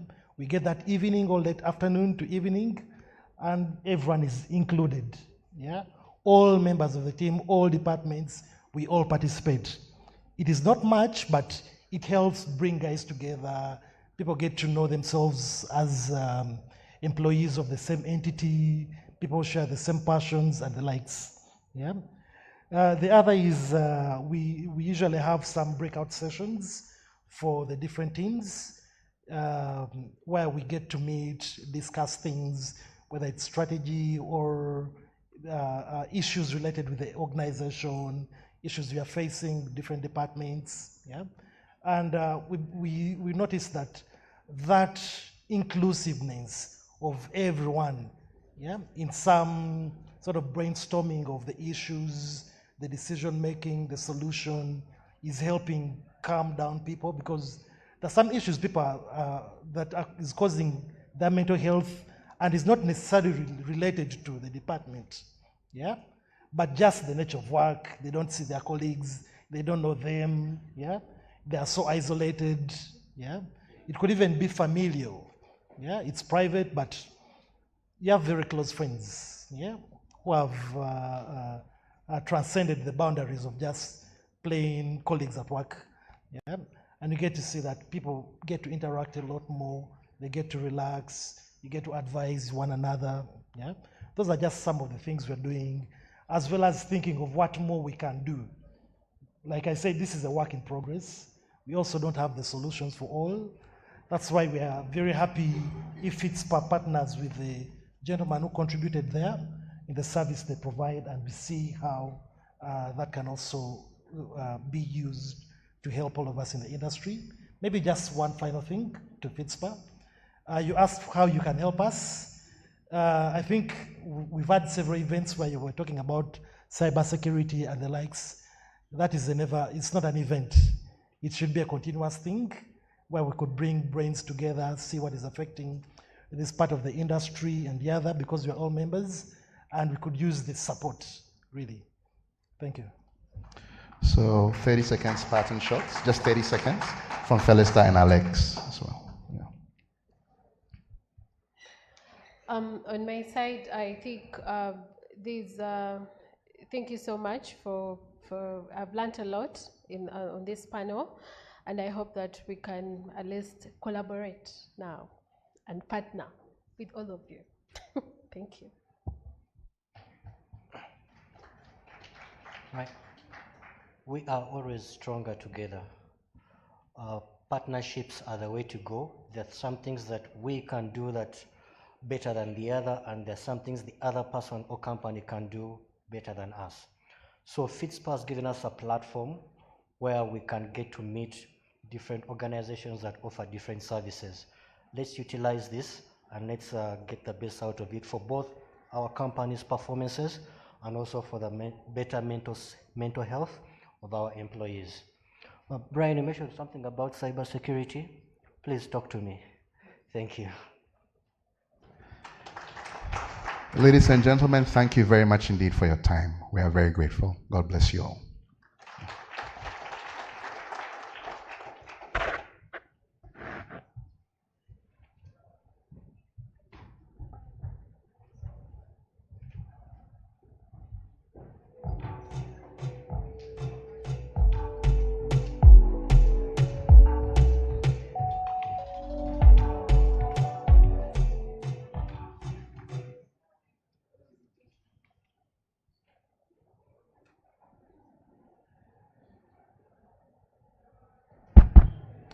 Ladies and gentlemen, can I request we give the team led by Yo Uganda another big round of applause. The gentleman from Zeno said that everyone has mandatory leave, which I found very interesting. I want to tell you that the era which we are in, many of us are Yirivists. People who are not Ugandans ask Ugandans what Yiriving means. And so that means that when someone takes their leave, then they will go to the poultry farm and then figure out that the chicken are not giving birth to the eggs, or the eggs are being stolen. So it's called from bad to worse. So before you know it, their mental health is also not necessarily yielding. And of course, for some of them who are probably single, they go back home and there's nothing to do home. So it even worsens. So probably you want to leave them more in office.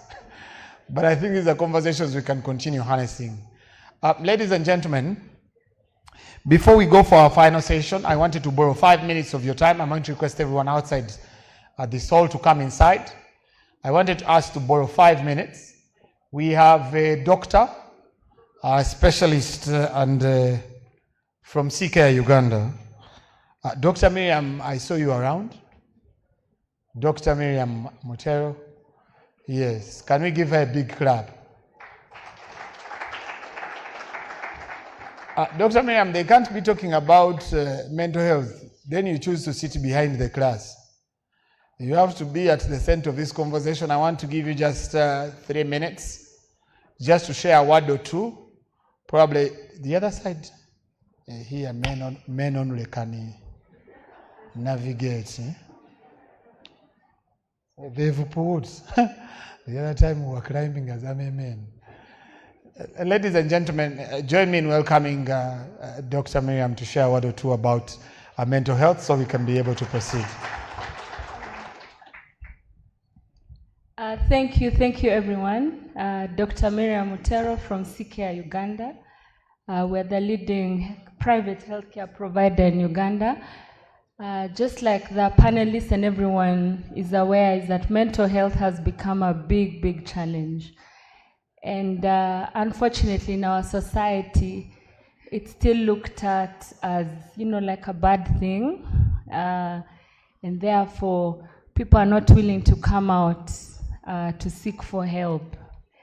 And therefore, we as the healthcare provider, we are very keen on when patients visit us, we want to check beyond the cough, beyond the flu. We want to find out how you are, how are you feeling, are you sleeping at night, what are you going through?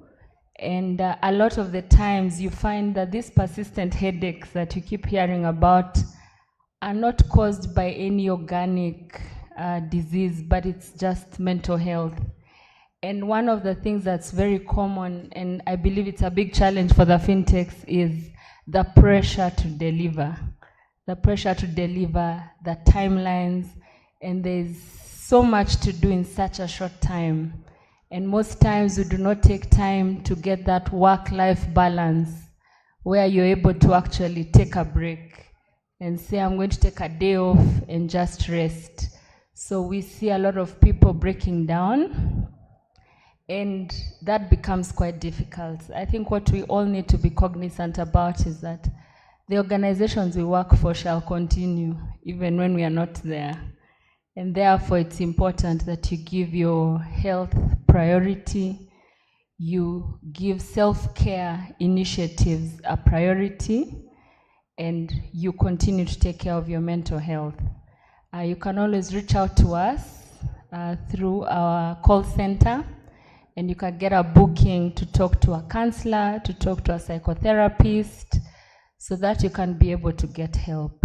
It's okay not to be okay. Gentlemen in the room, for us ladies, it's a bit easier, because when I'm stressed, I'll call my friend, I'll give her all the stories, I'll call my aunties. For the women, it's a bit easier. And we also cry a lot, so things are so bad, your boss has been shouting at you, you'll run to the bathroom and cry. But for the men, it's okay to cry. It's okay not to be okay. And we are seeing that incidences with the men are actually, on the rise, because you have to continue to be the man, you have to be strong, everyone is looking up to you, but even for you, it's okay not to be okay. And when you're not okay, then it's good for you to go and seek for help. And at CCare, we have those services. You can get psychotherapy, you can get counseling, you can get the support that you need to be able to continue to live a healthy lifestyle. Finally, as I close, wellness. Each of us that drives a car, I know every 5,000 kilometers, for the petrol cars, you're taking it for service. And they go in there and just check that everything is okay. It's also important for us to go and check how we are doing. Check your blood pressure, your BMI, your weight. A lot of these lifestyle diseases today, hypertension, diabetes, they have no cure. So most times when you're diagnosed with it and it's too late, it becomes difficult to reverse it. But wellness is important. Go and check, see how healthy you are. And there are many packages available that you can be able to enjoy. So thank you very much. Thank you very much, Dr. Miriam, for your submission. I think I like the final part of your conversation that reminds us that the gentlemen in here, that gentlemen have a special relationship. Dr. Miriam, I've allowed you to go back and find your seat. The gentlemen have a special relationship with their cars. And many of them, you'd find that to even just enter it, there are certain requirements, do not do this, do not do that. Servicing is done on time. The engine oil is super. The plugs are special. They were flown in from Dubai and all. But when it comes to our bodies, then probably we need to also do a little bit of more work. Especially when you see, for example, that your stomach is getting off your body and going somewhere else. Maybe you need a bit of checkup. I'm just thinking, but just remind ourselves that it's critical for us to really do that part of checkup. Ladies and gentlemen, our final session of the day is here. And of course, it's approximately 20 minutes to 4. So the expectation is that another 1 hour. So we should be able to be getting done before 5, which is the plan. But before I introduce that, allow me mention that our sponsors from the bronze category, where we have Sumsab, Centenary Bank, Sanyu FM. I'm going to request to give them a big clap for making this special. In the silver category, we have InterSwitch and Standard Chartered Bank. Let's give them the same energy in terms of clapping. In the gold category, we have New Grid, Your Uganda Innovation Village, Bank of Uganda, FSD Uganda, FlexiPay, the Uganda Insurers Association. Let's show them the love. And then in the diamond category, we have MTN Momo and our knowledge partner, UNCDF. Let's give them the clap they deserve. And then in our platinum category, we have ABI, Bill and Melinda Gates Foundation. Let's show them the energy they deserve for sponsoring our conference for these 2 days. Our final part of the day is not necessarily final, but the final, because after you return here and we give closing remarks and what we are supposed to do for the next part of the evening and tomorrow. Our next part is a breakout session. Exactly 1 hour from now, we should be back here. So the breakouts, first is MTN Momo, which is going to stay here. They'll be talking about digital lending to enhance local trade. So anyone interested with digital lending, please stay in this room. to make sure that you can have such discussions on how to enhance trading in here. Then our breakout session, direct in Victoria, our ballroom, is going to be led by our other sponsor, Uganda Insurers Association, and it's going to be addressing the gaps in service delivery with digital solutions, mapping the future of insurance. So anyone that feels that they need knowledge to do with insurance, de-risking your businesses, making sure that you have built plans for sustainability that form your business, but also your employees, anything to do with insurance, please move out.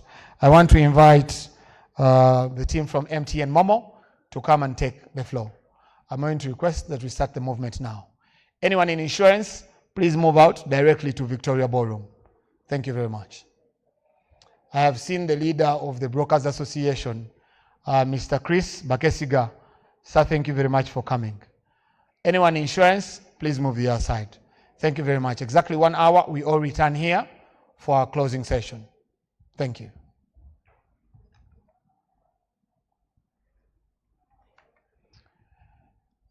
MTN Momo.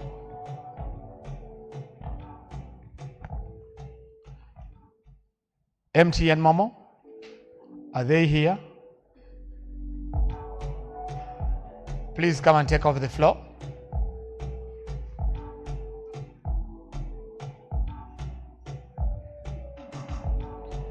The leader of the conversation comes right here, and then they'll usher the rest.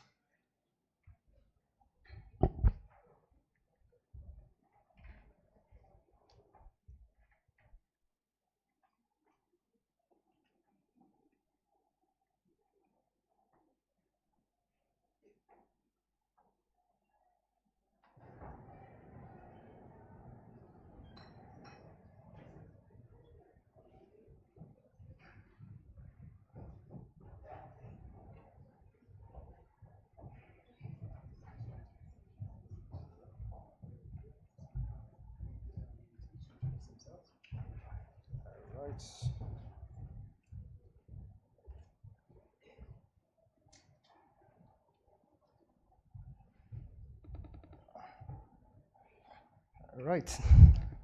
Are we all here? Good, good. I know you've come from a very, very engaging session. I don't want you to stay in that state. So I'll request all of us just stand up for a minute, including myself. Then just walk up to someone and say hello. If you find yourself moving forward, stay where you have moved to.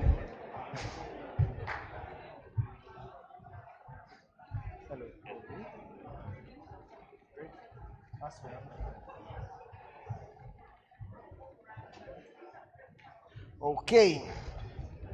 I think we're now a little more lively.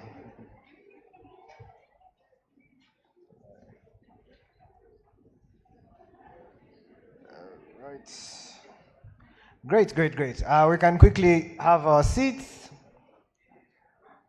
So I have a very, very interesting and wonderful panel up here today who are going to talk to us about a number of interesting things. I'm sure you have already gotten a glimpse of what we're going to be speaking into, and which is something tied very closely to digital lending.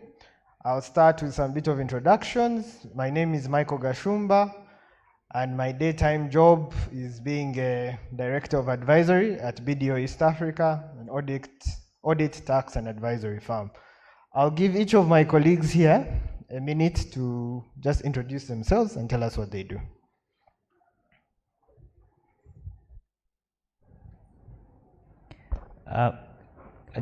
Good evening. My name is Aonyancha Crispinus, CEO at Clinic Pesa. That's my daytime job. And the evening one? I think the evening one is being a father. Clap for that, guys.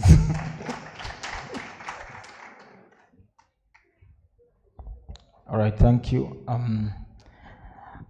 I want to greet in the MTN way, so you can all learn since you're all our customers. Yellow, so when you say yellow, you respond as yellow. Yellow, everyone? Ah, that's good. Good afternoon. My name is Simon Kisabagire, and I'm the manager in charge of Bank Tech from MTN Mobile Money. It's a pleasure to be here. Thank you. And good afternoon to you all. My name is Philip Amzahura. I head the NCBA Digital Financial Services, and we are the bank that brings you more cash in partnership with MTN. Happy to be with you today. Great. Just a minute. I wanted to say that if you are two people representing an institution here, the insurance session has started, we have 4 people. It can't look that way. Let us see really collaboration and partnership requires that if you're from the same institution, one stays here, another one goes there. Amen? So do some moving. You will share notes when you go back. Sorry to cut you short, but let's move. The insurance has to.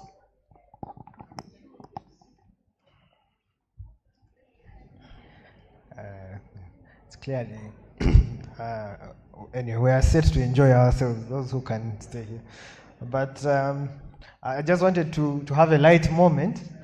And you know that joke, the social media joke of creasing.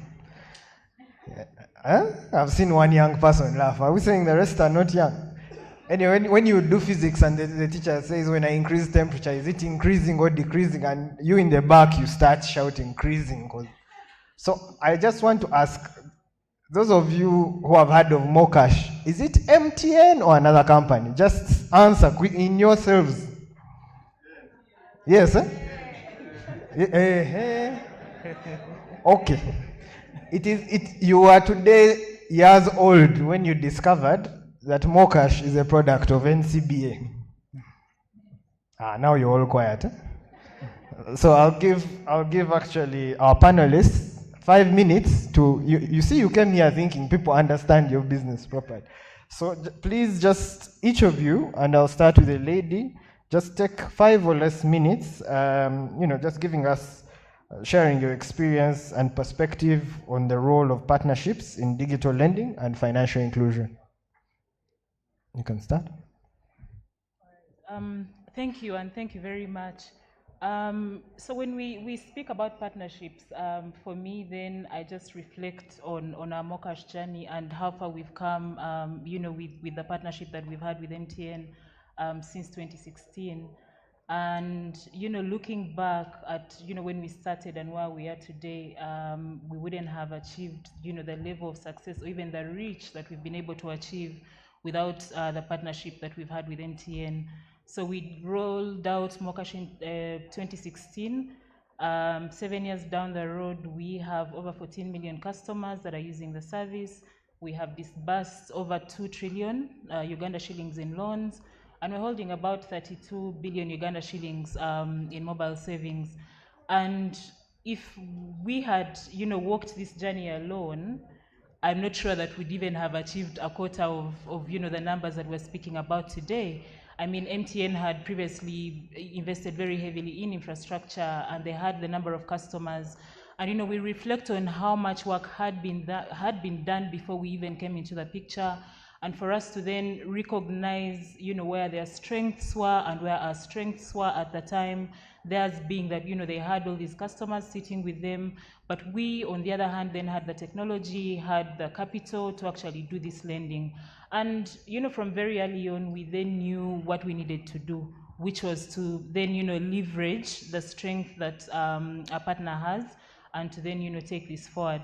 And so reflecting on that journey, and I think that then sets the stage for the conversation we'll be having, you then see how powerful partnerships are, and see the impact that, these partnerships can have if they are structured correctly. Thank you. Thank you. So again, you forgive me, I'm a very jokey person. And I'm asking for a friend, not for myself. When you get that message of you've delayed to pay your loan, is it MTN or NCB? So that would be NCBA as the product owner. So Simon, that's why you're smiling. You're not the bad guy today.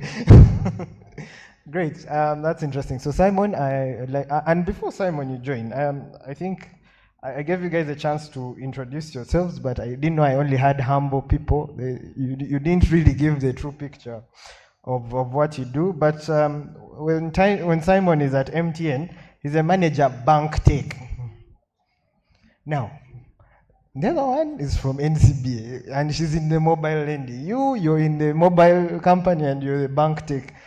You also expound while you explain yourself. All right. Thank you very much. So our MTN initially is a telecommunication company, but in the year 2021, MTN also registered as a Fintech, as a payment service provider supervised by Bank of Uganda. So some of the regulations that we follow from a mobile money perspective from Bank of Uganda. Now that required a change in our structure, and a bit of the changes requires that there has to be an individual or a team that then looks at products that are not more of telco, but more of finance, and products that are around saving, insurance, credit, investment. So those then fall into in the bank tech section. Yeah, thank you. So maybe just before we move on, in terms of partnerships and collaboration, what has this meant for MTN and in the coming future? All right.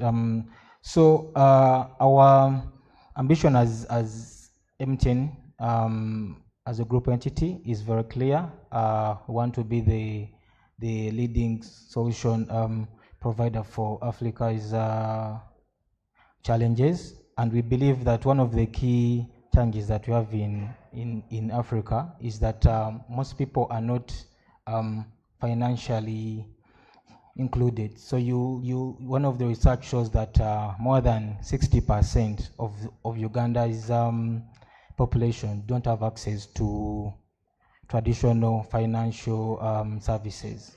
So with MTN, we boost with the distribution and ability to grow. So we have more than 22 million customers.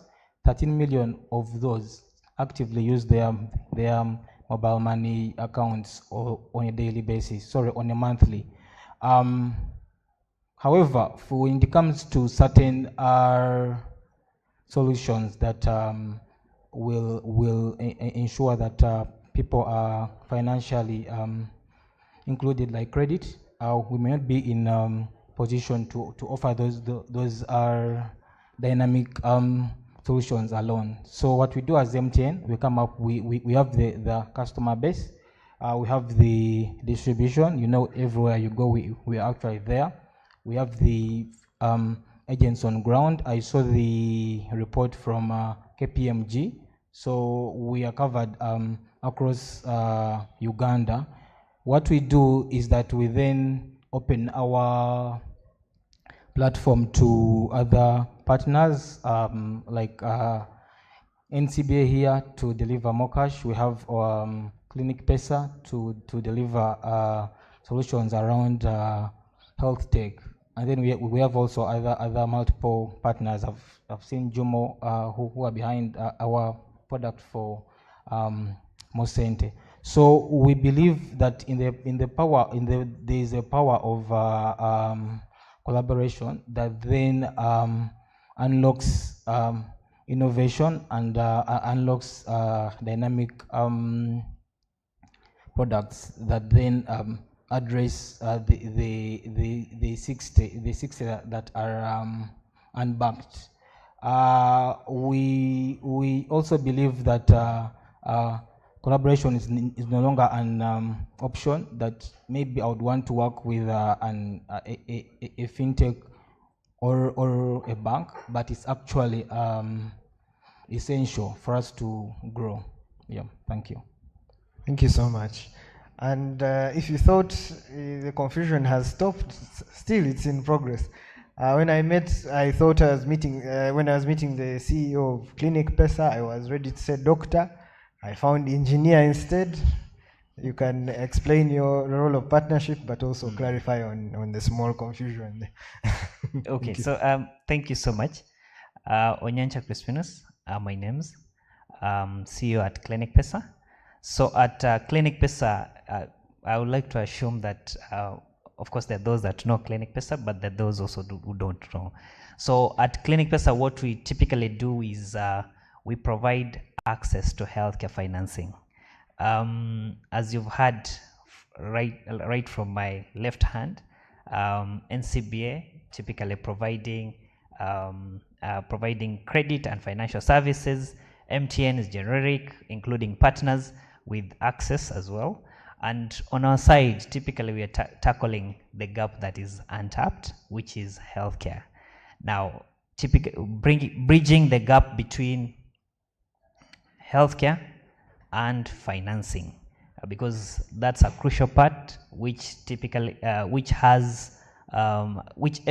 each one of us undergoes on a daily or regular basis. Now, Clinic Pesa provides a wallet that enables people to be able to prepare to finance their healthcare. In 2019, we walked, of course, to MTN. And at that point, we're actually trying to expand our reach. And that's why when you're looking at the element of collaboration, we know that a majority or each one of you in here, if I'm not mistaken, you at least carry an MTN SIM card. And you have a mobile money account. This was a good kind of partnership where potentially we could extend our services and ensure that at least we have the reach, as well as we bridge the gap between the finance and the healthcare facilities. So when we're talking about collaborations and partnerships, just don't stop at the telcos and the fintechs. We also extend down to the healthcare facilities. That's because we happen to be in the healthcare space. That's why there's a confusion between me being a doctor. Yeah, so I think there's also hope for people like me to contribute to the health sector. Yes. Yeah, great. So it's, as I told you, it's a very interesting set of people. We have someone from a financial institution, we have someone from a telco, we have someone from a fintech, and a telco which is also a fintech. So the question comes, how do collab, and also I was very happy to notice earlier, I think there was someone from FSDU, which is where many of us in the country got to appreciate the word financial inclusivity and bringing in the underserved and understanding that there's actually that segment that is almost not touching money for the whole year. So I just want to understand how the collaboration of all these players actually fosters innovation for serving this segment, and how this journey is going so far. Simon, that will go to you. All right, thank you, moderator. So as I mentioned earlier, we have over 13 million customers who use their mobile money accounts on a monthly basis. So what we have realized over time that 65% of those are eligible to get a digital loan.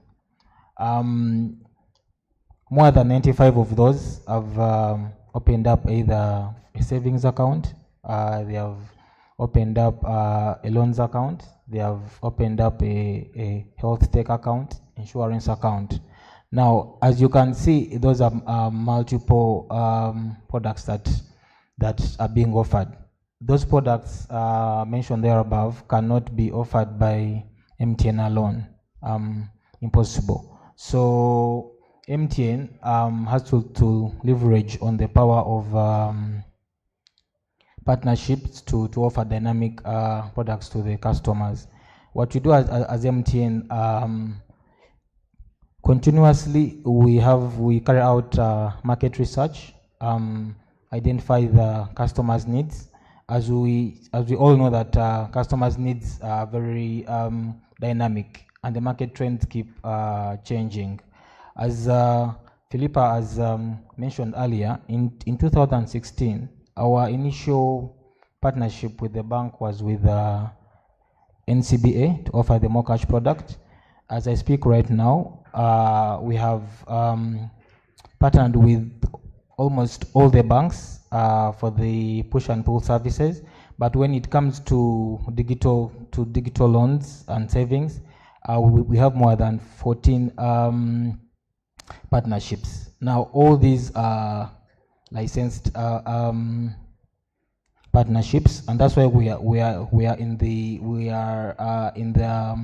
position to deliver a portfolio that doesn't only look at credit, because I know when it comes to banks they talk about credit only, but then we have customers who save. I think Philippa has mentioned, on a monthly we see more than 50 billion coming through savings. Zeno has been here. Zeno is also a partner for MTN, so people are able to invest, so they save and they can invest. We have seen Chris here has talked about health tech. So what does that show? That we initially started with offering a basic credit and savings product, but then with innovation, with a change in the customer trends, we have expanded business to cover insurance, to cover health tech, to cover our investments, and I'm really happy that even when we were in the break, you know, we have interactions from fintechs who then have more innovative ideas that we can then collaborate with, tap into to see that our customer needs are addressed. Yeah. Thank you so much. Innovation is always a beautiful thing to talk about, hearing new ideas, hearing those who have pushed theirs through. But collaboration also comes with its challenges for those anyone in the financial services sector, but banks have had their fair brunt of this, and this is why the next section goes to Philippa. We just want to understand how you're able to address regulatory and risk management perspectives. I mean, you come from a group in the region. It means you have really stringent requirements. You have a regulator looking at you, but at the same time, you're trying to serve the market with its own unique intricacies, and also you're trying to collaborate with others without endangering the risk profile of your bank. How do you go about this? Thank you very much. But perhaps before we go to that, I think in broader terms, when we then speak about partnerships and about collaboration, there's a benefit that comes from working with others. There's benefits that come from, being able to bring out the best of every participating partner. And in our case, MTN, with all the customers that they had, by virtue of the license that was held, weren't able to provide a lending service, whereas NCBA, as a licensed financial institution, we were able to extend credit. But again, we had limitations around, distribution channels. You want to target a particular segment, but, you're not in a place to have that kind of reach. And so, where ordinarily you would probably be fearful of playing in certain spaces, collaboration then helps, partnerships then help you to reach out to those particular areas. And in our case, we've been able to reach the 14 million unbanked customers that I spoke about earlier. And that way then, regulation doesn't become a hindrance to innovation, but rather you then collaborate and find ways of working around, whether it is working around or managing the regulatory landscape that you're operating in. And along the way, and I think reflecting on what Dr. Twine mentioned earlier today, around fostering proactive compliance, we've also then been able, through the partnership, to be able to achieve compliance by working on, aspects that we would ordinarily not be able to work on alone. And, there's issues around KYC, there's issues around, and I mean anyone in the fintech space will attest to this, so issues around KYC, issues around CRB compliance for the regulated financial institutions, and usually there are complications, but in a 7-year journey with MTN, what then we found to be helpful is, the joint regulatory engagements. We came from a place before the separation of mobile money and GSM, came from a place where we had, 2 different regulators with different requirements, and it's been a journey, but we've gotten there through the joint engagements. And now that we've had the separation, and that MTN Momo then finally sits within Bank of Uganda, we're then continuing to see a better alignment around the regulatory requirements. And so it then helps when you're having conversations, and it's joint conversations rather than one person heading to the regulator and trying to have a conversation with them. And I think then to that, I'd also just like to give a comment around, whereas we see a lot of regulation as being perhaps restrictive or prohibitive, we've also then learned that the engagements actually do pay off. And in this case, I think the previous panel, there was something around, the cross-border hosting of data and processing of personal data. Also issues around cloud computing, but we then do not stop. We do not stop because the regulation is stifling.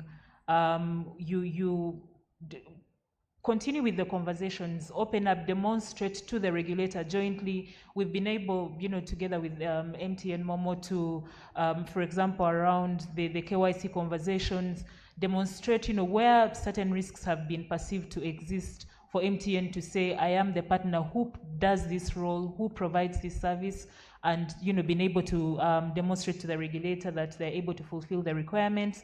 And because of that, the bank then has also found it easier to get around the traditional banking requirements as we know them. So, in our space, then collaboration becomes such a key thing, even as we look to the future. I think there's no running away from it, and it will continue to take the lead. The other aspect would probably be around, outside of the partnerships that we have, even within our space. Simon earlier spoke about, starting out as the only digital lender in 2016, but as we've gone ahead, we've then had multiple players providing the same service. And in as much as you'd think that we are competing, we've also been able to achieve a certain level of collaboration. And there's times we reach out and have a conversation with Jumo, for example, to say, this is what is happening in the industry, how are you dealing with this challenge? And that then has really helped us to have a way forward with respect to how we deal with emerging risks. Thank you. Thank you. I think you have really an impressive relationship with MTN, but without mentioning names. And there are those partners you look at and say, I wish we had never met these people before. So, huh? Is that to me or to whoever is most aggrieved? So I'll just add on to what Philip has shared. Of course, partnerships have their own challenges. It's not all rosy, but what will happen is that feedback is taken. As you all know that MTN may be very ambitious, okay? Who would want to maybe have all our customers take credit. But then when it comes to the partners' perspective, they would want to give credit to only those who are eligible. You get so such conflicting ideologies happen. But the key is to how do we then meet a middle ground? Because we may be good at marketing, may be good at technology, but also need to appreciate that there are partners who are good at AI, machine learning, and offering predictive models. So is to appreciate the contribution of each partner and then come to a middle ground. Yeah. Thank you. And I think maybe just to add a little to that, what we've found helpful, and like he said, it's not always rosy. There's days when, you know, it's been tough. But I think what has been helpful is, you know, understanding your partner's strategic objectives, and then, you know, just sort of weighing against that and seeing where do we meet in the middle.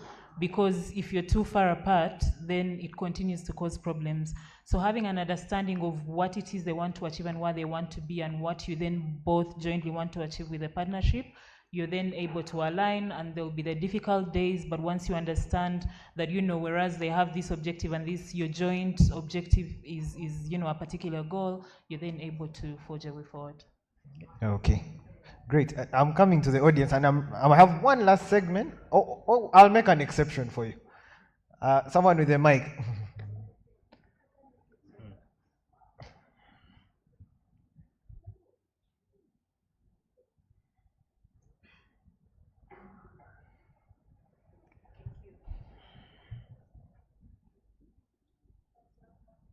It's not working.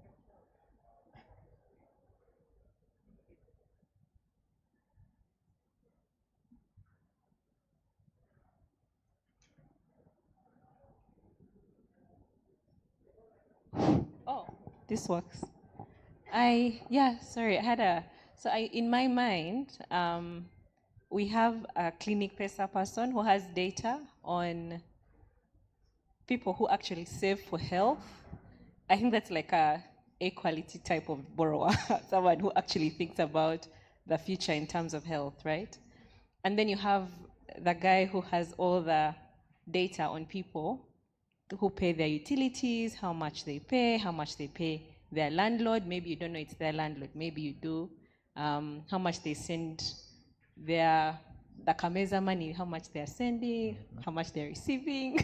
So you have that person who has all this, like, can profile. And then you have the banker who's the expert at lending, risk management and profile and just really underwriting. So all these people don't have collateral.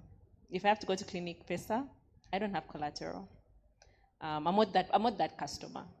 If I'm paying my yaka and my, you know, water and my landlord and etc., and even if it's about, you know, 500K, I may not have any collateral. If my rent can be paid on Momo, right? Probably not a bank transfer for my $2,000 apartment. So what's the role of alternative data in driving lending? How has that improved any of your products? That's something I'm just trying to understand, like, as you're here, and even if it hasn't yet, like, what are the possibilities for that? Yeah. Who is it directed to? I don't. I feel like they need to sit in a room, and aren't we collaborating? Oh, okay. So yeah, that's. Is the question clear? Yes. Okay. So if I can go first. Now, the role of data, alternative data, typically plays a key role when it comes to lending without collateral. Now, when we look at, for example,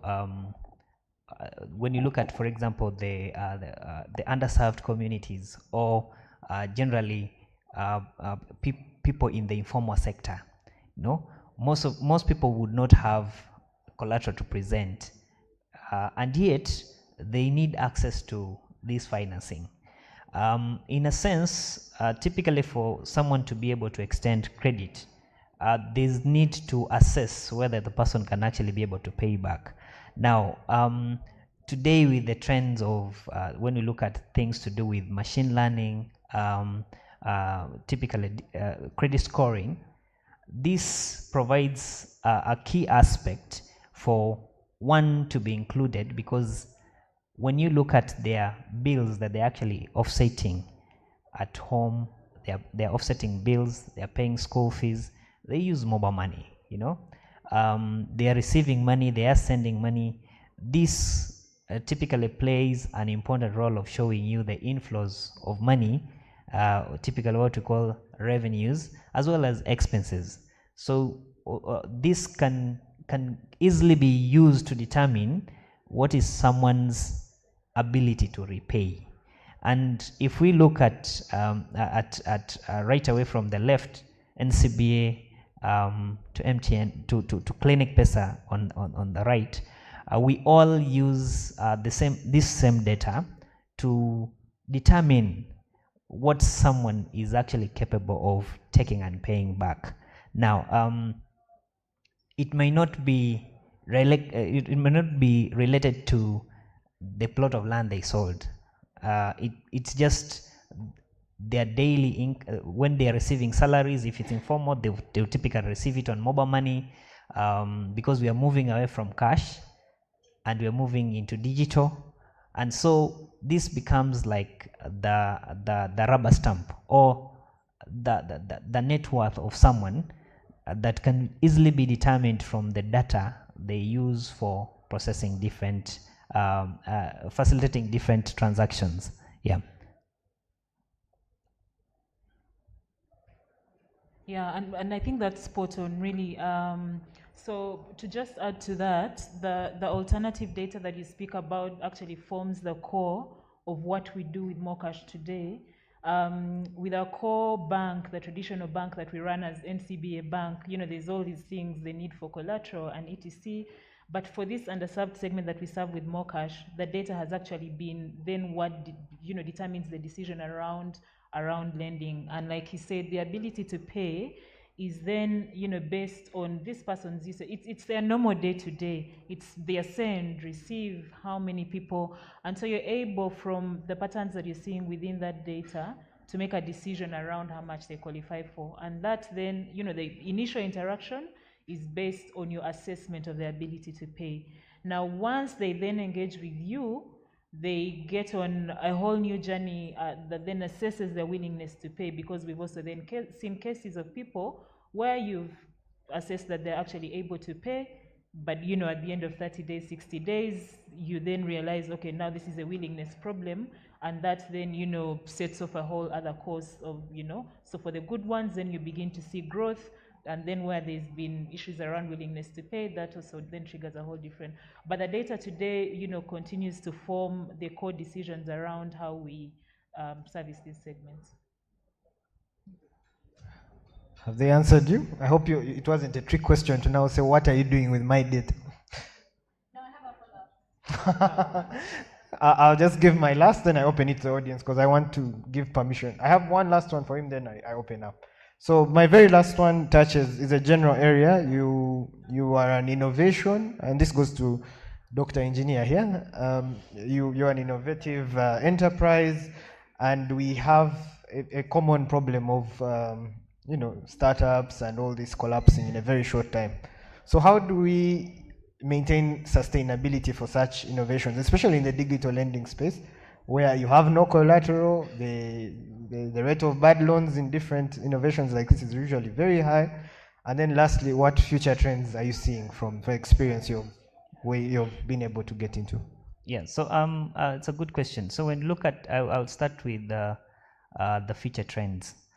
Where we're going, of course, the space, initially the space has been everyone come lend, and everyone come lend has damaged the market. Typically, what is now happening is that the regulators are actually extending an arm and regulating the space. So lending is good, but it's also dangerous when it's being done by the wrong person. We've seen solutions that have typically gone overboard to collect private information from the phone, just to hold you hostage in providing credit. The trend as where we are going is that today, let's say, when we look at, for example, UMRA has issued a clear list of the banned solutions, which typically tightens the space of lending and creates a level of sanity. And to enforce this, of course, the people who actually facilitate, who are in the payment systems, are now receiving directives not to facilitate this. So we're looking at some sanity, like levels of sanity coming in, whereby we are able to sieve authentic lenders from non-authentic lenders, and then also the element of when we come to the element of sustainability in fintechs, credit providers, it's about diversity, diversification, because as I remember in the morning session, there was a deliberation about set and diversify such that when competition comes, and the revenue stream is that revenue line of revenue stream is taken, you do not collapse. You can be able to actually stand and continue delivering. Now, diversification is one of the elements, of course, for sustainability, and then collaborations. Now, most people want to operate in silos. If you look at the success that has actually been registered today, right at Clinic Pesa or across the panel here with MTN, with NCBA, it's typically through collaboration, and you extend different strengths that you do not have to the partner, and this generally creates a level of sustainability. What I would call it is sustainable for you to use an SMS platform, for you to collect money rather than setting your own agent network, from the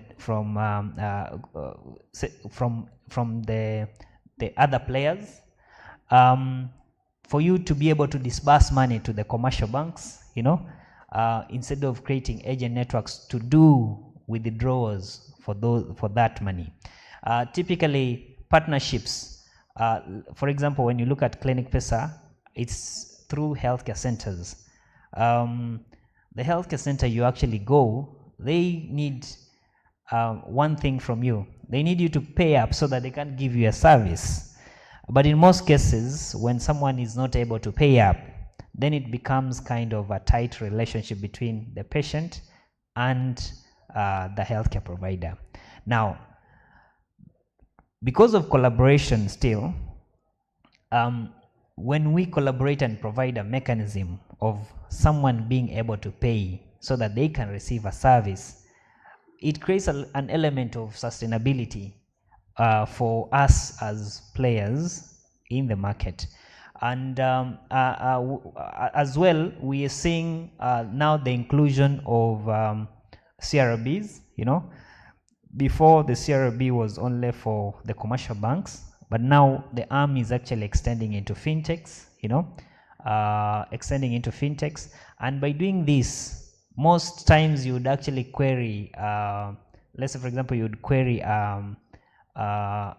someone who's actually unbanked, and you not find data, on the customer. Today, I'm sure if you check someone who has taken a credit facility, you typically find that there's a history on the person, because now the NIN becomes your identity. The NIN becomes the common identifier that we all use to profile these customers.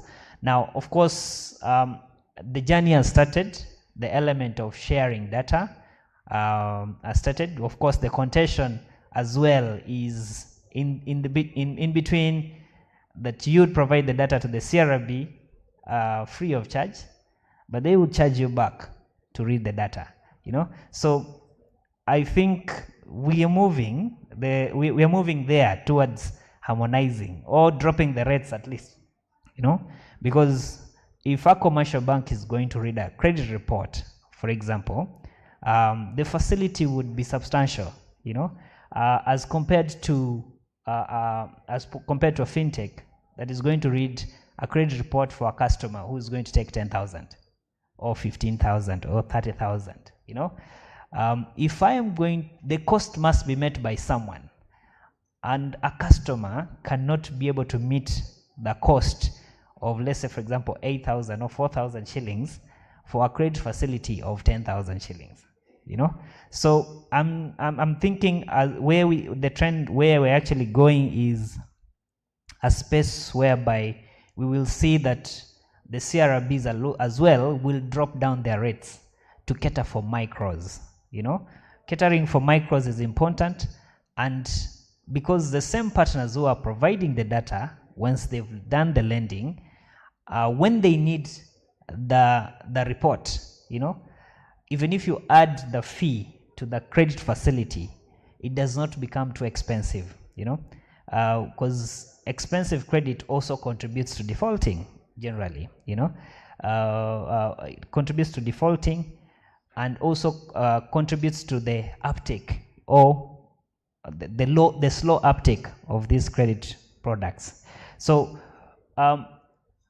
for us, when you look at for us as the partnership we clearly have with MTN, it kind of softens the ground because the customer is able to consent to share their data. So now, when you look at the trend that pushed most digital lenders who came into the space to take people's data from the phone was typically because they needed to score, you know. So they had to do it by all means. They needed to score this person. But because they could not find that credible data that they needed, they decided to take your pictures from your phone, you know, and take your contacts. The day you default, they will be calling your entire network, you know. They will be calling your entire network. They would be, typically, you feel like disappearing from the society, you know. So I think we are getting to a level of whereby with the regulation actually taking the first step and banning out this, the second step, of course, is now the element of being able to share data, but also the element of sanity on the costing, you know. Yeah, I think with that we'll see a level of success with digital credit. We'll see more transparency in terms of who has a loan, who does not have a loan, so that it is easier for even other lenders or for more innovation to actually come into the space. Yeah. Thank you. This is clearly someone who has been in the trenches. Now to the very exciting bit of this, we're opening this up to the floor. I'm very sure there's a barrage of questions coming. I saw one hand up there earlier. There's a hand up here. I'll be taking batches of four questions. Oh, if we have two, we'll start with those.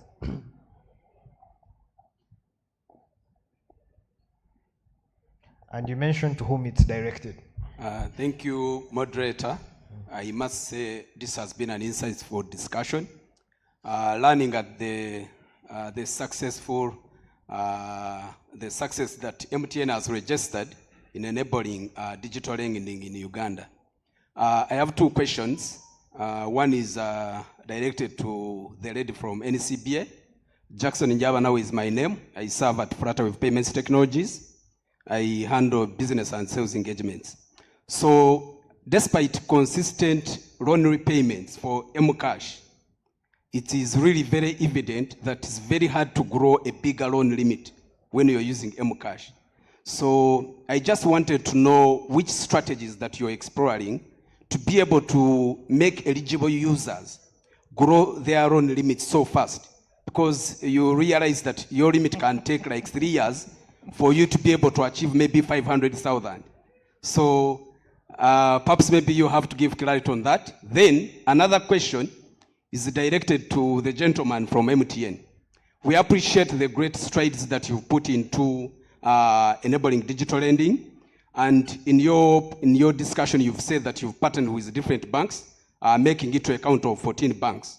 So do you have, are you looking at collaborations with non-banking financial institutions and specifically fintech companies? Thank you. Second one? No, the second one around here. Yeah. Then I'll give a chance for responses.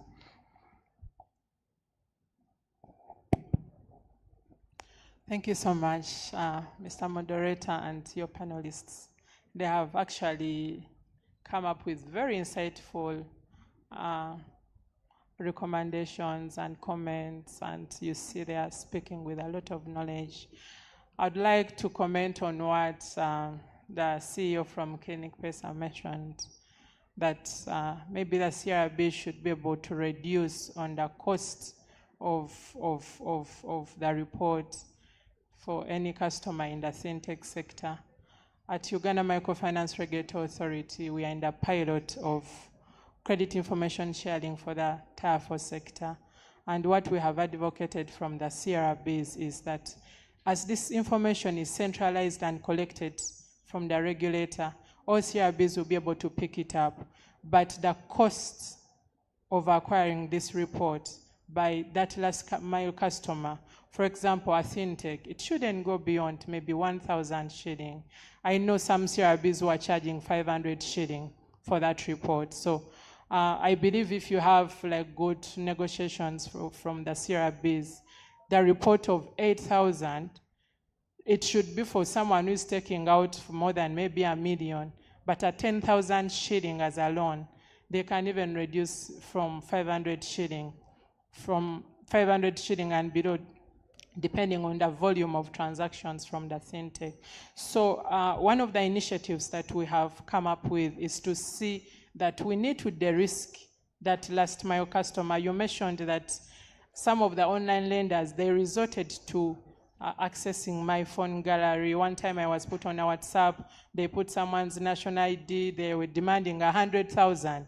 And they said that by 2 p.m. you must pay. So I don't know, maybe after they realized that, I didn't know anyone even on the forum. Maybe randomly they found my contact into that person's phone book, and I was on the chat. After like one day, they deleted me from the group, and it was called Smart Hub. So I was wondering, the one we tried to look out for those who are behind it, as we said that the regulation or the rules, they follow innovation. That is why we came up with the digital lending guidelines. We prohibited accessing the phone book of a customer because you're demanding for 100,000. So like the fintechs have to come up with different innovative ways. That is how we have to use maybe AI of seeing how they can score me. And I believe the fintechs who are using MTN and Airtel, they are able to come up with scores which can inform on my level of paying back the loan compared to the ones who are using apps on Google, because for them they randomly lend, and the way they can recover is charging very high interest rates. And government is also taking another direction of seeing how to cap interest rates. I believe if you have been seeing all the presidential speeches, he has mentioned on capping interest rates. So we have digital lenders who have been lending at 30%. I don't know if that one will happen again in very few months from now. So as in the morning, when Dr. Titi mentioned that if you're in fintech and you're just looking at one streamline of revenue, you must think twice that if this one stops, what will be my next step? So if government is thinking about capping interest rate, and you have been earning from very high interest rates because, of course, you lend to very risk customers, and the only thing you can do is charging very high interest rates. So if government is capping interest rates, what will be your fallback position as a fintech? Thank you so much. Thank you. I'll give the team a chance to answer those questions. Philippa, we can start with what was directed to you. All right, great. Thank you very much. I will respond to the question around the growth of loan limits. And I smile because, you know, it's something that we've dealt with in the past. But to just give a little more context as to how these unsecured digital loans are structured, there's a lot of reliance on, what we see within the mobile money ecosystem. And by that I mean, your usage of mobile money services, but even after you have taken your first Mocash loan, it then includes aspects around your borrowing behavior and your repayment behavior.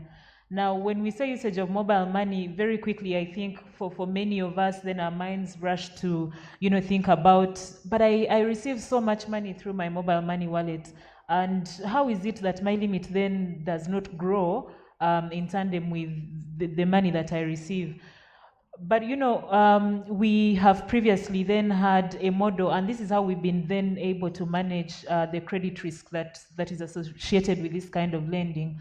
The model that we have used in the past just doesn't look at your inflows. There's several other aspects around behavior that we pick up from your usage of mobile money. So for example, if you send money, do you send money to one person or you send money to multiple people?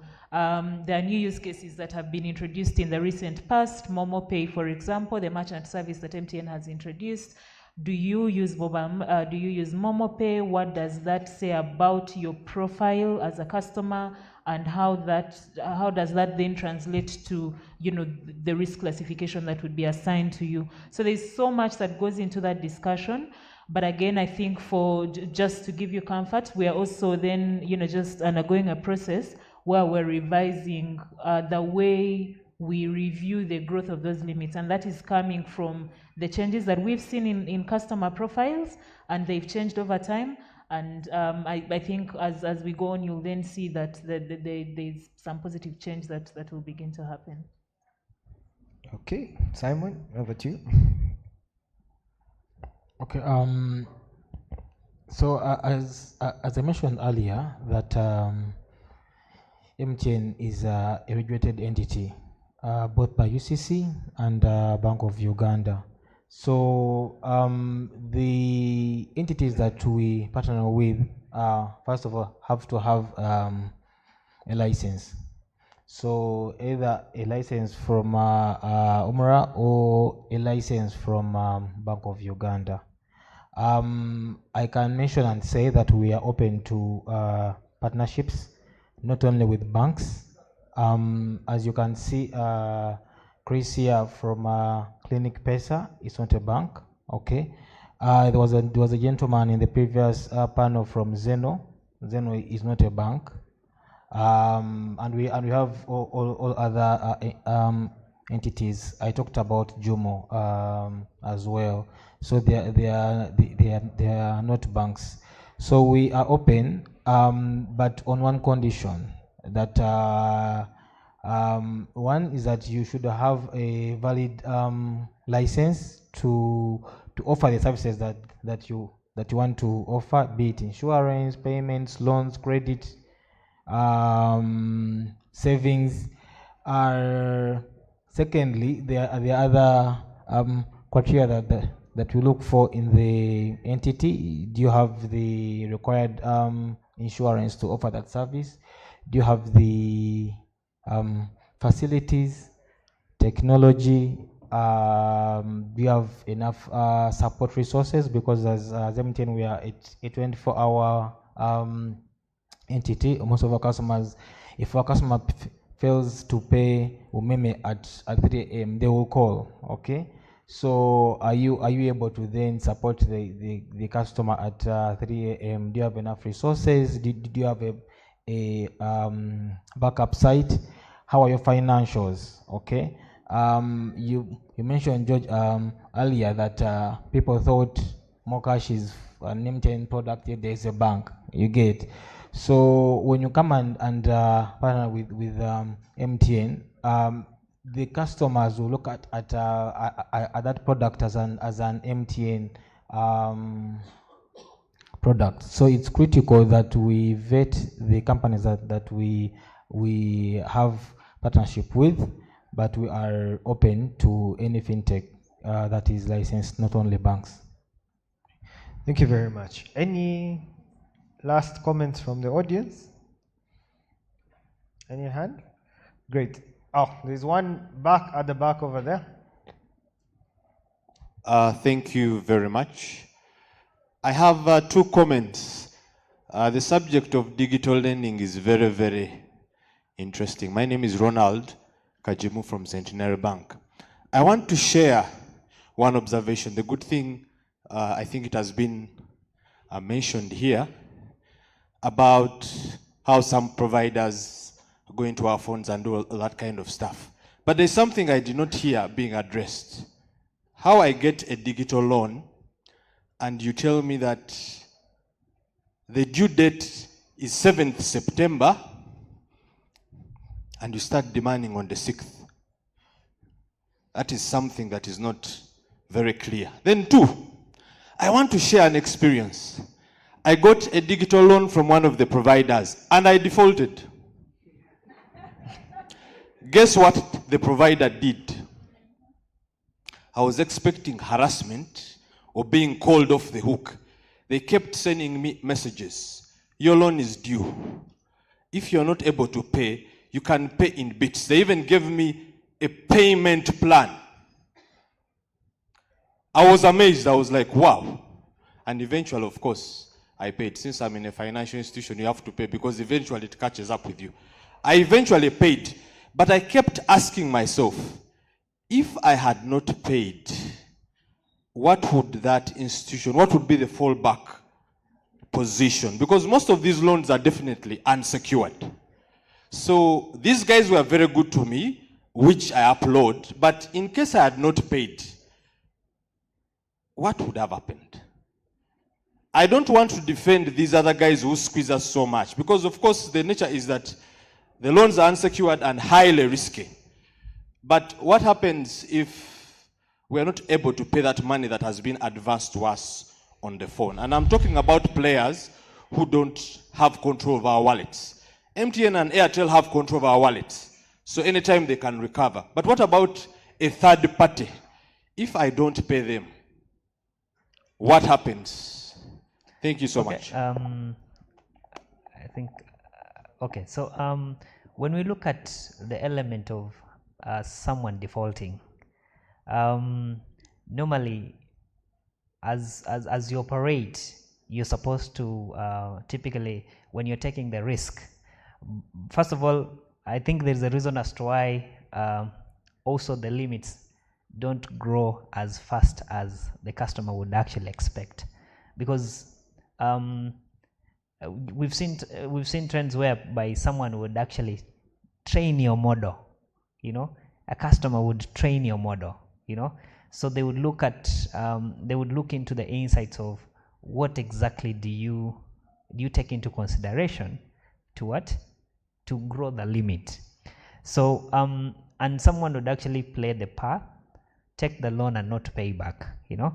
So of course that contributes to the first line as to why the machine learning models, we will just rely on the behavior aspect.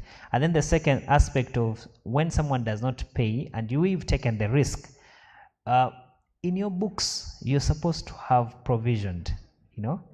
So there is actually money that you have to provision for, which has to come from your pocket, you know, to pay up for the customer that has defaulted.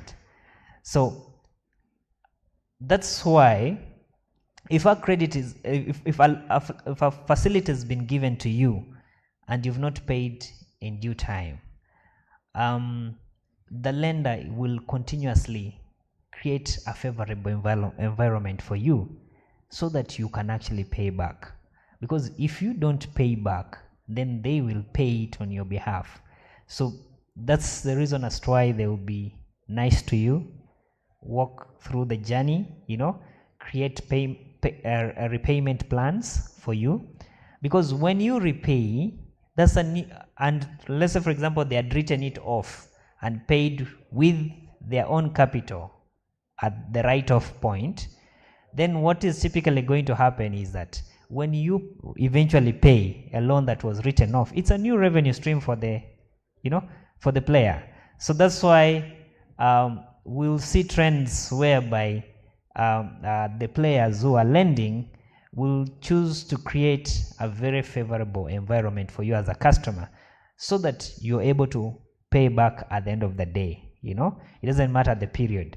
Now, the second to that is that informs why, despite the fact that you will be moving in money just to train the model, you know, so that the limit grows very quickly, they won't take the bait of escalating your limit, you know.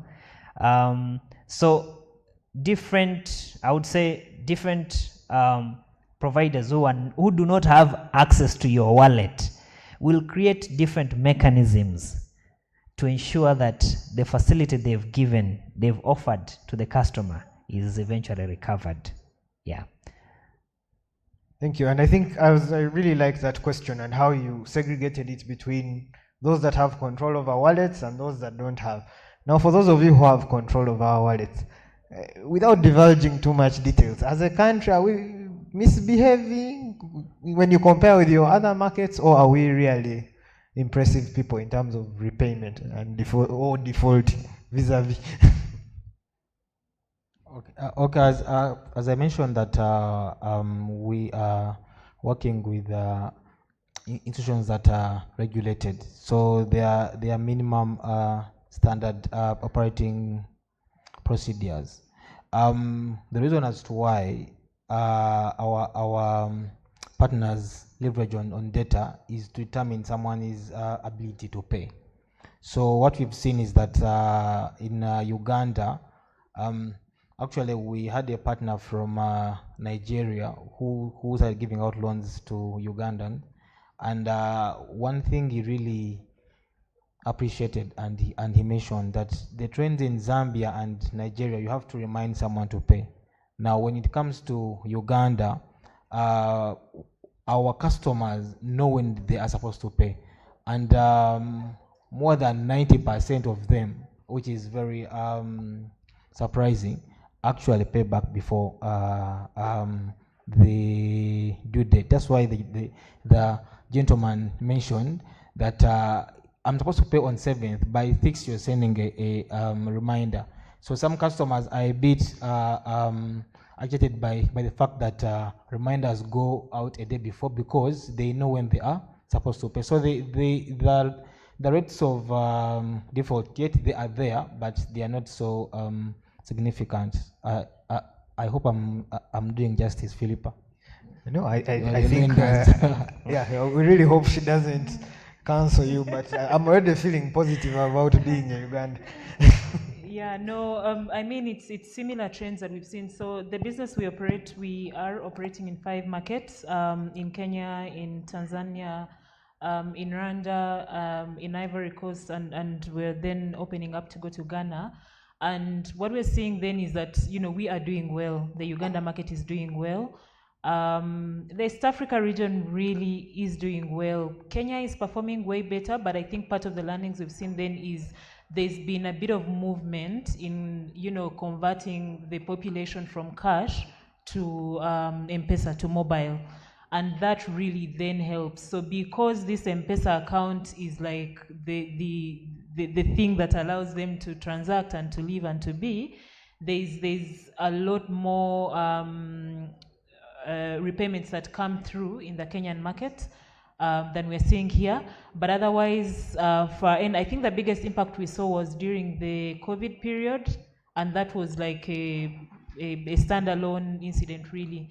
But for the biggest part, we've then seen that, and over time, we've also seen improvements. When we started out in 2016, you know, we had to go through a whole journey around why it is important to pay in time. But as we go along, we've then seen significant improvements in the repayments. Thank you very much. Now, as we draw to the close of this, I'll give each of our panelists a brief slot just to give your parting shots. I'll start with Bwana CEO here, and we'll move. Okay, so speaking to the theme, collaboration, of course, I would say it's very important for collaboration, and collaboration actually spans wider than just the element. I mean the element of the implementing partners. So the collaboration spans to the financing partners, spans to the regulators, it spans to the customers. So the element of collaboration for us to make, let's say for example, digital lending a success in the market, there has to be more willingness for this collaboration. That means in terms of attracting funding, in terms of getting a good regulatory space, and then in terms of working with the other players, and also in terms of you as the customer consuming the service. Yeah, thank you. Awesome. Simon? Thank you, George, the moderator. I'd like to take this opportunity to thank our partners, Fitspa, for giving us this platform to discuss some of the topics that are really vital for economic development. In my last parts, I will just mention that we have a booth out there for those who want to collaborate with MTN, not only in digital loans or savings, but we have other services around payments. I know we have very many companies here that are running a payments business, remittances, things to do around transport. You can reach out to the people that out there in our booth, and they will link you up with the respective teams. Thank you very much and have a good evening. Thank you very much. Philippa? Thank you. For me, I think partnerships will continue to be a very strategic part of how we go ahead in this financial inclusion discussion, and the key thing then will be how we define these partnerships for you to understand what it is you do well, and in seeking partners to be clear on what it is that then you would be looking out to achieve from the partnerships that you seek. And as we go forward, I then hope that as an industry that we'll be able to collaborate better, because that way then we'll be able to achieve so much more. Thank you. Thank you very much. So for me as a moderator, there's some key takeaways I have. First, I'm really proud to be a Ugandan and in the bracket of those paying back in time. It's really something awesome. Also, for the audience, being the last session of the afternoon, I kept peeping around saying you are dozing. I have no offenders. So I want you to just clap for yourselves for being an awesome audience. For our panelists, thank you very much for the insightful ideas. And lastly, in the spirit of collaboration, also if you need my services, I will be around here. Do not hesitate to come and collaborate with me. Thank you very much and have a pleasant evening. MC, your docket is back to you.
ladies and gentlemen, thank you very much. I think we are indeed coming to the end of day one. I am going to request that you allow me do the prefect role, or I go encourage everyone outside to come inside. My request is that now that you who are inside, you then also don't come out to make me do more work. Is that okay? Agreed? 1 minute, I bring the people outside. Inside, we close and then have a discussion on how tomorrow will look like. Looks good? Sir, you look very tough. Is all well? Okay, so please just give me a minute. I bring the people inside so we can be able to draw parting shots for today and see how we can then draw the plans for tomorrow. Thank you.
Okay. Ladies and gentlemen, for the few or the many that we are, allow me sincerely apologize. Can I request the team there to invite the people standing at the cocktail tables that are getting their coffee to please come back so we can close this? I'm sure that people have picked their cup of coffee or what. Let them come so we can be able to close this. Ladies and gentlemen, the session that is happening the other side is an insurance subject matter. How many of us here know a bit of insurance? Raise your hand. If you know a bit of insurance. Thank you very much. When I reached there, the insurance they had gone to discuss has even moved off the radar. Now people are asking, when I took my medical card, this is what happened. My friend, you will really have some mercy when you're judging a professional MC to stop such a session. Then another person was keen to mention, you know, when we paid this much, we paid and paid and paid. But we got to a point and got an accident. When we came back, you removed all this insurance language. You said, under this, we shall not pay you fully. We will only give you 70%. I, for one reason or the other, allow me to say that the other session, I have not successfully managed to close it because the debate is intense. So I've accepted. Those who are peeping, please come inside. So I have accepted to come back to you. So for us, we can close. And anyone interested in still fighting the conversation on insurance, you continue to where? To Victoria, and you continue the debate. Amen? Because I went there with a lot of love saying, let us summarize, let us close. Collaboration and partnership there has intensified. Ladies and gentlemen, for the goodness of the people that have stayed, can I request we join our hands and invite the Vice Chairperson, Wava of Fitspa, to come and close day one. Then you wait, I come back to share remarks for tomorrow. People, we can clap for Wava better. Thank you very much.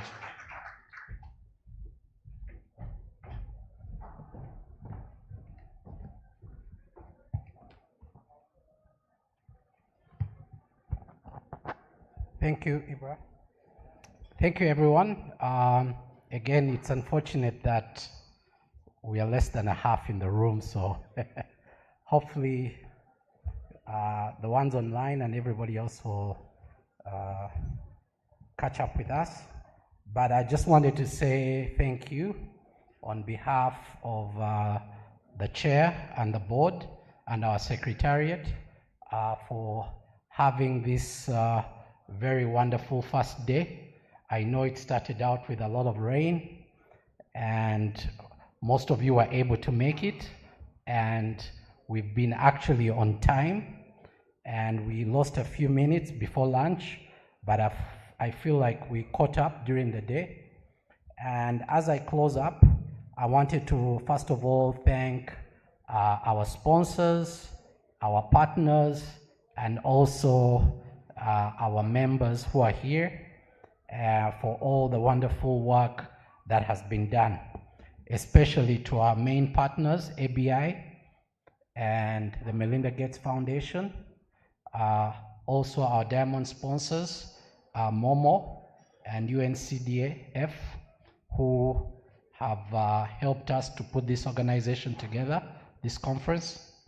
The gold members, GRID, Yo Uganda, Innovation Village, Bank of Uganda, FSD Uganda, FlexiPay, and Uganda Insurers Association in the gold category.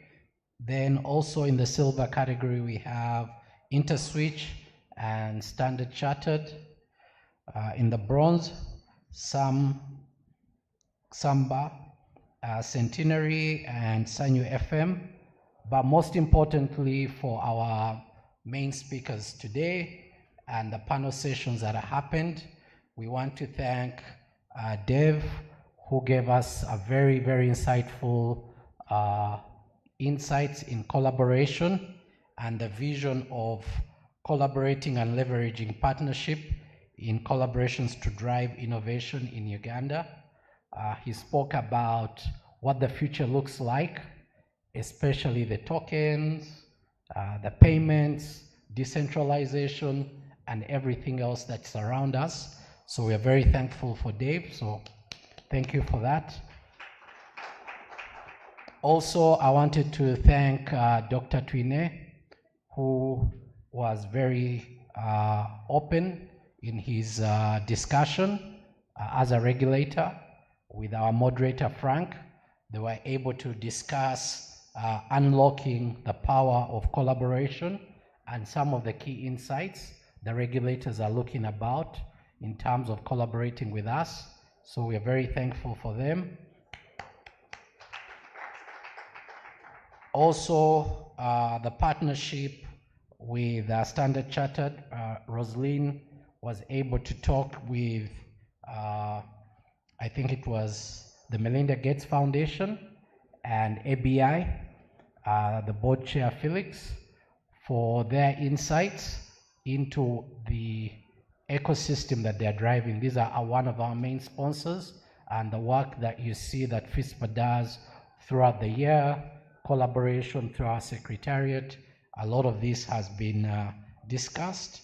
And then also the study highlight by KPMG on the state of the study of fintechs, which was a highlight just before lunch on the report. That report is very useful in understanding the journey we have taken and where we want to go. I believe the members will have access to that report. Then this afternoon, we broke out into several sessions. One was with Yo Uganda and Innovation Village, building collaboration, and then transformation power of partnerships. And the last breakout was Momo, MTN Momo, digital lending, enhancing the local trade, and breakout for the Uganda Insurance Association, which is currently ongoing. But for me, on behalf of the board and on behalf of everybody here, I want to close the session. Unless there are any other questions, I'll hand back to the MC, and thank you for coming. See you all tomorrow. Thank you.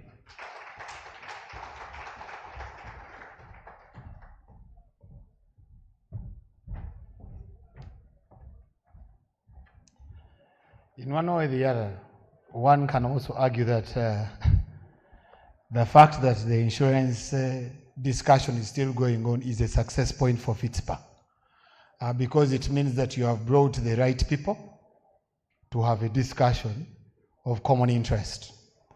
Because while I was there, some of the discussions that told me you have to go and close. One person was saying, insurers don't pay. And then the insurers were saying, but even you are misusing. Every time you have a card, you feel a headache, you go to the hospital. When you don't have a card, do you go to hospital?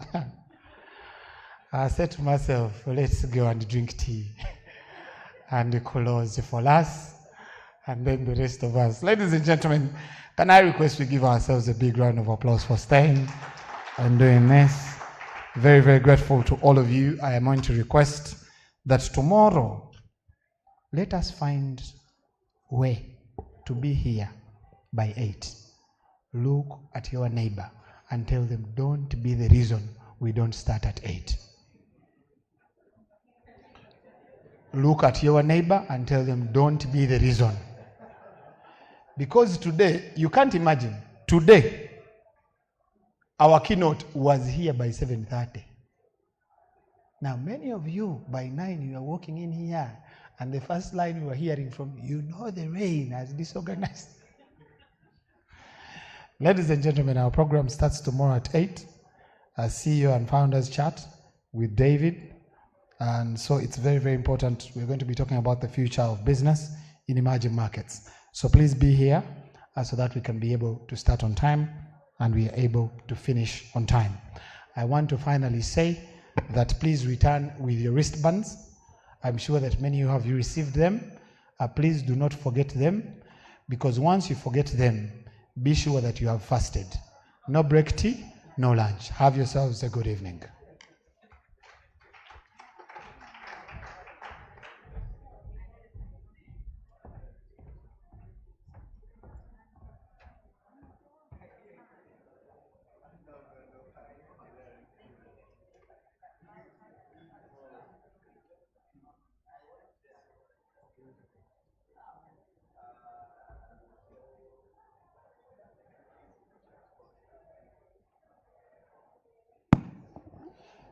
So there's one of you that has come to me saying that they've misplaced their car key. So in the event that where you're seated, where you're walking by, you see a car key, feel free to bring it to